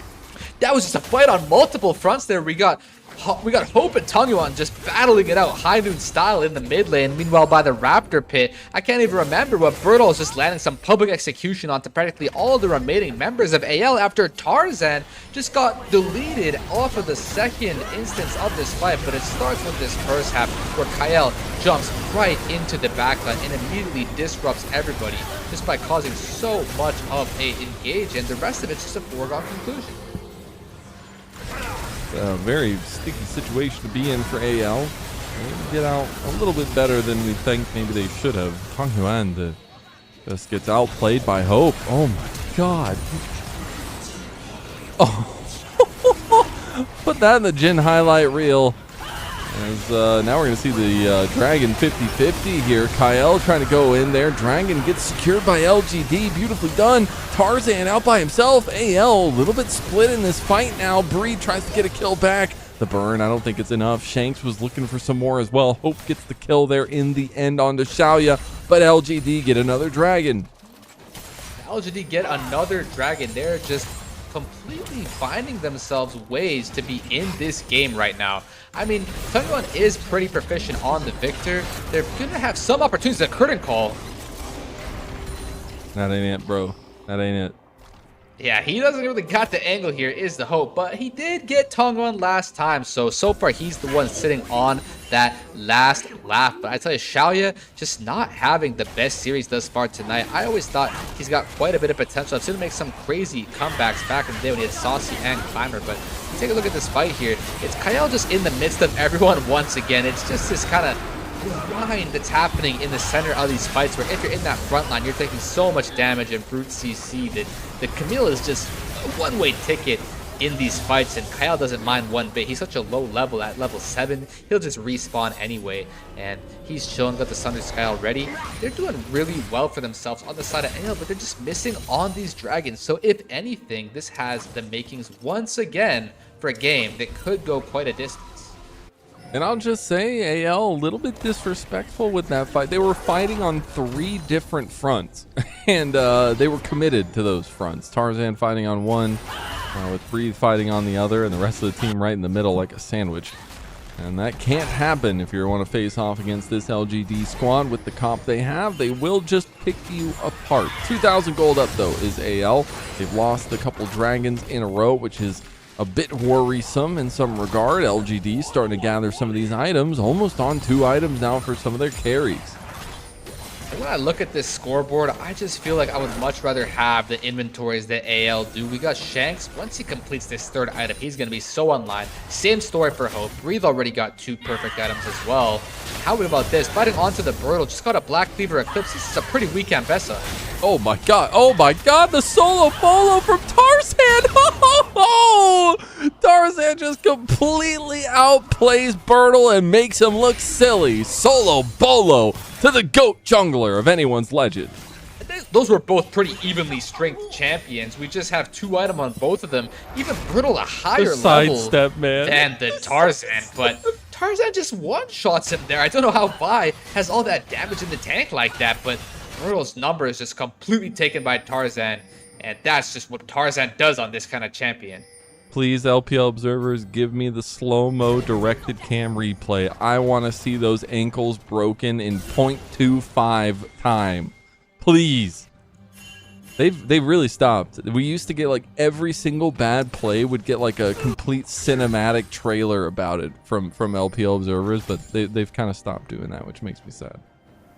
They got to bring it back to the good old days. I tell you, there was some really incredible stuff this AL roster has been able to do. And if I get the chance to speak on it, I feel like one of the low-key World Finals last year, I know it wasn't the real World Finals, but it was T1 versus AL. It was a best of 5, and it was one of the craziest series I've ever seen. It's just because AL and these guys, I'm telling you, Tarzan, Shanks, Hope, Kyle, they are so talented and so good. You can slot Breathe up in here as well and really make a roster like this able to do anything, do the impossible at that. So I feel like these guys are exceptionally talented, and this is just such an uphill battle for LGD sitting here at 1-6 playing against these guys. I mean, they're doing not so badly for themselves. We saw Tarzan just one-shot Brutal, and it's just more confidence at the end of the day. That is the theme. That is the answer for me, Mazel, today, is confidence. Yeah. AL just has more of it. They do, and it's been very plain to see on the map as well. 3 items now completed for Hope, getting there for Shanks as well, and Dragon coming up in about 45 seconds. Both teams want to get some preemptive vision down here, but neither of them have been able to just yet. A little bit more sighted on AL coming into this fight. I feel like Shanks is sitting on a decent sum of gold here. He might want to see if he can pick up his 3rd item before this fight, because he's not even much stronger than Tongyuan now. Problem is, Zonya is not really a heavy damage item. He's just got Stasis and a Blackfire Torch. It's not too much here for the side of Tongyuan. Definitely AL has better conditions here, and I almost assume and almost guarantee we're going to fight here, Mazel. No Dragon is free in the LPL. All right, we're going to see the setup now by AL. They want to look for an angle here, try to get a catch out. There's me, the curtain call. Shalia needs to be careful. Okay, will get the 4th shot, but it's not enough. If he would have hit the 3rd one, maybe it did.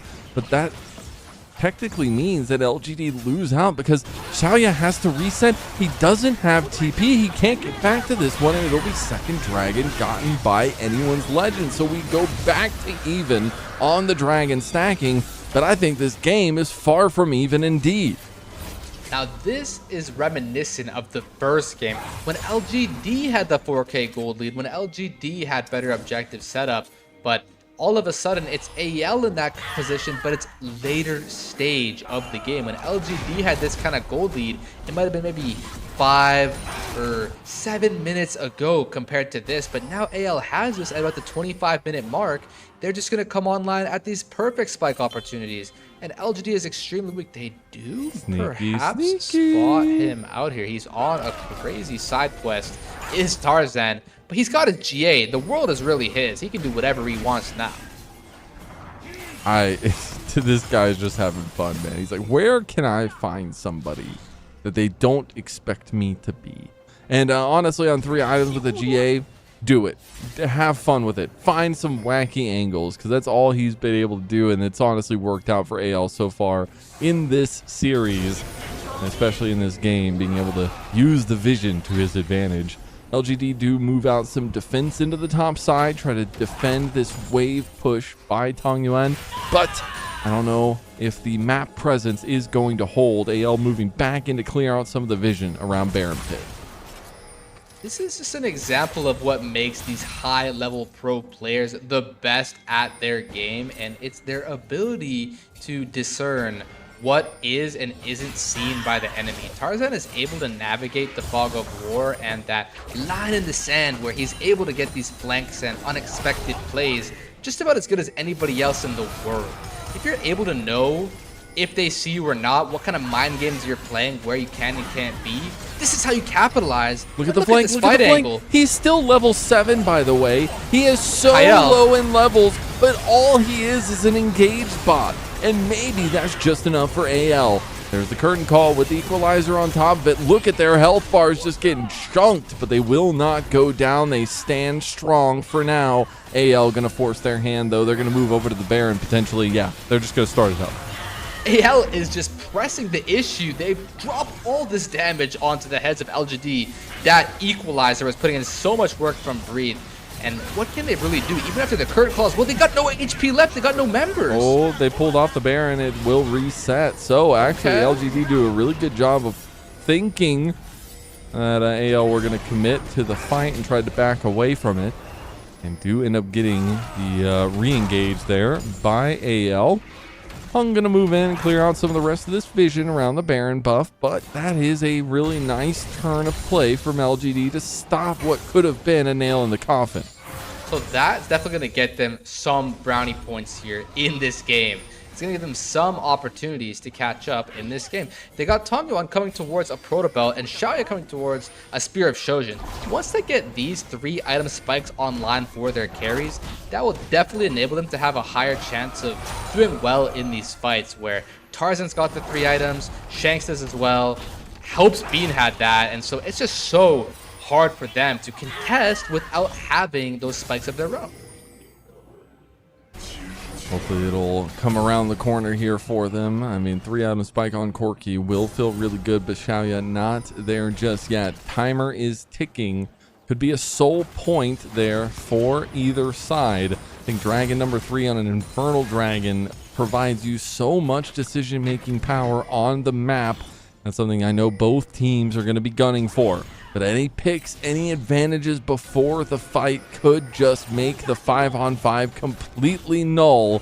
And it can be very difficult for LGD to enter some of these fights. But as you said, some options potentially coming online for them. Still, though, very close to that 3-item spike, but they haven't reached it just yet. And it doesn't seem like they're going to have the time to do so. We got some 3-item spikes coming in here for the Trundle, for example. Got the Spirit Visage. I'm pretty sure I saw as well for the other side that it was the Rumble has the Zonias. I mean, this Victor is still quite weak, not being close to 3 items. And there's so much fog, there's so much danger. Shanks was just waiting. Shanks was just waiting. And Petrifying Gaze isn't even going to be used yet. He's going to hold on to it, just like Medusa the Predator. That's going to be Chris coming in to try to delay the inevitable, but his death will come quick and swift. Anyone's Legend moves straight to the Baron. They're just so decisive, and they just do so much damage that when they do decide to kill you. And that is AL working as a magic team here, doing the impossible any given time. You can't put these guys behind because they always find a way to work together and to synergize, and this is why they're one of the best teams in the LPL. They're going to get the Baron, they're almost definitely going to get the Dragon, and this means LGD is left with nothing. We're going to take a look back at that replay as well, the initial potential fight, but really Shanks just navigating this so well, threatening the potential to Petrifying Gaze, scaring LGD the entire time, but honestly just being there to layer down damage. Shanks coming in from the right side, and he's in such an ideal position to put out all the damage you speak of in this fight. He's just melting their health bars. I tell you, this Casio champion just does wonders for the DPM charts, and this is why they're in a good position here now. They got the 2 Drakes. They got some Tarzan ulting in. Oh my god, Tarzan is about to try to fight a solo on a Hung. He's going to be in some trouble now, though. GA is going to be popped. Shanks almost dies to Tongyuan's Arcane Storm. Equalizer coming in on the choke point. Oh my god, LGD are cooking. They are frying alive. It is like watching them be put into an oven, and AL are baking up something good. Yeah, and Pirtle gets nothing on the exit either. They're just left running to their fountain. hopeless. Fertile and Tongo, and I don't even know what they can do here to keep up with this really beautiful bait here from Tarzan. I thought that was so clever. He just goes in there and look at how he gives Breed the alley-oop of a lifetime to just lay out the red carpet with all those damage items he's got on the Rumble. That's just going to melt through your health bar, and therefore your towers and Nexus right after. That might have been one of the most beautiful Rumbles. Just set up by the terrain around him, and LGD could do nothing but watch their health bars tick by tick go down. And that's a very unfortunate position to be in. Now Dragon will fall to AL. They got the Baron, they got the Grubs, they got the Rift Herald, they've gotten 3 Dragons. It feels like they can do nothing wrong. Almost 10,000 gold up now and continuing to bolster their lead. And LGD can't even chase any recalls or any tempo from the side of anyone's Legend. Hope coming in with the 1k bounty on his head. He's got an entire infinity edge over the likes of Xiaoya. Sitting here pretty level 17 on this Jhin he is. He's literally 3 levels ahead of his opposition. 4,000 gold up practically. He just does so much damage on this Jhin with the rest of his lineup in huge leads of their own. It's all coming up the side of AL. It is indeed, and it felt like ever since that about 20-minute mark, 25-minute mark in game number 1, AL have not looked back. Again, this is the second viewing of this matchup between the two teams, and it might just end up being a deja vu on the series score. It was a 2-0 last time, and AL are looking to make it a 2-0 this time too. Cease to desist connects, but Hope just takes him down before the spell even hits. Tarzan goes into the base with the Baron up minions, and they are looking for the final push. AL lost to WE 2-0, and it was so disheartening, but they have bounced back with confidence. The more confident team out of the two here tonight, and AL will bounce into a 1-win streak here with a 2-0 over LGD. The script repeats itself. The underdog shows promise in the first game, but the favorite, the Titan, anyone's Legend, ours tonight, was able to come out on top in a legendary performance versus the likes of those LGD gaming members. And we bow and we take our respects to the 1-7 it is now, likes of LGD. I think we're looking at 6-2 for the side of anyone's Legend in the sets, pretty much making their way towards where I project them to be at first and last place. Love to see some smiles from Hope and crew as they take a pretty dominant win, and got to give some heaps and heaps of praise to Tarzan for this series. I know Shanks got MVP in game number 1. Shanks might even damn well get MVP for game number 2, but there is the driver in the car that I absolutely want to see get rewarded for it. It's Tarzan. He's had an incredible split so far, incredible year for the most part, but specifically been turning it on some of these carry picks, as well as like the Vi we saw today against LGD. He is so proactive and so clean and practiced on these champions. He's one of the best in the world. He's just world class really on these picks, and you love to see Tarzan in his prime, in his element tonight, really earning himself some of these MVP level performances and highlights that we're making of it. And I do believe, huge shout out to Shivam, we got our standings updated. So while they're doing the interview and hopefully getting back to the stats here soon, we could go ahead and bring that one up and talk a little bit about the standings here, Fools.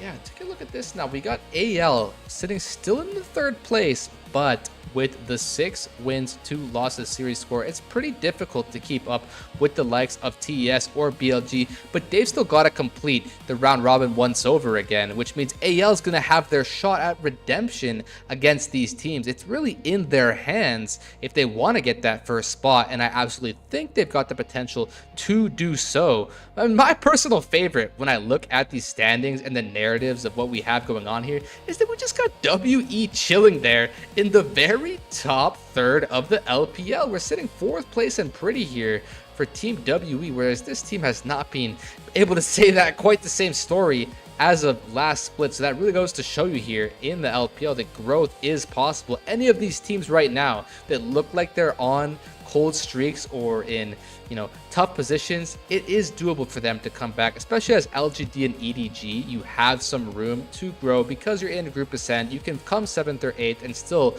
have a chance to play up against those top 2 Group Nirvana contenders. It's just if as Weibo or LNG, you want to be a bit careful because you could just get eliminated from the LPL with no chance for playoffs at all. It's a tough position to be in there, but give shout outs to AL making the run to that upper echelon. I know I put them at 3rd in the, I guess, end of regular season predictions that we did have, but I think they could still continue to live up to that expectation, see if they can barrel their way down into the playoffs themselves. But honestly, I think with a performance like this and wondering what the hell happened against WE, you just wonder what those fluctuations bring. But it's nice to see them back in form tonight. For LGD, there's still a lot of games. We could still talk about that. Yeah. But I just have to say, it's getting harder to believe that LGD can end 6th. Yeah, it is. It is. We're getting really hard. That last spot of the top 6. It's really hard to sneak into there. And it kind of seems like LGD and EDG are the teams that are bound to be in that 7th, 8th spot based on the results we've seen from tonight and from the matches previously so far in Split 3. So we want to see a bit more coming out from the likes of LGD. And again, we saw life in the first game. So it's better than nothing. Yo, Hope, second most damage on the team? Yo, just like that. Just like that. Jin. Okay. Well, I'm saying, yo, respect the Jin. All right, respect the Jin. I'm telling you, man. Feels really awful for Xiaoya because I'll just say they put all the resources to try to take down Hope in the early game. They dove him twice. He came away with kills both times, it felt like. And Xiaoya ended up 0-5 on the Corki. Yeah, Xiaoya on the Corki just didn't quite look in his element. That's not really his comfort zone, so to speak. I really, like I said, think he's just so good on the Draven. I don't think my lore is too out of date. He's just being someone who's been known on the Super Server to run really good on his Draven picks. That's kind of how he's known for, the traditional marksman. The meta right now has been really hit or miss for some of these players where you don't know if that's going to be something that they're going to be able to transition to. Is the likes of the Syndra, the Victor, the bot laners that are just these mages now, the Ziggs for the Camille, etc. And for Xiaoya on the Corki, he just didn't get anything done compared to how much damage Hope was doing. And these equalizers from Breathe were actually insane. I hope we get a replay of that last one, because I've never seen a team so stuck in between 2 walls. Usually you have flash, you have some kind of mobility, but they just didn't have it. And this was the solo kill from Tarzan. This is just a solo kill like that. Yeah, how did he do this? Like, there's a blast cone. It's just an best ever survive, but no, he just pulls up. He's got sidestep and assist. Look at how well played that is from Tarzan. That's just micro at its finest. Dude, the sidestep on the public execution, man. We could make so many funny edits of that, because it's just one of those things that Bertle's like hoping and praying that hits, but it just doesn't. And then you just stand there and watch your health bar go down. Unfortunate, and it just was the beginning of the end. Here is that equalizer, I do believe, pinning everybody around. Yeah, you go in deep here as Tarzan. You're wondering, what the heck's this guy doing? He goes into the GA. Look at Breathe from over top. Where can you even run as LGD? You may as well have just equalized your way into an extra series win, into a Nexus all the way in your back pocket. That might be one of the greatest Rumble equalizers I've seen all year. I tell you, I really mean that. So who do you give MVP, and who do you give player of the series? I mean, I did just watch that equalizer, so it's kind of hard not to remember it. But based on the overall performances, Shanks was looking real good on that castle. Hope had the 4K gold lead. Oh man, this is really tough. But Tarzan always playmaking on the Vi. I just want to give it to Tarzan. Can I please give it to Tarzan? We didn't give him to him last series, right? Or last match, right? It was the Shanks. Yeah. Give Tarzan this time then. It should work like that. What about series? Full series? I mean, you could do Shanks, you really could. You could do Tarzan as well. I think I would just go one of those two. I would say this mid jungle is really good together. Shanks is just such a threat, and Tarzan is just everywhere. Oh, look at that. Kyle has 200 total victories in his couple years here in the LPL, obviously coming over as a transfer from the LCK in 2024. And together, I mean, the team has been together for a long time. But Hope and Kyle were a couple of the first pieces to really make things stand here, with Shanks obviously as well. But really nice to see from anyone's legend there. And, you know, marking some accolades for themselves as they move through the regular season. Yeah, Kyle's been overseas here in China playing in the LPL for so long now that he's able to have that many games under his belt. That's actually just really cool to think that he's made his bit of a home here alongside Hope. Wow. Look at that. It is Shanks after all. 2 back-to-back MVPs for the game. Now you got to think, does he just get play of the series too? Yeah, I mean, at that point, probably, because he's just the person who's been voted the most for the performances. He's got the most recognition after all that. I'd be curious to see how many votes are split between him and Tarzan, you know, because I know they got all kinds of voting there. They got like the analyst desk, they push it, the summoners even get a vote, and the AI votes and stuff like that. So you don't even know who's coming up with these answers. I think it said 59%. Vote rate or something like that. Who knows? But yeah, really well played from the mid jungle, from AL overall. That's anyone's legend, man. Shout out Shivam. 6 of 8 votes there for Shanks. Fools, it's been a pleasure. I'm going to be sticking around for the next series, but want to give you one last gasp effort. Anything you want to say before you get going? Yeah, it's just that Bulldog's the GOAT and EDG is going to be winning Worlds. So I know we didn't watch them tonight. I know you see them. You'll keep watching the show. They'll keep showing up at the group ascent, bottom of the standings. Just remember what WE did last split. That is exactly what Bulldog and his crew alongside JJ is planning down there at the bottom of the group ascent. But they're going to first have to make their way through teams like this with Shanks on his signature picks. However, letting this guy have Orianna and Cassio. Rizal did not really paint it out for us in the draft. We can't give him his signature picks, and that's exactly what he got. And 2 MVPs. 2 MVPs, Mazel. That was just easy as that. Simple, easy does it for the side of AL. I'll just say, Fools, never change with your crazy takes. I'm always here for them. It's always fun. Thank you so much for joining me, man. It was a bit of pleasure. We're going to bid us adieu for now. I'm going to be coming back for the next series with K-Man. We will see you there for BLG versus EDG.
Surprise! We are back with LPL English, the unofficial home for everything LPL. I'm Mazel. I'm joined by K-Man. We've got Shivam still behind us on Prod, and we're getting to our final series of the day.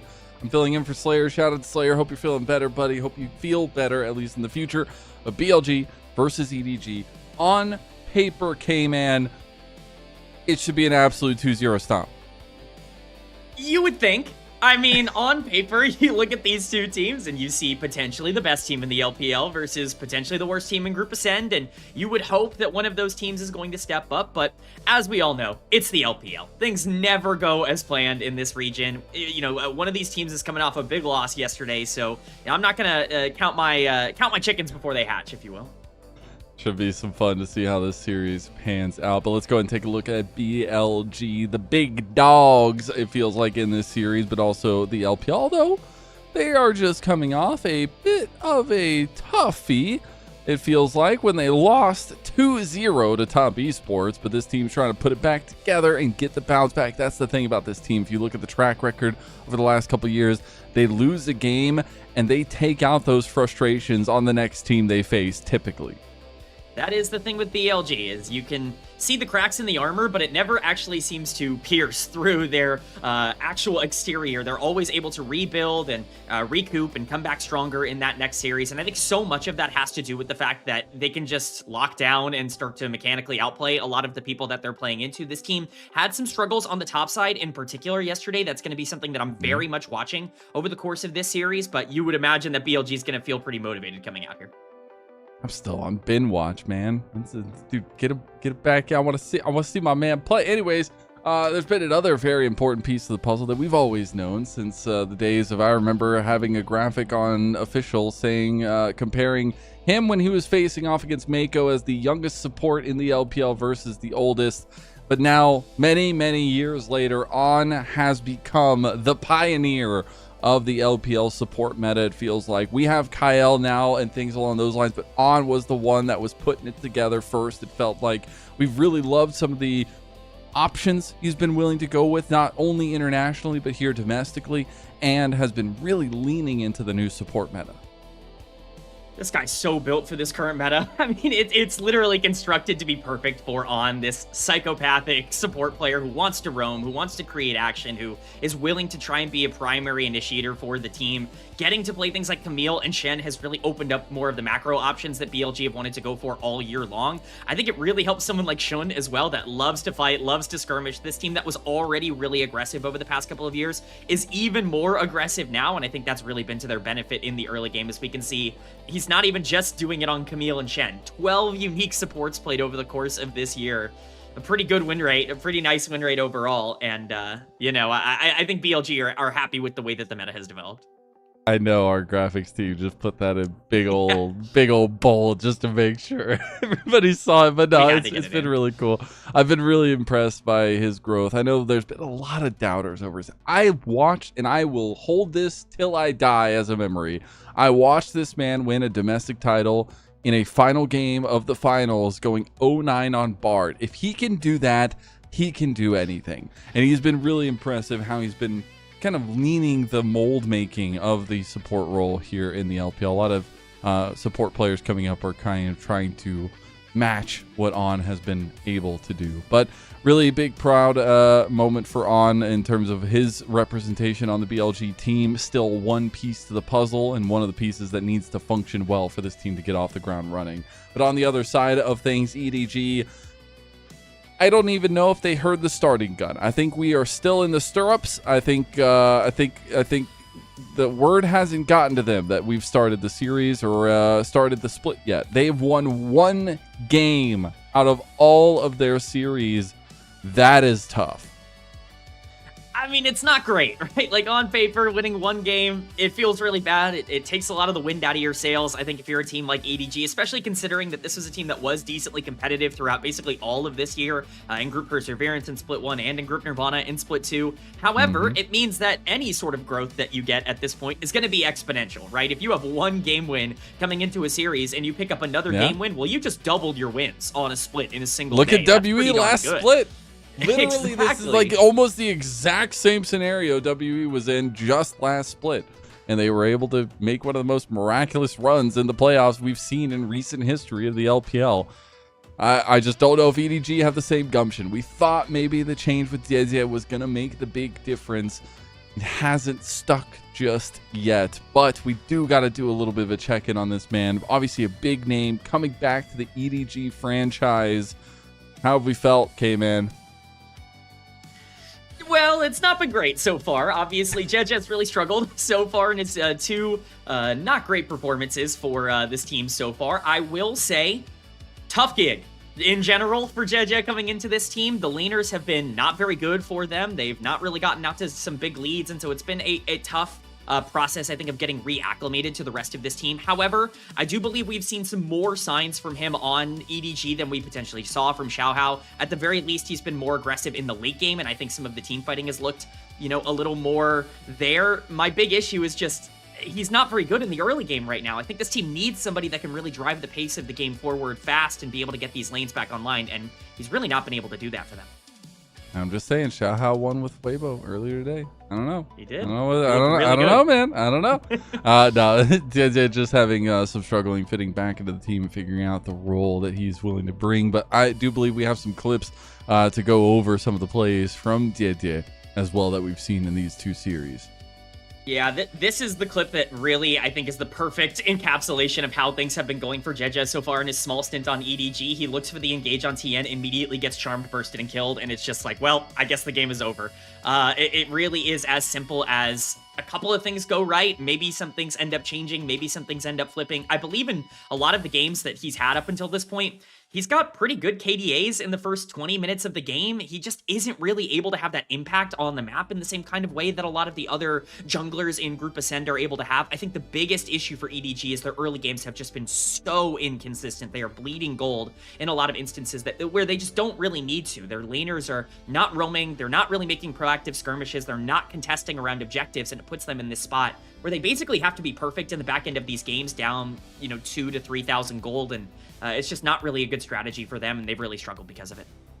And the thing that gets me about a fight like this in this setup is, like, yes, they're down, and you can feel that they're down, but the hesitation, man. If there's one thing that will kill an LPL team outright, it is hesitation in starting fights, and I feel like that's all I've seen from EDG.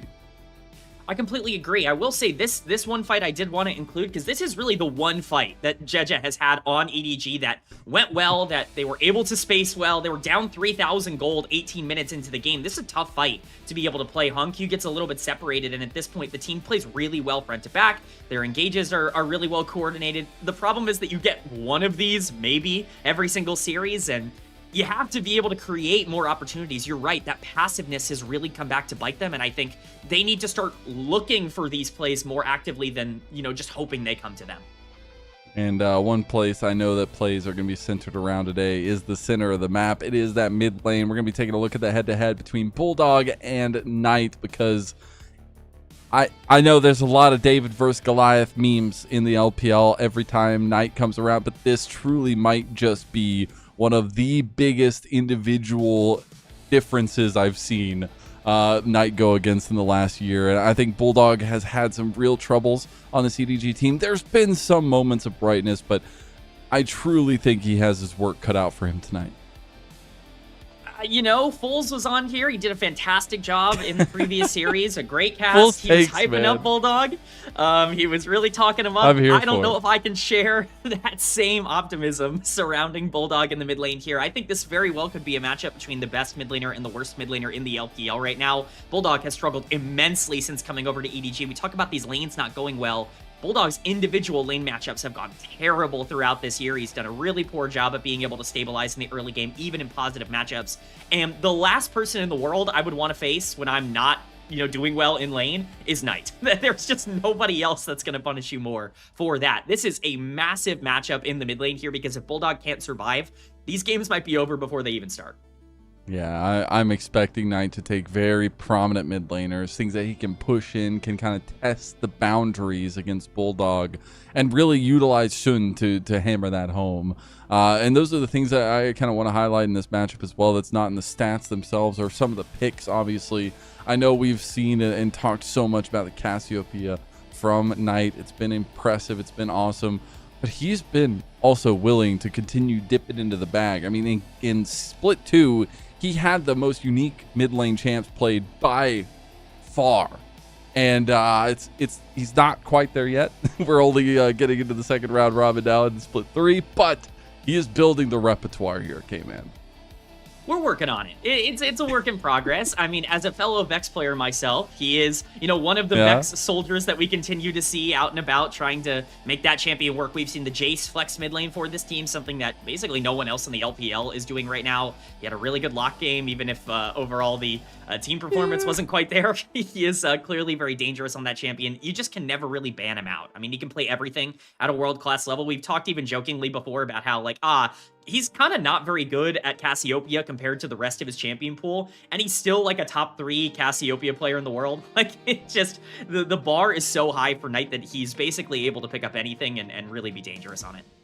Yeah, and I think, again, we look at Bulldog, he's been really hyper-focusing on the Rise, some more control mages. He's been willing to dip into the more standardized pool, and probably going to need to rely on some of that comfort here tonight as well, as we really need to think that mid lane matchup is going to take a premier spot here in it. But that also means that we're probably going to be focusing on the jungle a little bit more as well. Chun has been all over the place, around the world with every pick, it feels like, for the team, and has had some stellar performances himself. He has been essential towards this team through the beginning part of this split. All of their wins you can trace back to him getting some big early game leads, and pretty much all of their game losses you can trace back to him maybe being a little bit too aggro in terms of some of those fights in the early game. His form, I think, coming into today is going to be really important. If that mid-jungle duo is just stomping in the way that we expect, BLG is going to feel pretty good about their ability to not only get leads, but keep them.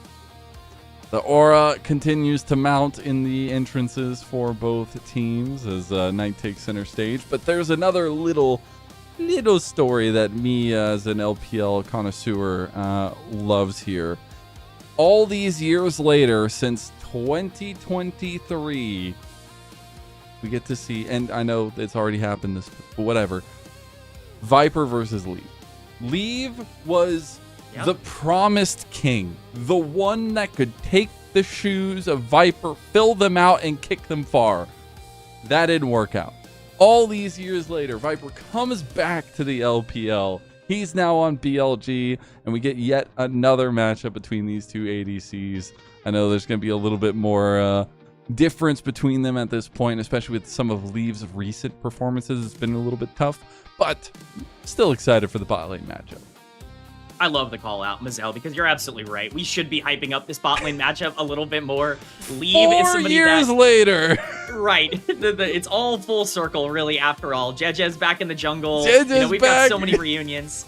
I wish we had maybe a former EDG top laner in this series. Unfortunately, that doesn't seem to be happening, but it's a fun conversation nonetheless, because Viper is obviously so in meta, and Leave has been the most Leave he could possibly be throughout all of this split. I mean, you could not find a more emblematic split of his own individual performances, where the good looks good and the bad looks really bad for him. And, we know what the skills ceiling can look like at its absolute best for Leave.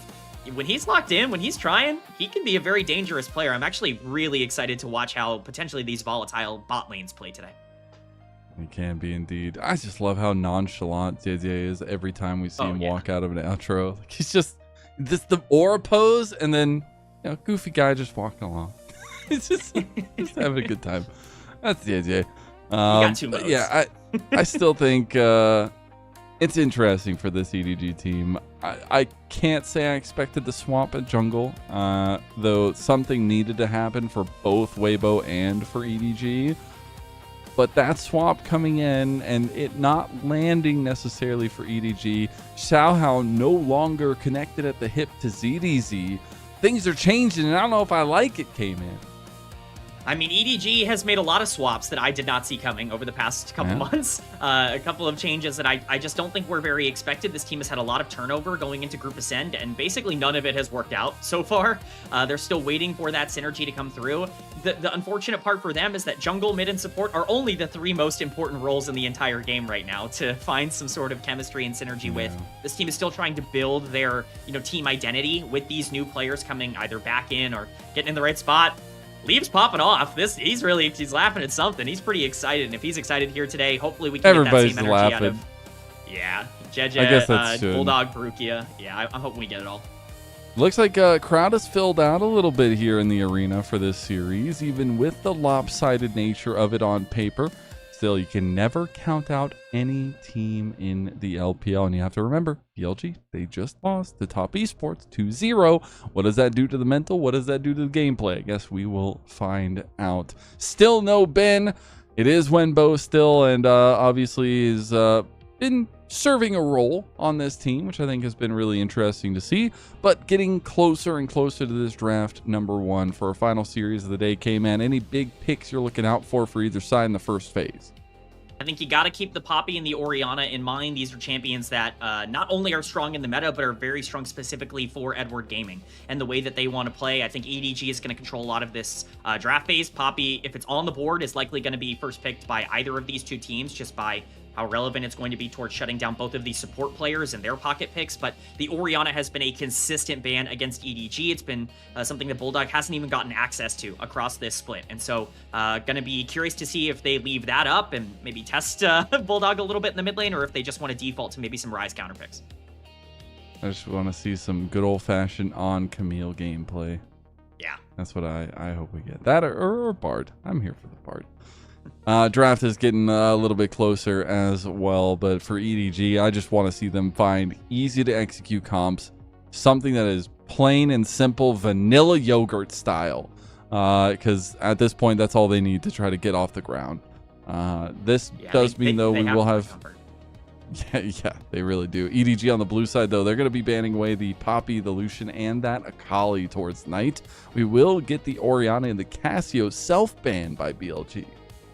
Yeah, this makes a lot of sense. I think for BLG, you want to take away some of the more just like generically powerful picks in the meta, and perhaps leave it up to a more skill-based matchup that you might have to play through if you're Bulldog. I think that's definitely going to make them feel better. We'll see if they want to take away the Ryze as well. They're going to leave it up, so the Vi is going to be taken off the board. Ryze could very easily be a first pick here. Notably as well, Ziggs is also left up on the board, something that EDG has really relied upon throughout a lot of this year, so support, bot lane, mid lane, all options. It's going to be the Ezreal as the lock-in for Leva. Very long-standing signature pick for him. It is. Gotta say, that man goes a little too ham with his arcane shifts sometimes. And, you know, I've seen one too many of them. I will hold my judgment till we get into the game. Leave's going to be on a little bit of a safer pick in the bot lane, though. This does set up BLG to take a little bit of an advantage over that. They know what kind of style Leave wants to bring, and they know they can put some pressure here as they lock in the Camille for On. You're getting your wish, Mazel. You're getting On's Camille. And, Game 1. I'm very excited to see that. Yeah, I think the Ezreal is almost in preparation of like, well, On's going to be roaming and destroying our entire map. We might as well get some sort of AD carry that can survive on the bottom side. You're very right, though. Ezreal can be a little feast or famine, and we're not done with the spicy picks coming in here. Shun's Lee Sin is coming through as well. I mean, you wanted a skill check comp. We're getting a skill check comp from BLG. And that I'm a massive Shun fan. I have been, will be. This is one of the picks I've been really impressed at his growth on, because even looking back a year ago, it wouldn't have been a pick up like, oh man, you better watch out for Shun's Lee Sin, right? And there were some performances, but now that it's come back into the meta and he's been showing such mechanical proficiency, I really hope it's still there when we come back to the draft. But man, that Lee Sin has been really good for Shun so far this split and this year. It's been really fun watching Lee Sin come back into the meta and become this big priority pick again. You know, I don't think you really understand what you have until it's gone. And when Lee Sin's been out of the meta for the last couple of years, at least in terms of consistency, I've missed him. I've missed this early aggression. I've missed this constant skirmishing with a lot of skill expression. Shun has been on fire in general. Yeah, I want my insect plays back. I want these crazy outplays. Hey, bring him back in general. LPL legend. But, you know... Yeah, I think... more classic? I think... Yeah.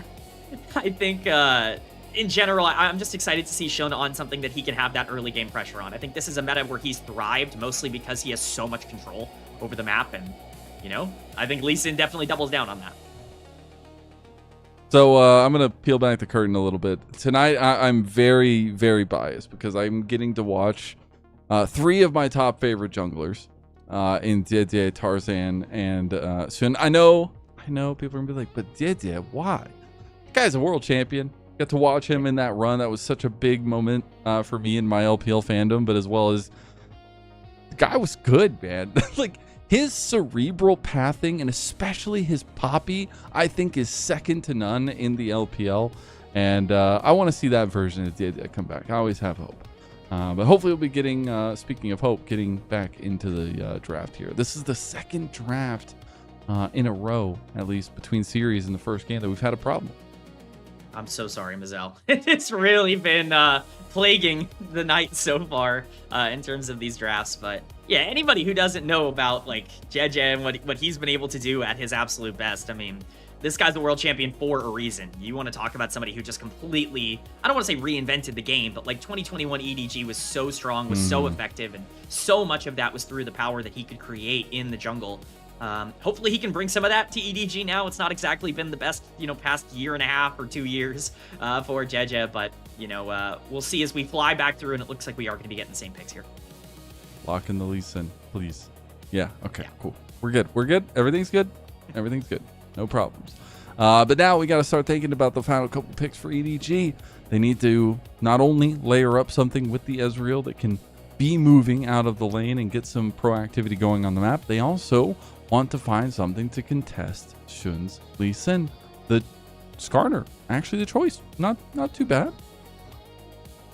I'm okay with this, especially now that you've locked in the Syndra as well. Syndra is going to be a really strong pick here in the mid lane. It's going to be pretty difficult if you want to answer with the Rise to be able to match that kind of damage and teamfight potential. It's clear what EDG are setting up for. You've got that big primary tank in the Skarner that's going to be a little bit slower in the early game, but has some potential for the later part of the game. Ezreal can stay very safe, and the Syndra is going to be a massive threat. The Rise is going to be the answer. Knight's Rise is obviously terrifying. This is also Bulldog's most played champion across this split by a very large margin. So a bit of a takeaway here in Fearless as well. The proactivity of BLG in the early game is going to be the priority, whereas EDG, I think, are going to be setting themselves up for some more scaling. Yeah, I'm curious at the Rise pick here. Nothing too flashy for Knight, nothing too out of the ordinary. Just going to go for a stock standard scaler here for him. We are getting some preliminary focuses in the second phase already. The Shen has a really good matchup into the Camille banned away. I wonder if the Bard also joins that too. Yeah, it's going to be really interesting. Shen was the obvious choice. Rel is another champion that I think you just have to consider because Perukia is such a Rel enjoyer. And really good. Just from a player perspective, you probably want to ban that one out, but plenty of engagers still left up on the board. Nautilus is still left up as well if they want to go for that. Any sort of roamer that's going to be effective in a team fight, I think is going to be fine enough here for EDG, which makes me wonder if you just want to ban out top laners instead and just say, like, we don't want you on something this safe or something that can take over. The Vayne is actually going to be the first ban for EDG, so that makes sense. And as I said, they lot coming through. Really respecting the Wenbo Vayne. Yeah. Ven, just go with Ven. the naming convention. Vaynebo.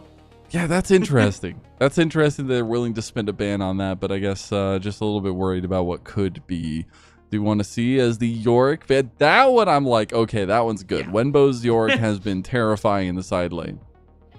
That one makes a lot of sense. This, to me, shows, like, EDG are expecting to have to blind pick top, and they're like, we might want to pick Gnar, and if we do end up picking Gnar, then maybe we just want the Vayne off the board, right? Maybe we don't want to worry about it too much. They're not going to have to, though. Jace is going to be the lock-in here for Wenbo. This is obviously a champion that he has had some success on. He's 1-0 this split, so that's very good. Everybody really plays Jace at a high-end level. I think in terms of blind pick tops, this makes a lot of sense. If you want to answer with damage like the Rumble, I think that would create a more overall cohesive game plan for what EDG want to do in the late game in terms of their team fights, but might create a bit more of a difficult matchup for ZDZ individually.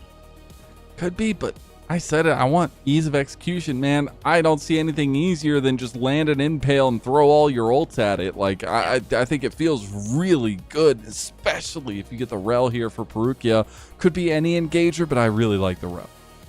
Yeah, I agree. Rel is just really comfortable for this team, and you want that comfort. You have built yourself a 5v5 comp that wants to play for the late game, and having that free engage for Rel is going to make a lot of sense. I mean, Alistar, Nautilus, all of these champions would do similar things in the right position, but again, that comfort just makes a lot of sense, and there it is. Love the lock-in here for them, as we still do have ADC or /APC on the table. Viper has been a mage aficionado, and I know Ziggs has been a little bit of a problem child, it feels like, in terms of letting it through. It's been banned away a lot, but it is going to get locked in for BLG. I'm a huge believer in Ziggs, and BLG's comp is now very established. We keep talking about the team fighting potential of EDG. You have Jace and you have Ziggs on the side of BLG. That is a siege comp. You are built around playing for these side lanes and being able to play through your range. If Lee Sin and Ryze can be these big playmakers with the Camille in the mid game, if you get any gold onto either Jace or especially Ziggs in this mid game, BLG are just going to snowball this game completely out of control. EDG basically have to buy their time, but BLG should have a lot of control over the direction this game goes early on. And I do personally like the Ziggs into the Ezreal. You can get some good poke down. You have that range to stave off the Mystic shots. And it seems like BLG are respecting EDG a bit in this game, number one, with the style they're bringing out. I love that both teams have a little bit of differentiation on how they want to execute the strategies, where those big power picks are going to be. But I think those first focuses that we laid out in the mid, in the jungle, are going to be extremely integral. I'm looking at Shun to get something going for BLG, to rev up the motor after a tough 2-0 loss. And for EDG, I just want to see signs of life.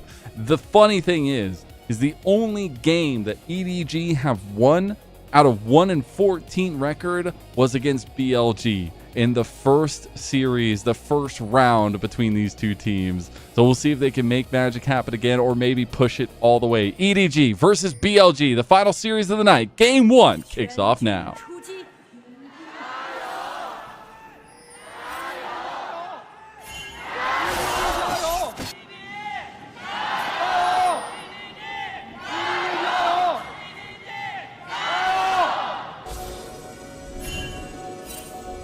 Love to A hear much the more Gyro. even Gyro than I expected, as On is potentially caught out here.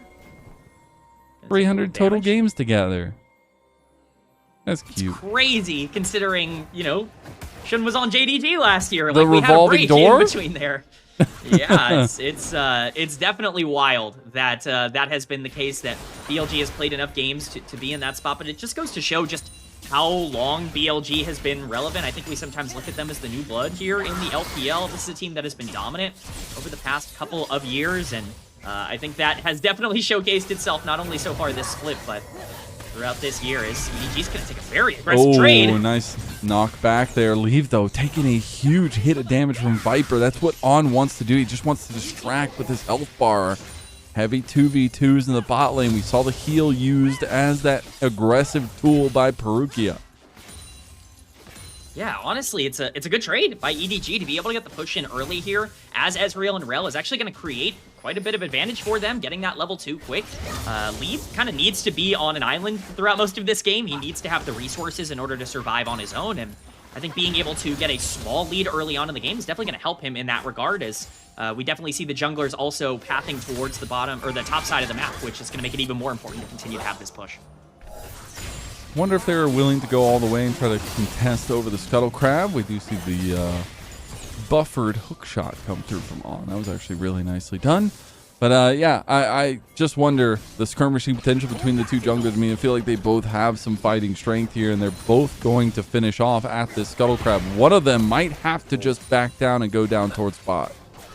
Yeah, my big worry here for Jeje is that he's not really going to have any lane states that are going to be able to help him all that much. All three of these lanes should be pretty heavily pushing in favor of BLG early. I mean, the Ryze is going to get pushed out here, but the moment he gets back into lane, he's going to be just fine and could be okay to be able to roam alongside Bulldog, try to create those numbers advantages. For now, Shun's going to be the first one to make his way down to the crab, and they are going to see each other.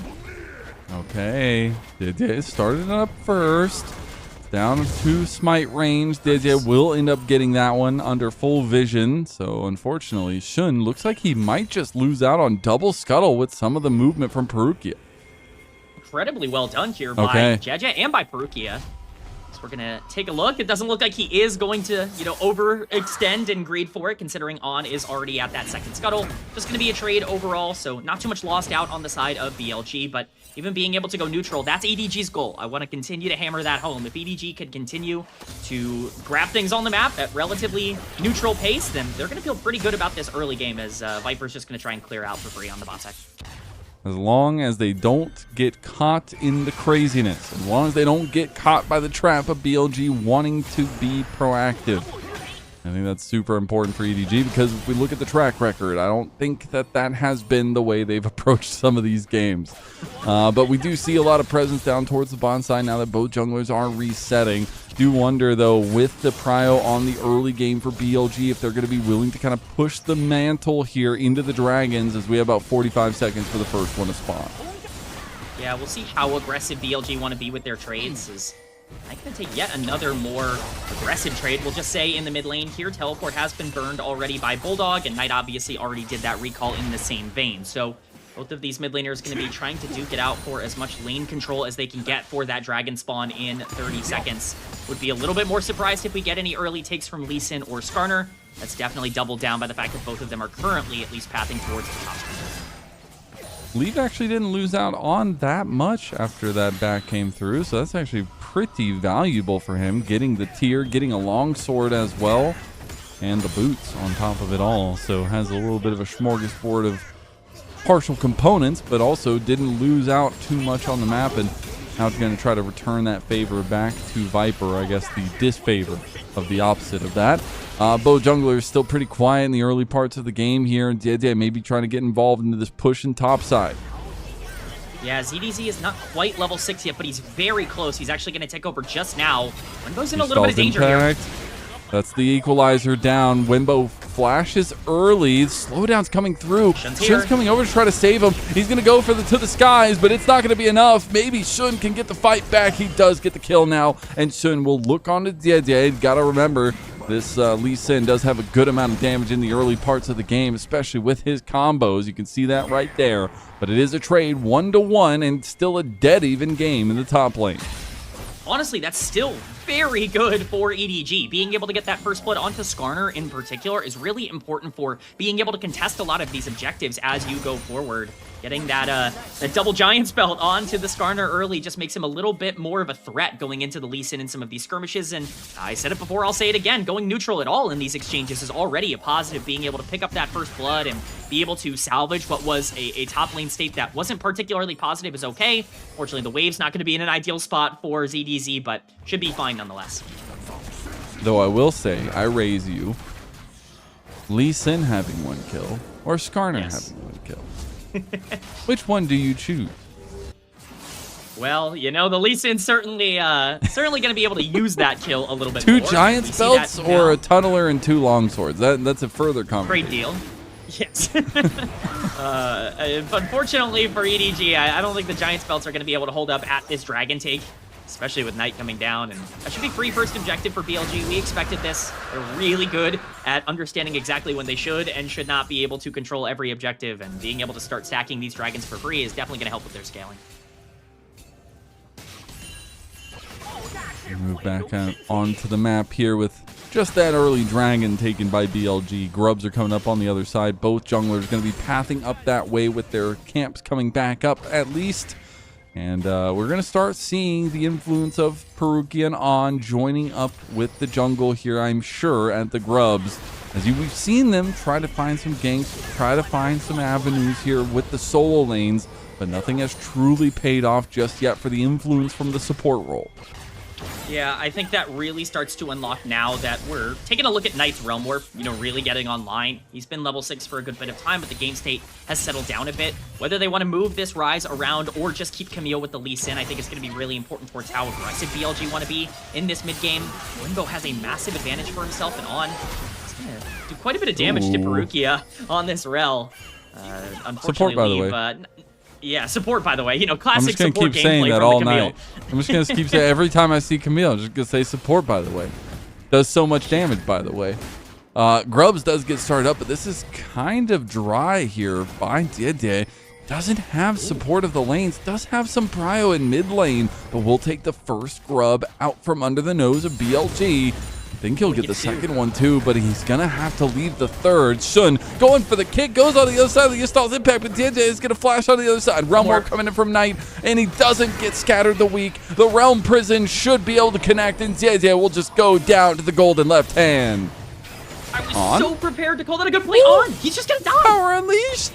Oh my god, he healed. He healed. Oh my god, he's alive now. ZDZ is dead too. Knight is just picking up kills left and right, and there goes Wenbo with his first. Knight just making the rounds here.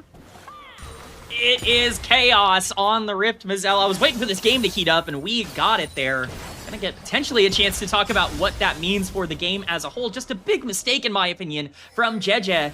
It's great that he's able to pick up that 1 kill. Bulldog able to survive just barely on the back end of that fight. It's great that Jeje's able to pick up that 1 grub, but going for the second is a massive mistake, just overstaying. There was really no reason to die for that second grub. Shun able to pick up that kill alongside Knight's Realm Warp. We talked about that level 6 power spike. That's way too much gold now in the pocket of BLG when they should control this entire mid game. And I know I've been playing way too much Riftbound since my brain is seeing that in a calm deck interaction. Just a defy of a defy of a defy, and then a Rengar comes out. And that's Knight, I guess. Satchel Charge does come through to deny JJ at first. Viper will still fall. The turrets are kicking, but the Impale goes a little bit wide. On is the only one left under turret. Now he's going to be rounded out.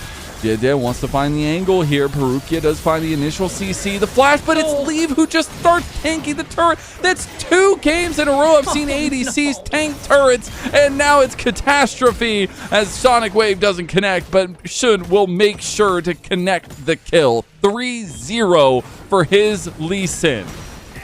We gotta have some sort of lesson in the LPL about AD carries not taking these tower shots on these dives because it continues to backfire every single play that they're making. This looked so good for EDG. We're gonna get a replay originally here of the grubs play. Again, the big mistake is not taking 1 grub, it's taking the second grub. Just staying way too long. Shun's able to collapse really easily. The Realm Warp just opens up the map even more, and Knight obviously gets another free assist on the top side as well, with Wenbo just so pushed in against ZDZ, who is so low health. It's just not salvageable overall for EDG, but that dive on the bottom side is a disaster. We got another play happening top. Oh man, they are just bullying him.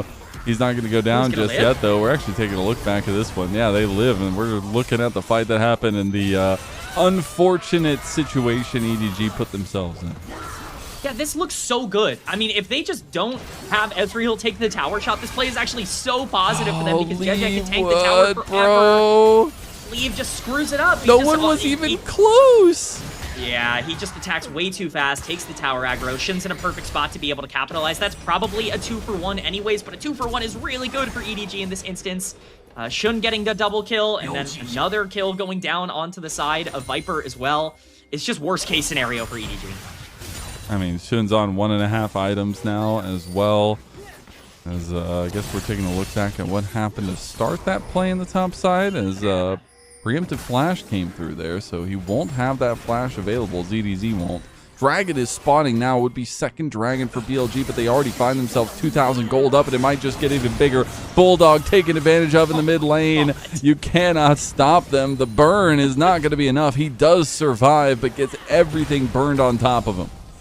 Yeah, that's the most support, by the way, interaction I've seen today. There's been quite a few, but I think that one was definitely the most aggressive on just exerting his will across the map. That's going to be free Dragon for BLG. There's absolutely no way you can contest when you have no mid laner for this objective. Perukia is going to be in the area, but he's just going to be trying to get vision. Dragon stacking is really important for BLG to stay relevant as this game goes along, and now that we know it's going to be Chemsoul, it's still going to be a pretty good game state for BLG to continue their pressure in the mid game. God, Wenbo just so much damage. He's got a 2-level lead, by the way. Yeah.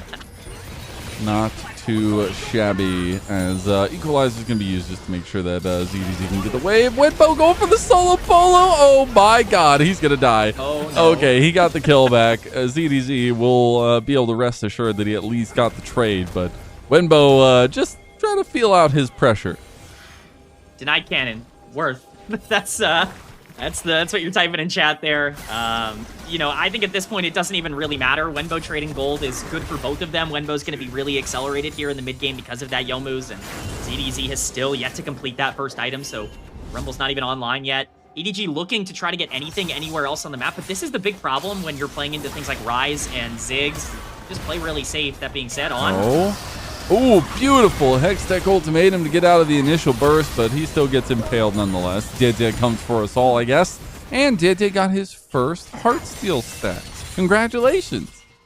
He did it. He's actually starting to get on the board. He has 2 kills. I mean, Skarner does scale relatively well, and that is a decent mistake from On, giving free gold over to EDG. That's something you don't really want to do in this game state, but Shun's going to look to equalize that once again on poor ZDZ on the top side here, potentially. Maybe not. Just going to Bullying's disengage. going to stop today. He's going to get to keep his lunch money, which is very nice. But unfortunate for EDG, because if you look at the map, K-Man, there's a lot of red wards. And love that toggle from the observers, showing the 1 ward that EDG has. And yep, they couldn't see this coming even if it was a bullet train on a track. As Satchel Charge will take down the turret as well on the side. That's going to be first turret, and gold just continues to drop from the sky into the pockets of BLG. There's just no counterplay to these plays right now. You're absolutely right, Mazel. It's a great call out that vision control has been entirely in favor of BLG, and that's the advantage you get with Camille. You know, people talk about her combat pressure. It's nice just taking camps away from Jeja at this point, but people talk about, you know, Camille roaming and creating a lot of skirmish potential. The big advantage to me for Camille is the fact that she can go anywhere she wants and get vision control because she's so scary on her own. You don't really need to babysit her to be able to go around the map and be able to grab control over vision. They've done a great job of that. Herald is on the map now. That's definitely going to be the objective for Shun. Again, complete darkness. There's no way that Skarner can walk in, and everyone from BLG is here. Got some wards in the pit and on the back. Ooh, Leave was thinking that On was going to go for him there. Perukia comes back out and redeploys. TP coming in as well. Bulldog coming to the fight. A little bit late to the play here, but so is BLG. Maybe they just pull off of this one. They're going to let the Rift Herald reset. Definitely interesting here from BLG. They don't really want to stand their ground. They're much better at being able to control side lanes and be able to get vision control over an objective. It's not really as good for them to fight from neutral, despite how strong they are right now. I think they don't want to make any sort of massive mistake, and that's going to lead to EDG actually having priority over this Herald. All right, the Rift Herald already down about half. And TP coming in. Oh my god, they're just going to bring everybody. Winbow's coming. The siege could work, Viper and Wenbo, but the Rift Herald already goes over to Dede, takes the eye, and gets out. I was talking about hesitancy for EDG. They aren't hesitant there. BLG is the one that was a little hesitant to overextend, as they didn't want to pull the play off. Yeah, I am a little surprised they don't go for anything on that play, especially considering the resources they use to try and make that happen. Wenbo's teleport, most notably being a pretty big cooldown that is now burned off of that play for you to get nothing. So it's a good win for EDG. I understand the hesitancy for BLG because their comp isn't really built to fight in these close quarter skirmishes if, you know, ZDZ and Bulldog are going to be there. But I do think it is a small win for EDG to pick up that Herald and get the summoner cooldown from Wenbo. Yeah, they've been able to scrape away a decent amount of those topside neutral objectives. Obviously, the Dragons have been going the way of BLG. And we have the next iteration of this setup here. Dragon number 3 for BLG, potentially putting them on a soul point, will be in about 20 seconds. Definitely going to be important for BLG. We keep talking about how stacking these Dragons is really relevant towards their scaling, and I think that that continues to be even more the case. You're going to potentially be a target here. God, I'm so scared to hear this Ezreal, man.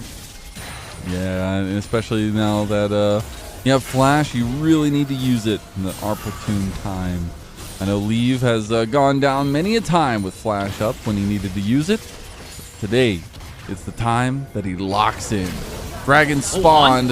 JJ tries to go on, just goes over Ham onto the backline, onto Bulldog. Bulldog goes down to Shun. Shun looking for the return. Shock blast into Shun, following through with the double kill. They might try to set this one up. I love the long con here. They just go for the blow up special here. Shun gonna heal up a little bit more as well. The bouncing bomb gets a Viper, takes him down from a distance, and a double comes through for BLG. Billy is just too strong in this engage. It looks like a very greedy, over-aggressive engage from On, and Perukia actually plays it really well with the peel on the Rel ultimate. It's just not enough. BLG has too much damage at this point in the game. We're going to get a replay This is crazy from On. The angle that he sees here, because Jeje is so disconnected from his backline, is really smart. But look at the disengage coming in from Faruqi as Shun is able to get on Bulldog, but at this point, it's basically a free 1-for-1. You just have to try and get out. Unfortunately, leave. Base tanking the Jace Shock Blast is probably not the best move he can make as the Ezreal in that instant. Shun, so aggressive on this Lee Sin at this point, is going to be taking a ton of damage, but you can't really kill that champ if he's going to be able to free hit. Viper also hitting on the backline. BLG just understand that they can play this skirmish out a little bit better, and that's why they're able to take advantage, grab that soul point on that Chem Soul, and continue to push this game forward firmly in their control with the 6K gold lead. And call me crazy, maybe contradicting my own self, but that's sometimes why I like seeing our LPL players play mages, as we're going to see another engage in the topside jungle, and Shun just absolutely eviscerates ZDZ. No longer has a health bar. It will be a 1-for-1 trade, but the turret also falls. Oh my god, double turrets go down for BLG. But what I was going to say, K-Man, is I love actually sometimes watching... Okay, I just don't get to speak. Bulldog never get a chance. Getting sprayed down by Wimbo. He should be... Okay, he's going to go to the alcove. Now he's in trouble. I think Wimbo's in some trouble too. Yeah, Didit, Perkia, Bulldog, even Leave coming over and try to join up with the fight.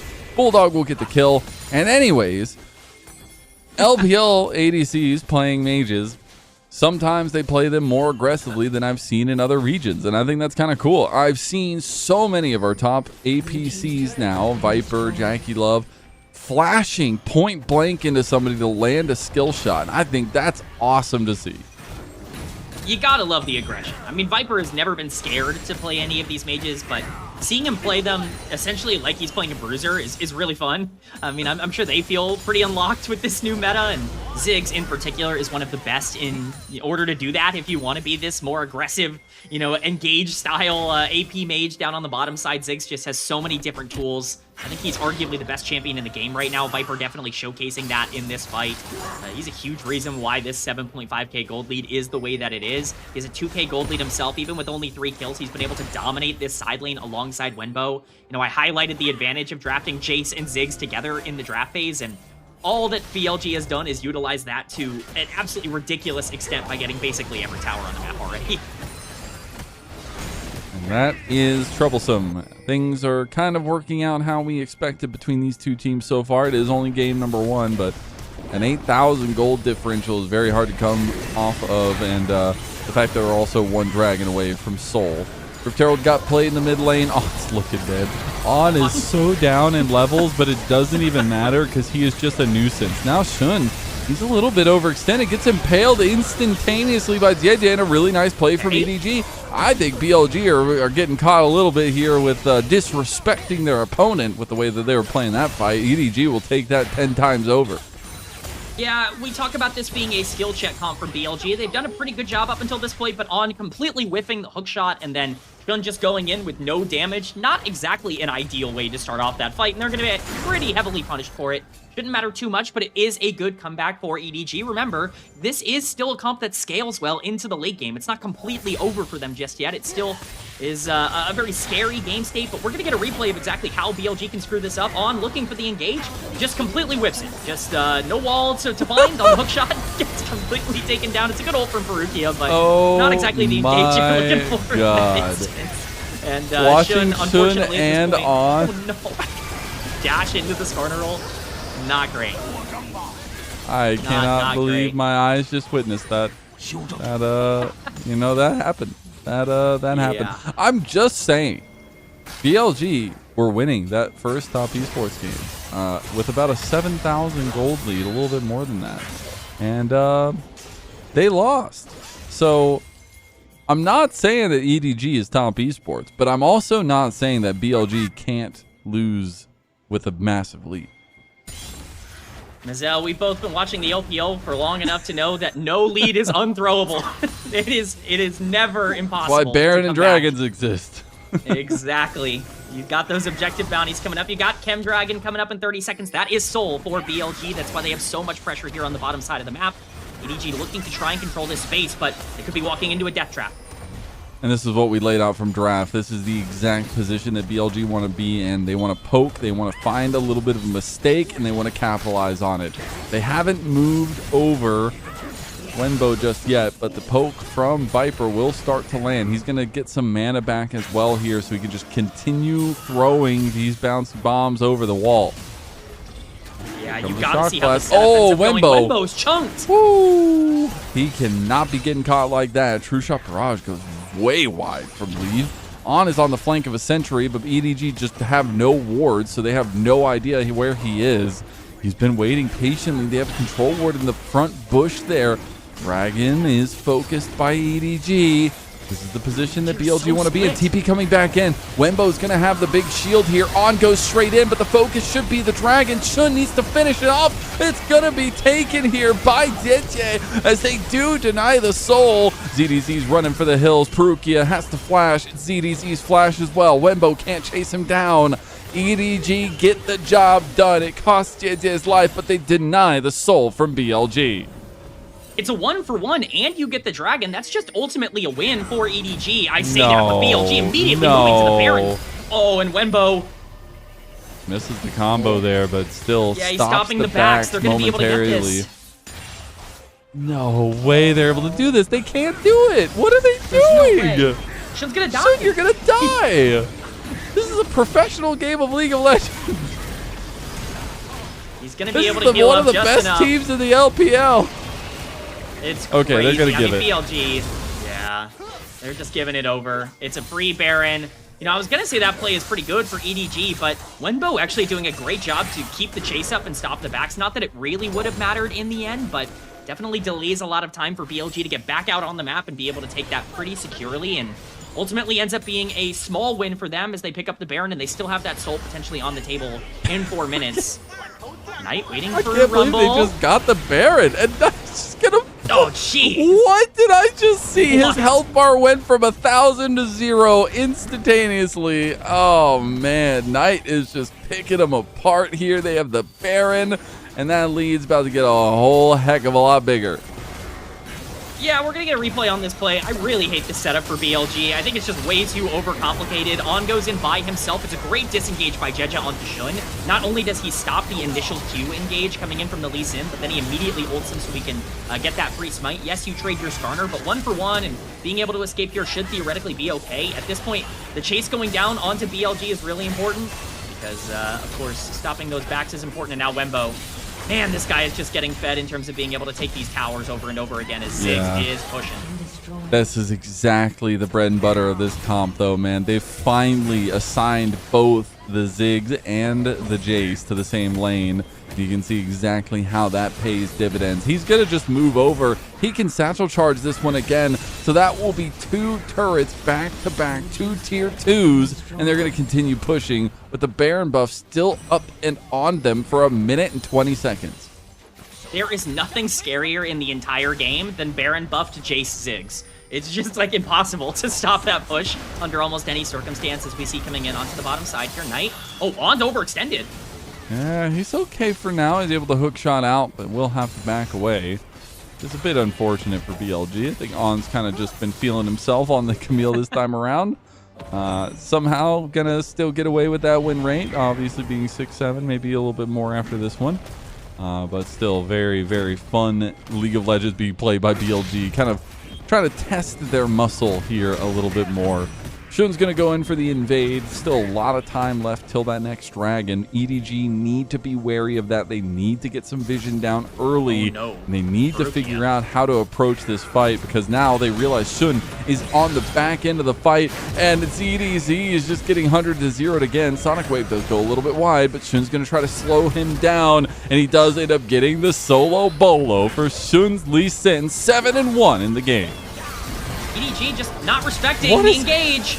Oh, Viper with a beautiful flash gets out of that engage, and Shun comes with the safeguard to save the day on. You can look for more here. He's on 3 items now. He is extremely powerful with the Death Dance completed. Knight's just been farming up in the side lane. I feel like Knight's been playing a PvE game this time. Of all of the champions in this game to completely dominate a side lane with Jace and Ziggs, it's actually just been the Rise that's consistently been able to split push and get all of that tower gold throughout all of this. Just an insane showcase from BLG on how to control the map. Now On, definitely playing a little bit for fun right now. That's not the first time in this game that Viper has saved his life, but you know what? This Camille's level 11. I'm sure she's feeling pretty darn good about herself. Most Camille's don't even get to that point in the game. They just stop at level 9 and just kind of chill out and just ult people for the rest of the game, so I'm sure On's definitely feeling a bit spicy right now. We do have the idea that finally catches up a little bit to Shun, has his 3rd item, but Hex Drinker did get completed for Shun, so he's going to stay pretty far ahead of that one. We did get 3.5 items now for Leave because he just, okay, 4 items. I was about to say, that was weird. Yeah. He just had a random BF sword in his inventory. Now does have 4 items, and he's actually hit that precipice ahead of Viper. That's going to feel pretty good. Definitely going to be nice to be able to grab that 4th item. Viper definitely no slouch, though, on the other side. Death Cap is basically an item and a half for Ziggs in terms of the way that that kit works, and EDG might be suffering that as they could potentially be in a really bad spot here. BLG Bulldog missing the scatter of the week. That's tough. That's one of your main deflecting tools against BLG. Doesn't look like they want to take the bait here now, though. Gotta think of Leave in these fights. He's got to get damage down. If he's not hitting Mystic shots, then it is all over. Right, looking, he would be on vision if he comes through that tri-bush, but I don't know if the vision matters. They just have the surround here, and the TP's not going to come in fast enough. Leave is down. He is not even going to flash. He is out of the fight, and how many times have we seen that before? Perukia tries to go for Knight, but he's just too damn tanky, and ZDZ can't stand the might of the golden left hand. Wenbo gets his own kill here. Zezé stuck in the midst of BLG. Is Shun just looking to finish the job here. Bulldog goes down. Zezé trying to run down Wenbo, but gets to the sky and take it down. The BLG emotes reign supreme. A 10,000 gold lead for Billy Gaming. Billy Gaming are going to dominate game number 1. They're going to crack open this base, and they could potentially be looking to end here at 30 minutes. Who needs the soul when you can have the base? That is definitely the goal here. BLG might just take both, as pings are eventually coming down with Viper not willing to risk the entire game on this push. That is a 12k gold lead, though, and once again, it's Knight and it's Shun who are able to step up and dominate that fight. Soul acquired here is we're going to get the replay. Knight is on this gigantic flank because he's been pushing the mid lane in this entire time. Shun is super aggro. The kick immediately coming down onto Lee with On comboing well, and there's no escape. You run right into a rise if you flash over the wall. Bulldog popping that ultimate onto the chase just to try to get any damage down.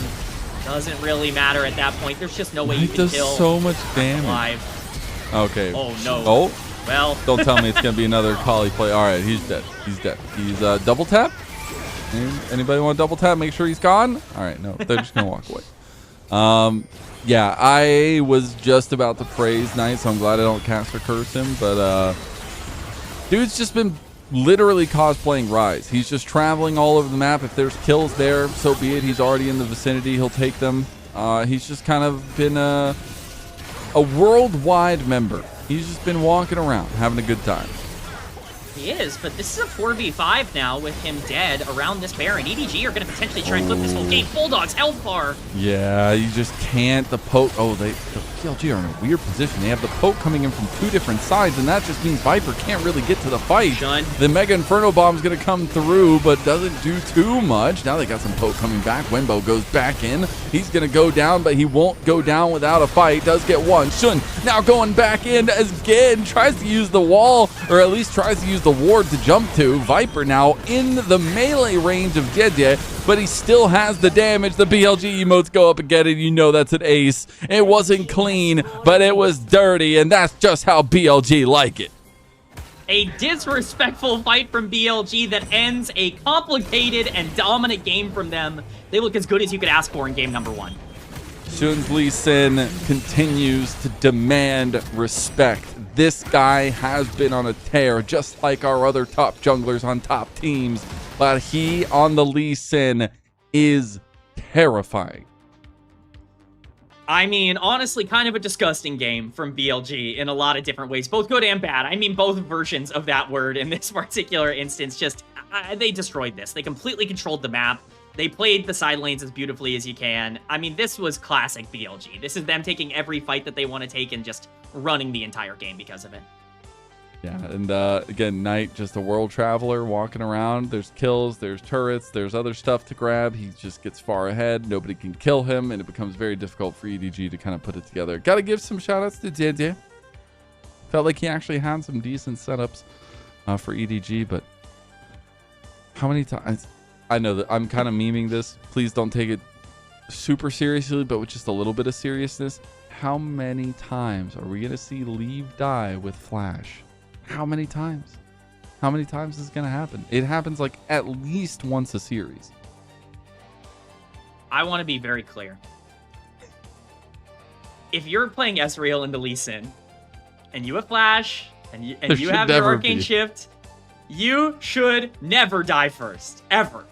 Like, under any circumstance. It should not be possible for you to be dying first. And yet, in multiple fights in this game, Leave was caught out first. His positioning this split in particular has been egregious, I think is a good word for it. And, you know, I'm sure Shun was pretty happy to take advantage of it, but you can't even, I mean, you can barely, you know, count on one hand the amount of times that he was caught out in that game, in a team fight, in a 5v5, just being too far forward. Not to mention the amount of times he just ate a J Shock Blast at the start of the fight anyways. Like, it just wasn't a very good game, I think, from the main carries of EDG. And unfortunately for this team, that has absolutely been a running theme for them. Yeah, and that's the troubling thing. I struggle to see EDG winning a game in this series if it's going to continue like this, but that's the beautiful thing about it. It all resets after this as pretty consistent damage for EDG. At least they had that going for them. Viper, it's a lot. That's a big number. It's a big number. Big number for Viper.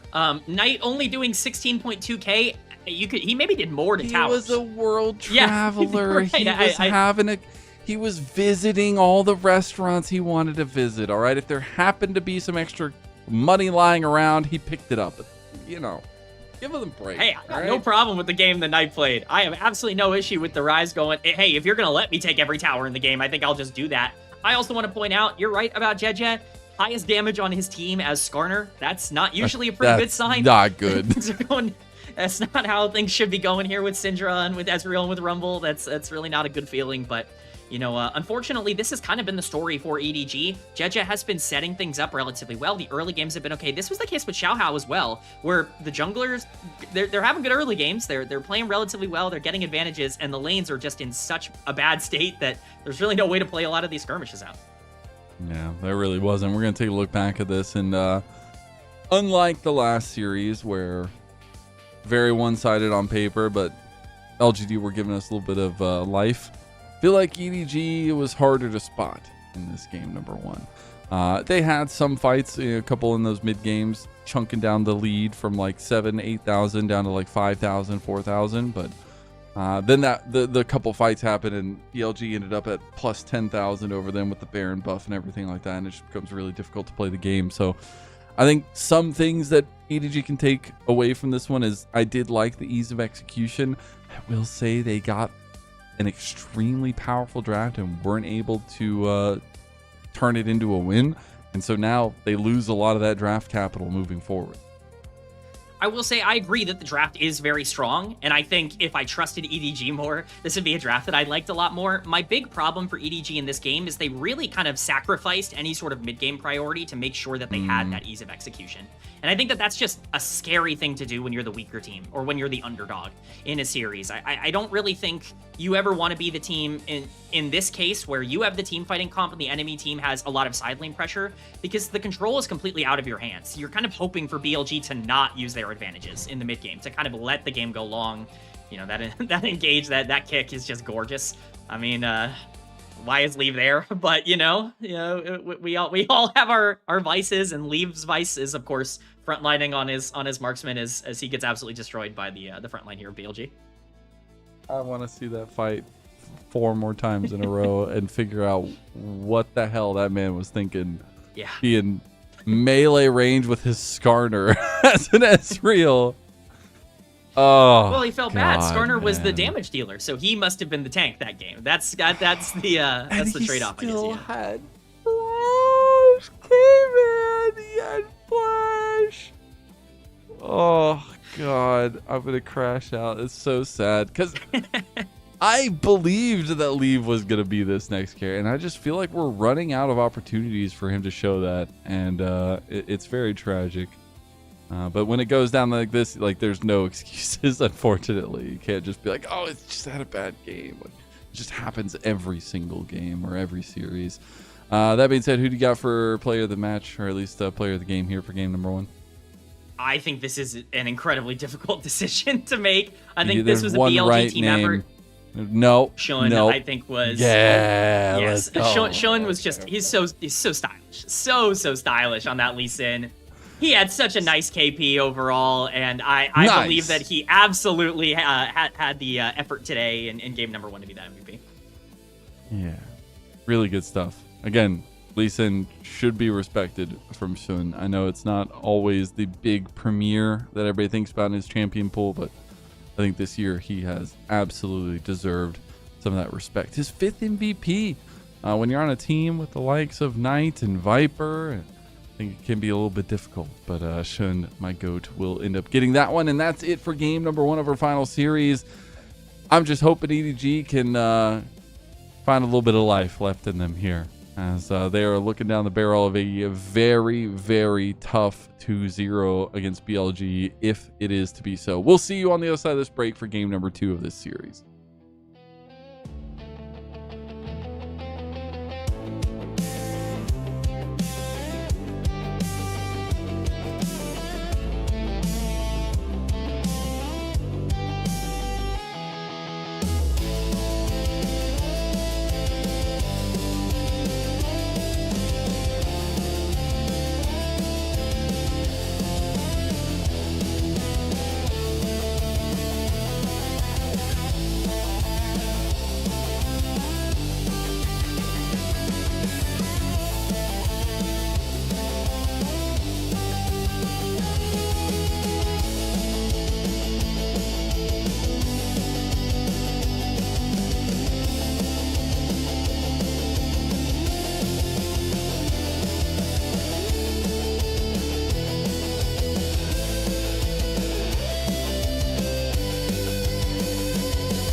Welcome back, everyone, to LPL English, your unofficial home for everything LPL. I'm Mazel. I'm joined by K-Man. We've got Shivan behind us, and we are in the last series. BLG down smashed EDG in game number 1.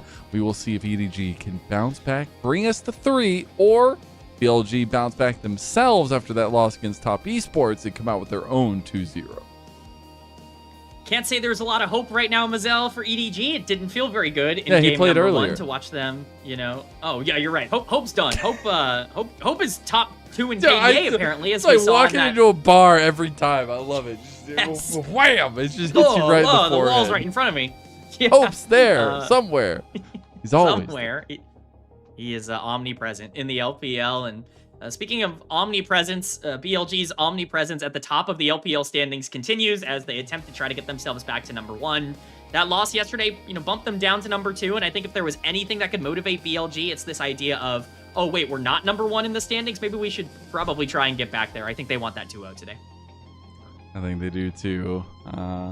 Been a pretty dominant split up until that Top Esports loss for them so far, and it's been Wenbo the whole way, but it's also been Shun and Knight, the big combination for this BLG team that was in full force in that game number 1.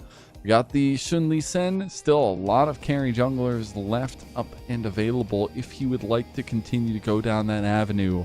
But I gotta put some more spotlight on EDG and the fact that we need to see something stable from them in terms of their draft for game number 2. I do have to note a small unfortunate stat. Outside of Vayne, which is still available, EDG currently has a split win rate of 0% on the champions that remain on the board. The only champion that they've won with that is still left is Vayne. So that is not a great sign. I know they've only won 1 game, and so obviously you're going to have a pretty bad sample size, statistic overall. But the other 4 champions that they won in that game, though. It was, and all of those champions are gone. Unfortunately, they can't even just run back. So what I'm hearing is we're going to 3. Yeah, that's what I'm telling you. The exact I'm telling you right now what you were saying. That we're getting ZDZ's Vayne. We are getting Leave playing Mel, and we're going to game number 3. Is there any champion that doesn't need to flash? I thought it was Ezreal, but maybe we'll find that for Leave. I fear I'm making fun of it, but it is with tough. No mobility. Yeah, I think the problem is we need to give him Can less he play chances to Abathur go. from Heroes of the Storm? Anyways, BLG are all back on the blue side. We'll see now if this changes anything in regards to how they want to approach the draft itself. EDG going to be on that red side, and we will see EDG with that counter pick as well. Curious to see that Orianna has been left up here by BLG. Talked about this before game number 1, but it's been banned most of the time, over half of the games that EDG have played against them, so they ban it roughly half the time as well. So Orianna just not a champion that somebody like Bulldog has had access to through a lot of this year, and it was a big comfort pick both for him in the LCK and now in the LPL as well. So curious to see if that's something that they want to prioritize early, or if they want to take it off the board to not give it tonight. Yeah, and rightfully so. Just take away some tools. See what first pick's going to be looking like for Billy. Always wonder exactly what avenue they want to go for, because usually they figure out the kind of strat or direction they want to go with those first couple picks. And it will be the Orianna that's been let through. Yeah, I mean, the champion's been nerfed, but Orianna is still Orianna, right? Like, she still does everything. And also, it's Knight on this champion. He has been utterly dominant on Orianna throughout this year. Almost famously so. I think he's got some sort of ridiculous, 19 KDA on the champ so far in 2026. And so I think they're going to be pretty happy with that. You mentioned a lot of the power junglers still available. Vi definitely kind of on the top of that board for me, and it would give Jeja some priority, give them some brain gauge. I hope to see them have more aggression in the mid game. I think one of their big problems from the previous game was that they didn't really have a lot of tools to be able to fight back, and Vi definitely gives you that.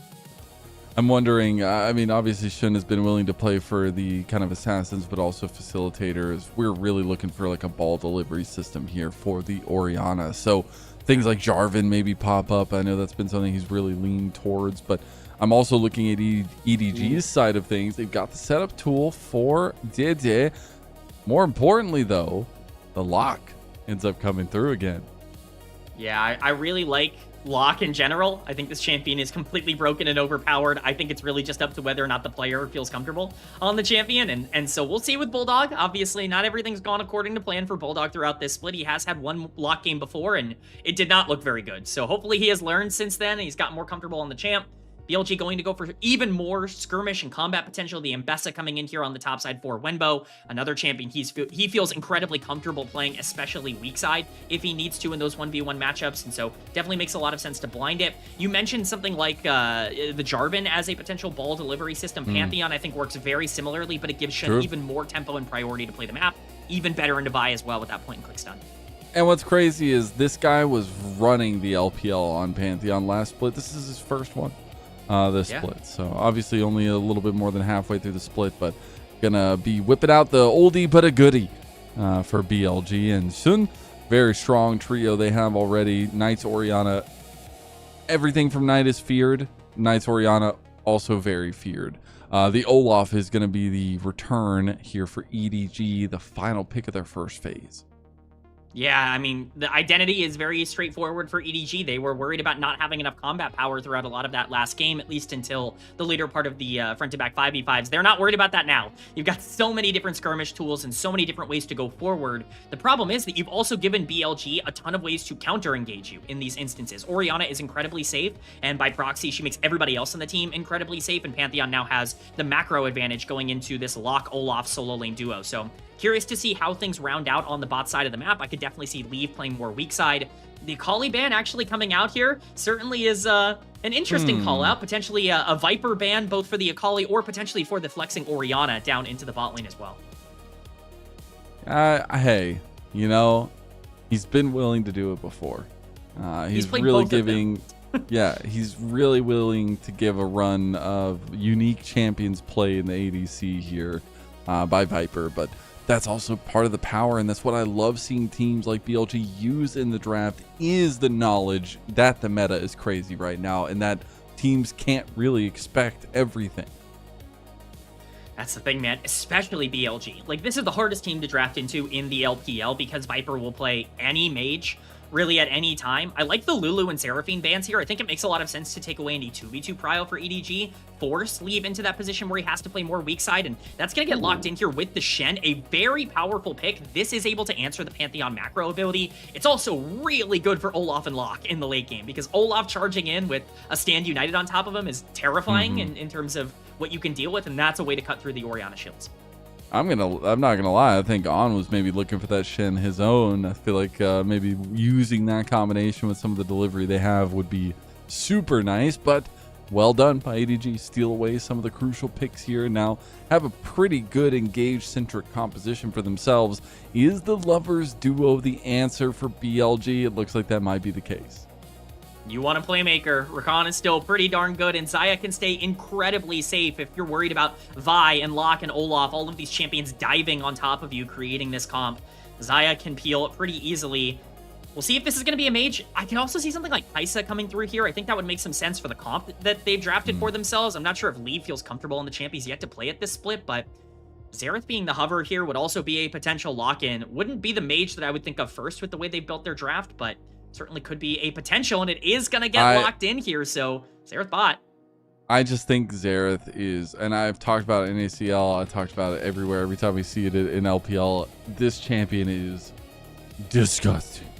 Like, the regeneration you have with your mana, the range, like, you can do so much in the bot lane and not be punished for it, and that's exactly how EDG are going to be playing. They're going to play away from Leave, and maybe that'll do Leave some good, sit out on the side for a little bit, but being able to have that late game carry could be huge. You would really hope that Leave is not going to frontline on Xerath the way that he did on Ezreal. You have even less tools to get away with it now. Yes, no walking forward. I got to give some credit to BLG as well, though. I think their draft is just super easy, and they have so much engage in the back end of the game. You want to talk about scaling. They didn't have the scaling advantage in game number 1, so they had to pressure their advantage.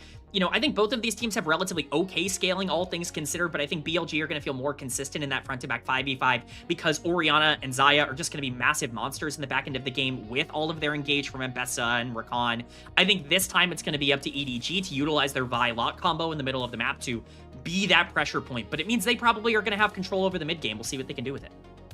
It don't have to be flashy. It just has to work good. That's the live or die reasoning there between the team composition. But I really do think it does have that kind of low ceiling of execution that BLG can use to run away with this series. You got to remember, yes, BLG just lost, but they are still top dogs here in Group Ascent. EDG looking for a second game win of the split. Game 2 starting now.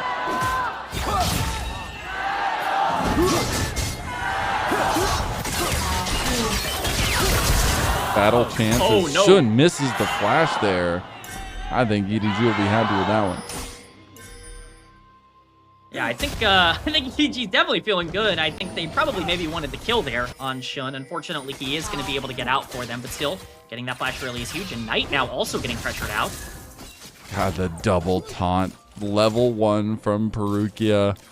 Able to get 2 influential plays before the game really even starts, and that's the kind of influence you love to see from the support. As Leave will run into On here. Perukia will make it back over, and now On needs to be a bit careful. Yeah, he should be just fine. It would be a little bit difficult for Shen to completely collapse on this, but he wants it. Cleanse. Insta cleanse from Viper. Using that summoner spell early, and just think about how much value Perukia just got at level 1 with one single ability. He got flash out of Sun, he got pressure onto Knight, and now he just burned the cleanse and latently the heal from the bot lane of BLG. You're absolutely right. I mean, the Perukia has almost single-handedly won this early game for EDG, and this is exactly what this Shen can do at its absolute best. And also, this is exactly what EDG needed to do in the early game here. They wanted to establish that tempo so that they could continue to push in these lanes and be proactive around the map, something they were really lacking in an ability to do in the previous game. Definitely going to have more of a chance to do that. EDG going to consistently be pushed in pretty early on here, but Perukia again! Oh, they got another chain CC. Beautiful blade collar back, though. Viper able to stop them in their tracks. Was very close to going down. Had to burn the flash now, so no summoner spells on that ADC. EDG's star young support, or at least potential star young support, is certainly looking pretty darn good here because, man, he has been effective in the early game. This Shen has completely taken over this laning phase. Bit of a mistake there by Viper stepping up. You have to understand that you're playing into Shen. Can't really just free push under tower. You are going to get punished pretty heavily for that. Unfortunately for him, he will lose a lot of tempo in the bot lane because of this, but overall should be fine. Xayah Rakan still is going to be incredibly strong, especially as they tick over here to level 3. They will be, but I'm just going to call it out now. Some disrespect already happening in game number 2, and those are the kinds of games that BLG loses. See if that comes to a fold here, but there is going to be some pressure from Zedea on the bot side. Both junglers, having finished their clears, will be getting the trade of the Scuttle Crabs, and Zedea will be spotted out on the bot side. Yeah, they're going to know he's here. Leaf has no mana, so this play is incredibly difficult. You have no stun coming in from the Xerath. Therefore, any sort of layering on a dive is going to be nearly impossible. They're just going to call it off, and Perukia is going to make his way to the mid lane once again. Knight still has his flash available, so he shouldn't be in too much danger, but Bulldog's going to get a little bit of protection here so he can get some vision onto the bottom side of this jungle. Locke is an interesting champion to be going up against. I've been really interested at how players are willing to play it, especially how aggressive you're willing to be, because you can have that burst potential that kind of a quick mobile APC hasn't typically had, and I think it's really cool to see in the meta.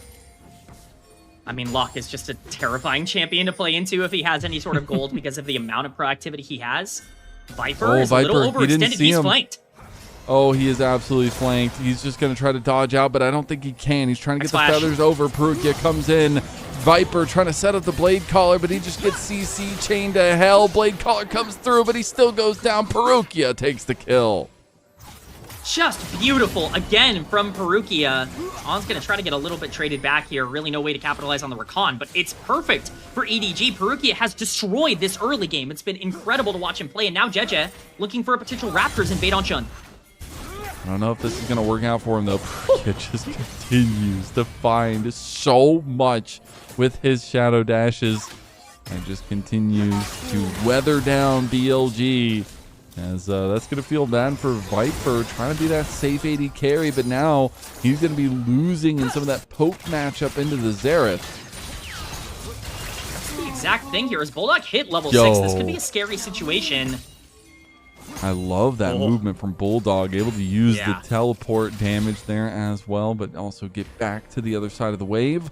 Was very close to being able to take that one down against Knight. Oh my god, Viper just steps up, takes half his health and damage from Leave, and Leave is just perfectly fine. Again, he's going to be getting mana back. He's going to be clearing the wave. He's going to have so much value on this Xerath if he's just left alone. That's the thing, because Xayah should theoretically be a lot stronger in this isolated matchup, but that early assist is really helpful towards Leave at being able to keep those mana problems in check. The roam has come through. Everybody is on the top side here, and Wenbo's even making his way down. Top laners are going to fight. Oh, BLG just pulled the trigger. They say Peruki has gotten away with it for too long. A 3-man shockwave comes through from Knight, and Wenbo chases down a double kill. He should just get Ragnarok to sleep as ZDZ finds the return kill for EDG. Beautiful play for BLG to stay proactive. A double kill for Wenbo is massive for that top lane matchup going into the Olaf. Yes, you're going to trade one back, but having any gold as Mbessa is really important to stay fine in that lane as Olaf continues to scale up on that level 6. We're going to get a replay of how this starts. Perukia just believing in himself a little too much. That Hex Flash is not going to be happening over the wall as he gets CC chained down. He's still only level 3. That triple shockwave coming through from Knight as well, just guaranteeing that extra kill onto Bulldog a little bit later. At this point, Wenbo has basically sacrificed himself, but it's more than worth it for the Mbessa to have gotten as much gold in this fight as she was able to get. That's topside pressure now, at least a little bit more in favor of BLG than it was before, and Dragon is up on the map with Grub spawning in a minute. And shout out to Shun for the split-second decision-making that we just saw there. I mean, that was incredible to take that momentum and just push it straight into EDG and set the tone a little bit for what we have going on further on into this game. Viper, look at that wave, and a Grand Entrance comes through on, just playing with the enemy here in the 2v2 matchup. Dragon is what I'm really looking at next. We have 35 seconds or a little bit more for the Grubs. Could it be a situation we get a trade of the objectives, even though both junglers are positioning down to this bot side? Yeah, I mean, I would think that a trade would make sense for both of these teams, but you're absolutely right, Mazel. They are both very much posturing as if they want to fight over this Drake. You can see Control Ward in the pit for both of these teams, and so they're definitely going to be utilizing that pressure. BLG has tempo on the bottom side of the map, and Knight is also pushing into the mid lane, so this should be pretty easy for BLG to take advantage of, especially now that they have Vision of Jeja on blue. Looks like On's going to get chunked out a little bit, but overall, I'm just curious to see how aggressive Shun wants to play this, as Dragon, I think, is really important to start stacking for BLG with the comp they drafted for themselves. Yeah, getting any advantage in the game's going to feel pretty good for BLG, as we actually see none of that happen. Some actual pings coming out from EDG, and it looks like the back's going to be complete from Shun. Will be under vision, though, and Grand Starfall is available, so if BLG want to push this, they could contest it. I am watching the minimap as we speak, and that Pantheon is walking down. They're going to be potentially looking for this play, but Rakan's going to be late. And Xayah hasn't really moved yet, so looks like it's just going to be going over to EDG. Yeah, they started to move there. They spent a lot of time moving that way, but it does look like the Grubs will just be traded. I don't know if EDG are going to let that one go so easily, though. It does look like they're being stopped for the transition by On sitting in the river. So that's really nice plays from BLG to get something back in the situation.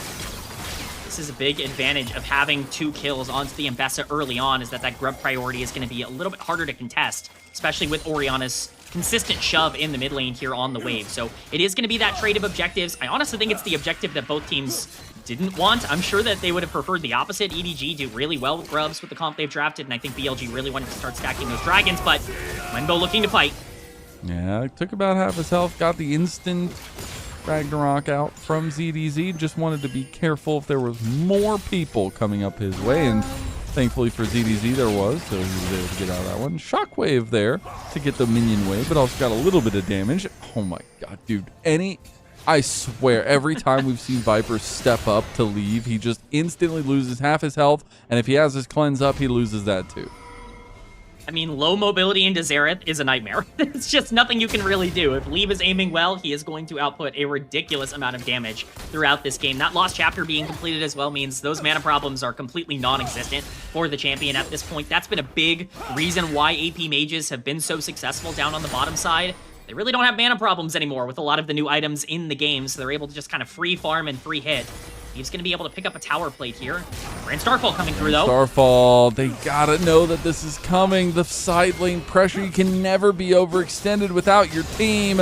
And Leave is fully punished. This time it's okay he didn't burn his flash, but it's not okay to get caught in the side lane. Classic Leave moment as we're not even done. Knight. Knight gonna flash away. The Shadow Dash actually connects, though, and here comes the Purgatory. They're going to try to lock Knight away, and the nails sink deep. There goes his soul, and a permanent buff for Bulldog. That's the lock that I wanted to see. Bulldog's really important for the comp that EDG have drafted for themselves. This lock has to start getting fed. Getting a small gold lead on the Orianna is nice. We'll see what they can continue to do with it, but unfortunately, trading that kill onto the bot side means that ultimately the play is kind of net neutral, which I don't think is all that great for EDG. We'll see how much they can get on this push mid lane, but teleport coming through, Bulldog's just going to have to disengage. They will try to move some more bodies around that mid lane, but looks like that's all going to be a little bit quieted down now that we're going to get the movement away from this. But I do love how active our supports have been, specifically Perukia. I think he's really given On a run for his money here. Shun going for a secondary dive onto Leave. Leave has flash still. Can he use it to buy some time here as the Stand United does come through? Shun should be perfectly fine, as they will move away. Viper did lose a chunk of health there, but they were just trying to see if they could pull some resources, and they did. Shun basically gives over some visual tempo for a free Shen ultimate. I'm sure he's going to take that trade almost 10 times out of 10. He's going to be very happy with the way that broke down. BLG have done a really good job in the early game of staying neutral. This is something EDG were not able to do last game. This dive could potentially come through from EDG, but Shun is here. They had vision. In danger. Yeah, he was caught shopping a little bit, maybe. Caught wanting, as they will come down to try to delay this potential setup onto Viper. He will be pretty safe with the Featherstorm, and he's backing. He has one stack left on the call. It's fine. He's gonna have the Storm Razor now, so that won't really matter. On was looking in mid lane, though, trying to help out Knight, who just completed his quest and already has the Swifties building into the Roa. We are getting these first items by getting closer for multiple members. Do you feel like the power spike really changes in either direction from that, especially ahead of this next dragon? I think it certainly makes things a lot more interesting. I think EDG were at their strongest before a lot of these first item power spikes. BLG are going to be coming online a little more now with some damage coming through from the Pantheon and from the Xayah. Now that Storm Razor is completed, still not perfect from them. Still imagine that EDG have more isolated combat power with that kill onto Bulldog and that first item completed there, but I definitely think we are now hitting the part of the game where it just is who is going to perform better, and with Dragon spawning in 30 seconds, who's going to have control over the river. I like the vision control right now for BLG. We'll see how long it goes. Look how Bulldog has been kind of playing on the edge, using that gray health to heal back into a lot of these trades as well. Big tools are going to be up, I believe. I think Stand United maybe not so much, but the other tools will be good to go for EDG at least. And it does look like they're going to move in first. So BLG deploying and sending a lot of pings this way. Yeah, they definitely want to fight this out. Keep an eye on that teleport from Wenbo. ZDZ cannot match. This could be a 5v4. It's a 4-level difference there between the supports and everybody they are surrounded with. Yeah, they are already getting the dragon down about a quarter health here. Shun coming in. You can see EDG feeling a bit hesitant here as Knight's moving over. Wenbo in a 1v1 will flash away from the undertow to make sure, but we came back to the fight. Perukia is almost dead. TP coming down. Shun's just going to chase him down. The Comet Spear to the back.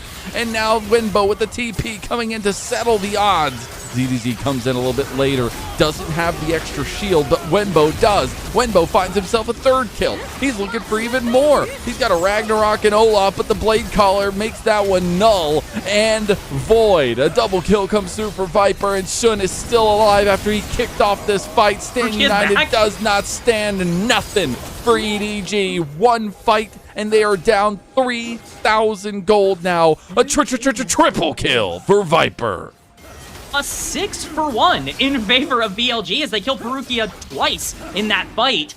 A brilliant showcase from BLG on exactly what their power spike is and how to utilize it. We didn't exactly get to see the engage come through there. We just come back to Perukia with 0 health on the Shen, but I can imagine it's just over posturing from EDG, not respecting the damage that has started to come through for BLG, and it's exactly what we talked about. We're going to get an actual replay of potentially how things started here and, you know, where Shun was in terms of this engage. Yeah, it's just Perukia stepping way too far up and not respecting the fact that Shun is incredibly strong right now with Knight on top of him. Now, Knight does get bursted down, and a lot of effort goes into killing that Orianna, but Wenbo with that massive TP, and again, this is the advantage of course, the Embessa getting that double kill early on, is that run in and completely take over. Great play there by Viper, as you called out, Lizelle. And overall, just better executed by BLG. They play the fight better. They are able to maximize their damage, and Viper's able to sidestep basically every Terran ult anyways.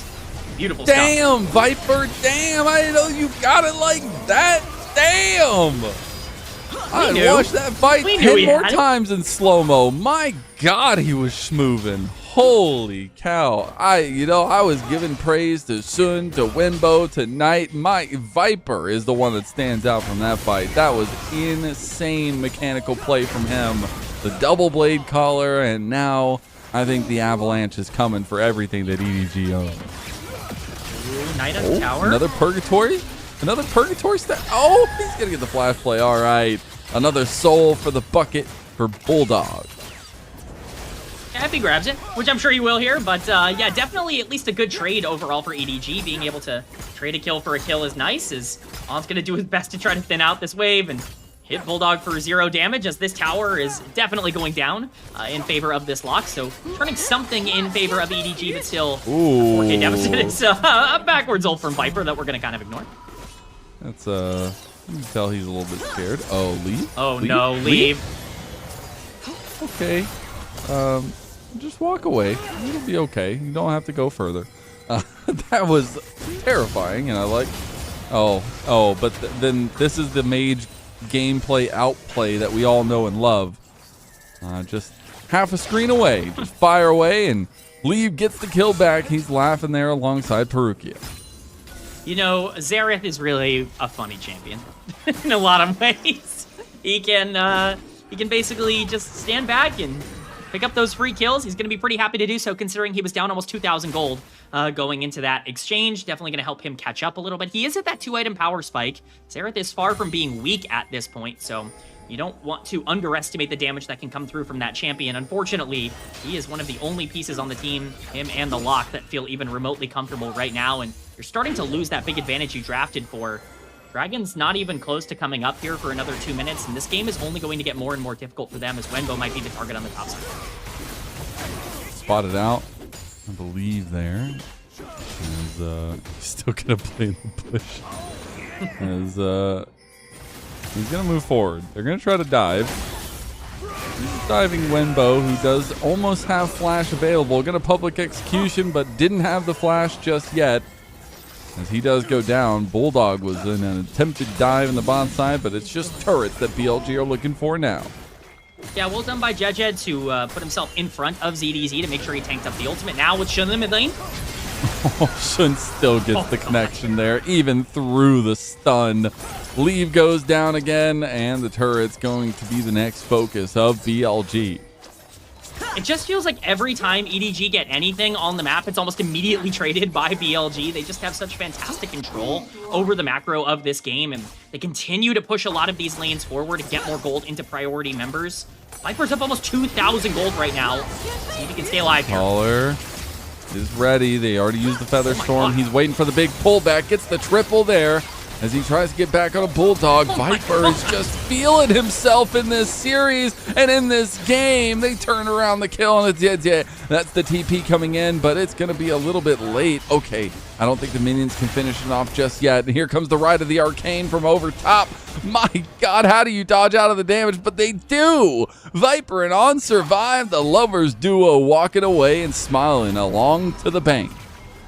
for all the marksman players that keep telling me that their champs are unplayable, that they can't possibly continue to try and skirmish with any of these mages or these assassins that are coming back, show them Viper just 2v3ing in an exchange against Locke and against Shen and against Xerath, and I think that's going to make a lot of AD carry players really, really happy. Viper is on fire in this game. 2,000 gold up. This Xayah is going to be a problem in the back half here. The scaling has come through, and BLG's 4K gold lead is going to be translated to this dragon, with Faruqi in trouble here, potentially.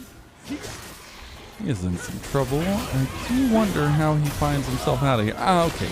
He's not going to. He will find his way back to base, but it might be in a casket. Yeah, you know, sometimes that's the role of the Shen support, is you walk up, try to get vision. If the team's there, you die, and you just kind of have to accept that that is your role. Dragon will be going down here in favor of BLG. If it is going to be a win condition, it's going to be much later. I'm not even sure BLG are looking at that. This game might end before those next 10-minute mark.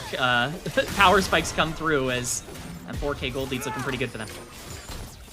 If BLG disrespect, maybe that changes. But so far, so good for BLG. They're on those almost 3 item spikes now, and they still have the Rift Herald for Shun to play. Yeah, they've got so much standing gold on the map right now. That makes it so dangerous. Look at the vision control over the river as well. On both sides, top and bot side, there's just nothing on the map right now for EDG to be able to play through. Knight is isolated on the bot side, could be a target here, but he does have Shockwave. Okay, they're going to find the angle here, and the Shockwave comes through, but Sombrero, again, I feel like I'm getting deja vu from the last series, does not save him.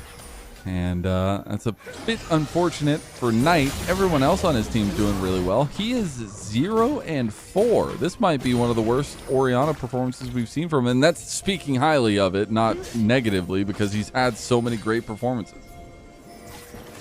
Destroying that KDA stacked. I can't believe he's just calling out my pre-show right now as Han. Not the target here. Oh, but we know who was, and it was Leave all along. Guess what? He had Flash. Oh, he had Flash. We all maybe knew. It didn't matter. We all knew. Oh, man. Herald now spawned. It's just more on the map. Every time I feel good about EDG, something goes catastrophically wrong for them. Oh, it just is, it's not looking good. This Herald's going to crash into inhib turret. It's going to get us. Oh, it's actually denied. He gets killed. I love that Viper was just stepping up into 4 people right there. I'm here for it, Viper. Oh, they go back in. Oh, tried to pull the play on a Bulldog. Okay, now Perukia says it's my time, but it's his time to go back to the grave, because Viper just shreds him down with the feathers, and now BLG going to try to find an escape route, as Knight has just been PvEing again this game. He's in the side lane. He's not even trying. They can win the 4v4. Or maybe they can't. Limbo. Okay. Dude, they are just playing so disrespectfully right now. And Viper getting stunned up. He's going to have the Ragnaroking Olaf on him. Waiting for the Blade Caller here, but has good damage back. He's going to get the flash up, and he gets the kill. Double kill goes through for Viper, but the right of the Arcane gets one back. Leave's going to get jumped on by Shun. Shun now getting the ire of EDG as they find more kills. That's going to be 4 members of BLG down. All right, that might have been a little too far. That's probably where the line is drawn. I think for BLG, as Knight's just going to catch the wave. Bulldog's a little low here. He does have to be a little scared, but that's a big fight win for EDG to get themselves back into the game. They'll probably need at least 1 more of those, but look at where all the kills went. Bulldog is now sitting 1.5k up. He has 5 kills on the lock. That's going to be really important. The trigger pull here from Shun is actually really good. Like, the first engage on this is very smart. Bulldog does a great job of buffering it, and you got to give him a lot of credit. He's been strong in this game on the lock, but Faruqia gonna have to suffer the sins of the rest of the team at this point. Just leave. Orianna's free pushing on the top side. You don't need to overextend. Wembo just posturing way too aggressively. Pantheon has no way to get over the wall, and once this Mbessa is down, you actually have no damage left in terms of being able to burst this by in the way that maybe you would want. She does eventually end up dying, but she buys enough time for the Olaf to be able to get in. Leave is free hitting on the backline. Eventually the ult comes through and is able to take out Viper on the Xayah, and that's super important. Viper doing his best to survive, but ultimately just too much from BLG. They need to be a little bit more calm and composed as these fights continue to go along. Not going to matter too much in the immediate, but does give EDG some breathing room. It does. You can start seeing what Leave is able to do. He's on 3 items now as well, so very strong. Another Ride of the Arcane, who's just checking things out, making sure they're not trying to burn the Baron. On actually got some fancy feet there, was able to get away from all the shots. Doesn't get away from that one, but it's fine. Yeah, I think BLG just playing a little bit overzealous here in this game. They did last game too. They still came away with the win, but about 40 seconds till the next dragon. It would be sole point for BLG. Yeah, ZDZ getting a little chunked. No way, it's bro. not over, Brent Dartball. Dude, 1v1? Just like, you can't get rid of me. As he's going to Ragnarok and says, bet. Oh my god, yeah, he's just dead. On his clapping and his player clam right now, they feel like they just found the pick of the century. Yeah, I mean, that's awful for EDG. Knight potentially getting soloed here, but Bulldog gets ulted. He's dead. Bulldog gets baited. He pops the Purgatory, but doesn't even connect on the Knight. And Viper will find the kill, his 9th of the game. And BLG starting to pick apart the crumbling pieces of EDG. Yeah, pings are going down onto the Baron. They melt this with Xayah, so this is going to be gone with Jejen not on the map. That is a catastrophic mistake from EDG. Any sort of pressure or momentum they got from that previous play where the BLG overextended, it's all gone as this is going to go down. They really have no way to even try and contest this. We'll see if EDG even overstep to try and do so. I feel like you at least use the Rite of the Arcane. Maybe try to get some shots in there, but not going to do so. And that will just be the big purple worm going down to the big blue team. BLG feeling dominant in this split number 3. EDG gonna move on to the Dragon here, but even barring their loss to Top Esports in very troubling fashion, BLG still are the favorites, it feels like, for this regular season. And they show it in dominant performances like this, K-Man. Yeah, I mean, this is a team that you have to hope is going to continue to be dominant. Villain just walking up and taking anything he can. He loses the Dragon. He doesn't want to lose a fight here. He's just engaging onto Perukia. That's how confident they are. He's onto the tank, and he is winning, guys. He is winning that fight. Disgusting. There's a 7,000 gold lead for BLG, and they are looking to batten down the hatches on this series. Zell, I think you generously called the Shen a tank. I'm not sure he's quite able to tank enough as this base is getting completely destroyed by BLG. This Baron buff could very well be the end of the game here. Oh, they're going to play it safe just like they did in game number 1. They're going to back off. See if they can get the reset out. Still have about a minute 40 on that Baron buff. Don't have any objectives coming up for the foreseeable future, and they tied up the Dragons with EDG taking that one. So 2-2 there. Nothing really to write home about. But BLG still feeling confident as ever. And I just want to take the time, since we maybe have a little bit here, for expectations for BLG in terms of, are they living up to it here in Split 3 for you? I think they definitely are. The loss to Top Esports was kind of a gut punch, I think, in terms of getting the wind knocked out of their sails, but they are rebounding incredibly well. Jejen does not want this smoke. He does not want this fight. Neither does Bulldog. Oh, boy. Unfortunately, the fight is coming to Bulldog, which I don't know if he has any decision-making against that. Rite of the Arcane's actually going to connect, and that's big damage. Ragnarok now going free here. On's going to flash over the wall there. Shun finally comes back from the grave. Is going to get sniped out by Leave. Leave doing some immense damage in these fights, but he just is too far between all the damaging members of BLG, and can't get the sticking damage onto the remaining 3 members who are trying to chase him down and take his turrets. The sad part is that that's a gold positive play for EDG because of the bounties, but it doesn't matter. The space is getting cracked open. Bulldog's in danger. Oh, On might get sniped. Leave looking for it. Won't be able to find it there. Turret's going to be the focus. Oh, if Wenbo gets on him, though, he's just dead. No. Leave is gone, and that's a APC versus a top laner in 2026. Wenbo finding a big kill on the Leave, and the defense of EDG, it will hold for now as the back comes through from Billy. The saving grace for EDG there is that the Baron buff has expired, and so no more push to be had. Knight's going to take this red buff for free, but we're going to get a replay of exactly how this started again. It's just BLG collapsing on the top side. This is still a very aggressive play. If there is one fed member of the enemy team, it is this lock, and with the Stand United and the time bot from the stopwatch coming through, you do have plenty of chances to be able to keep your main carries alive, and with Viper being kind of the main threat, you are able to buy some time. But unfortunately, no Baron buff, no problem. They're going to keep pushing in the mid lane here, and with those supers in the 2 side lanes, it should be pretty easy to see them potentially push in and try to end the game. if they can actually get the final push going. They have super minions coming down the side lanes, and they've been very, very clinical on how they want to finish these games. Giving some respect to the last minute to EDG.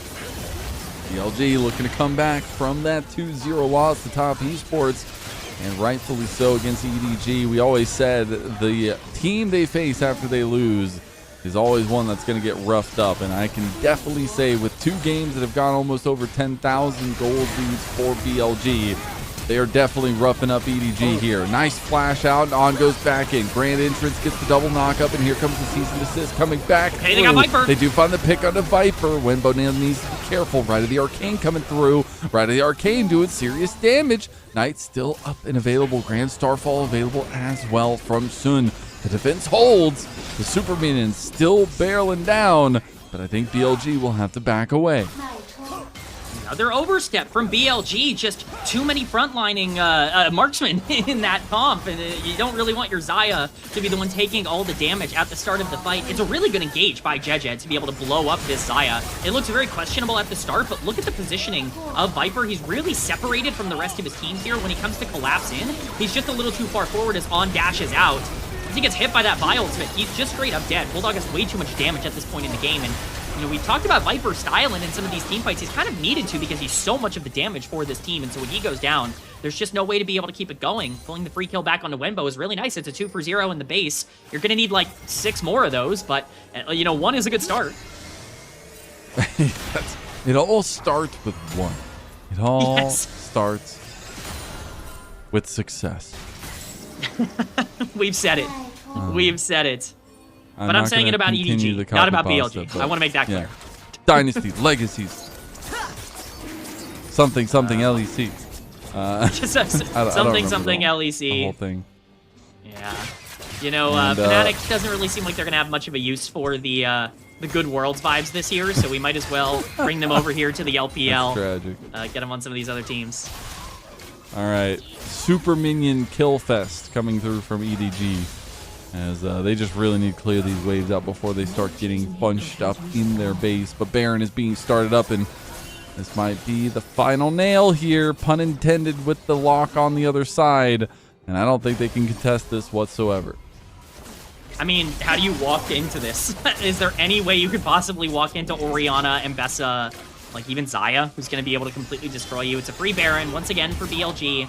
This could potentially be the game-winning push. BLG have all the tools necessary. It's all about whether or not they can execute. Viper now has a Guardian Angel. If you were worried about trying to kill him before, he didn't even use ultimate in that previous fight when he got caught. Now he has ult, he has flash, he has GA, he has cleanse. Good luck getting onto this Xayah. TP coming back in from Wenbo. I think they want to try to use this shield. I will say, Didzik got spotted out there. He does have GA, but you can see how much damage Wenbo does already. And the flash grand entrance onto the Grand Starfall. It's grand everything for BLG. GA is going to be popped, though. You see Viper's already used Wenbo, though. Wenbo is just exerting dominance here in the back line. ZDZ is going to go down to an errant feather, and Dede will actually survive, which might be even more hurtful. As Blade Caller sitting at the ready, waiting to get Bulldog. Bulldog going to step away, and the Nexus is the focus. BLG are right back in it. A 2-0 advantage over EDG will bring them to 7-1 in the regular season. That's the BLG that I remember. They're back, I think. You know, the Top Esports Series, again, got the wind knocked out of them, I think, a little bit in terms of a little bit of a gut punch, but they fire back. They always fire back strong, and they certainly did that here today. It was a little bit greedy. We saw a little bit of the hubris that maybe has come back to bite BLG in a couple of other instances, but they're so much better mechanically that, honestly, they were able to get away with so much here. Yeah, they really were, and, you know, feels like we're right back home for BLG. For EDG, I don't know, man. It just feels like they can't catch a break. Yeah. And it's so tough for EDG because they still have so many games to play, but I don't know how they turn it around. Do you have any thoughts really quick on EDG? I think the good thing for them is the same good thing we talked about. I know we compared them to WE a little bit in terms of the fact that they haven't looked good, but it's the same positive that you have at all if you're a bottom team in Group Ascend. They're in play-ins no matter what. They can lose every single series in the regular season. They play one series to get themselves into playoffs, and once you get there, anything can really happen, right? You just need to build confidence. It's not really about making sure that you're in a spot where you have to qualify or anything like that. You're going to have a chance. No matter what, you need to make sure that when you get into that series that you feel comfortable with the plays you're making and you feel comfortable with the communication and synergy you have. It's a new team right now. You know, even before Jet came in, new mid laner, new support. These are all players that are really consequential towards the macro of a team, the 3 most important macro roles. It's going to take some time for them to get, you know, used to playing with each other. And for BLG, don't change much. Keep disrespecting, I guess. Got a little close. I don't know. There's some fights that they were a little crazy, but BLG looking really good. And again, I'm still wondering what the hell happened against Top Esports, but they will regain their pole position in Group Ascend. Yeah, I mean, they're at the top once more. I think that was their goal coming into today. Obviously, still got a bit of a chip on their shoulder because as much as they are number 1, they are, 0-2 currently against the number 2 team, and so you definitely don't want to sit here and say like, oh, all of their problems are completely solved. They have no worries. There's nothing to freak out about or anything like that. BLG still has ways to go because the expectation for them is not just to be number 1 in the LPL, but to be a team that can, be potentially the best in the world at their absolute best. And I think they're getting closer and closer to that every game. It's so interesting to see how the standings are panning out here. Got it's funny it's like separated so heavily between the 4 and 4 and Group Ascend as well. Wondering what the fates have in store for LNG at 0-3 in Group Nirvana, 1 more loss, and it's going to be a tough pill to swallow for a team that's been struggling as well. Man, it's been an interesting day. As, a quickie, I guess, as quick as 3 best of 3s can go. Yeah.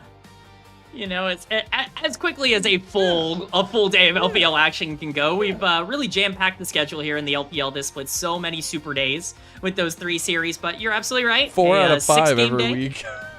Yeah, it's definitely ramped up, and you know what?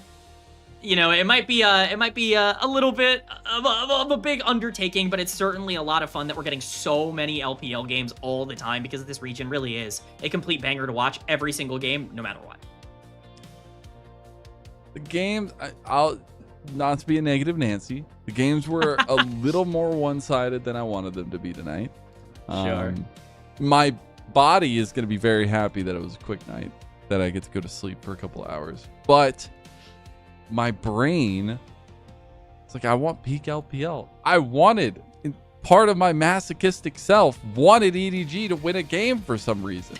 Because then that's just awesome and builds some cool narrative. But BLG slammed the door on that one. I think the problem I feel like for BLG is I don't know what they learned from this. Like, they were just over aggressive and it worked, and maybe that's a bad thing for BLG because now they're gonna be like, that worked, we can just do it again. But maybe it's the opposite. I'm thinking that maybe this was just more of a, all right, boys, we're a little deflated after our loss, let's go out there and have a little bit of fun today. We might not have to take this one as seriously as maybe some of the other series. I'm worried that maybe they are just a little bit casual and relaxed. I will say, if that is the case, you certainly rebuilt the joy and the excitement. I'm sure there were some smiles on the faces of BLG players. They probably had some fun here today. I don't think they're going to be carrying this level of nonchalant gameplay maybe into their top series, but maybe they should. I don't know. It looked pretty good here. Call it now. How many more series till Ben comes back? Oh, wow. You're putting me on the spot like that? Maybe. We're I don't know. Well, hey, they've got some tough series coming up. Well, tough. All series in Group Ascend are tough. You got JDG, who's obviously not in peak form, but that's a team that can certainly contest you. They have all year long. Thunder Talk has been, pretty hot. They just took down WE, and then you've got WE, who are the BLG killers throughout a lot of the playoffs. So certainly have some interesting matchups. Not gonna say they might need Bin for the latter part of this year, but I don't know. It might not be Bin. It might be a certain look bad. certain other Could top be laner another as well, so. certain other top laner that needs to be signed within the next couple days, or it's not going to happen. Right. It could be anybody. It could be you. It could be me. It could be Shivam. I hope it's not me, or maybe I do. I don't know. You know, with this bottom side of the map. Yeah, if I get to play with Shun, Knight, Viper on, I think I could make the World Championships. I think they're good enough to carry me. I think I'm also losing my mind, but that's partially because of LPL and partially not. We're gonna look through some of these replays and very, very one-sided fights, obviously from BLG, and this is towards the tail end of it, where they were really just flexing their muscles a bit, especially this top lane play. Still not without some recompense there for themselves. The Ride of the Arcane from Leave was looking really good, did a lot of damage. Just wasn't enough for EDG as a whole. We saw the Xerath value. The problem is that, like, you gotta have some other sort of setup, and I understand the idea with the Vi being kind of the driving force. Here's the thing about Vi. As a champion, she kind of needs to be snowballing. If she's not snowballing, if you don't get gold on her in the early game, she is a wet paper towel in the back end of the game. She is going to crumble and fade into dust as she gets poked with holes. And we kind of saw that. A couple of nice engages, but they just had no front line at the back end of the game. The Shen was getting melted. The Vi was getting melted. And if you don't have that front line for Xerath, for Locke, it's like nearly impossible for them to be able to play the game. And BLG certainly took advantage of that. Bulldog just 100-0 Viper in like one ability. That was insane. I guess it was like 2 abilities, but this Locke champ, hey, I gotta be so for real. We are so lucky as a community that people have not figured out how to break him yet, because this champ is not okay. It's not okay at all. Imagine having Blink teleport resets that aren't as laborious as Katarina. It's pretty nasty. Who do you give MVP for the game and player of the series? What do you got? You know, I know he made a couple of positioning mistakes, but just from a personal perspective, I want to give that MVP to Viper. A lot of mistakes in the beginning half of that game, but some of the most fun outplays that I've seen. It's going to go to on the Rakan. You know, I think he had a great Rakan game. His engages were really important. I'm shocked this isn't Shun. Me too. But that's okay. Maybe he gets player of the series. I actually think Knight was probably one of the quietest I've seen him in. Yeah. I don't know, a year and a half. Something like that. It's been a while since we've seen him really quiet. And most of that was his fault. Like, he was just going around picking flowers and walking around side lanes and stuff. And that also goes to the style that BLG were bringing. But it's funny to see some of the spotlight go the other way here. We'll be curious to see who gets the man of the match. I think it's got to be Shun. I think he just completely ran this entire series. All due respect to Jeja, the jungle gap here was ginormous in terms of these two teams. And yeah, you know, he put up an okay effort. I mean, top damage on Skarner. That's something. Yeah, that is something. I don't know if the coaching staff's gonna be very happy with that one. So just put it in big red letters at the front of the board of the room. Ziezie, most damage. I don't know, something like that. That was Bulldog pretty impressive. made up for it on the lock. Yeah, I don't think you know, like, well, you know, Leave had some moments in this series. I think it maybe says a little more about the Ezreal than it does about the Syndra, in my opinion. I just can't stop focusing on the flashes, K-Man. They're living in my head, and I'm not even the player that's doing it. I can't get away from it. I think we do finally have it going. All right, player of the match goes to Viper. Okay. Interesting. Didn't see that coming tonight. We're gonna segue this to something else because that's weird and okay, cool. I guess Viper, sure. Congratulations. That being said, man, we still have a whole nother day of LPL here in week number 3, and the fact that we only have a couple weeks left, K-Man, it's crazy. Yeah. We're over halfway done. What is that about? Yeah. That's crazy. insane. I mean, tomorrow, it's a big day. We've got some fun matchups, certainly some important matchups. That final series of the day, JDG and WE, that one really matters for the standings. Getting top 4 is really important right now. Proving that you can get top 4 if you're a team like JDG that's kind of struggled, or proving that you can continue to push forward if you're WE, that is a really big matchup for both of these teams. Arguably the most important for the rest of the regular season for both of them. Yeah. And make sure you tune in. It's going to be more best of 3s coming your way. Final thoughts here on the day, K-Man. Anything you want to say before we get going? We had a lot of fun here today. Unfortunately, in the conversation, I guess, that Foles and I have been having about Bulldog, it does seem that, unfortunately, Bulldog has not quite lived up to the Foles hype. Hopefully, we can get a little bit more of that next week. True. And, you know, I want to get EDG that series win, man. I want to get them on the board so bad. Yeah. Well, tomorrow is going to be really interesting. LNG need to find some kind of life. I can't believe they could potentially already be eliminated tomorrow. It would be absolutely insane, but we've seen that even last year with teams getting eliminated so early into the year. And I know it's going to feel even worse if that is the case for LNG, but that top esports team looking pretty good, and WE going against the struggling JDG. We'll see what exactly happens there. And before we get going tonight, we got to give a huge and special thank you and shout out to our Elite Coffee supporters, Aaron Soup, Mong, Gelati, and Andrea Thurin.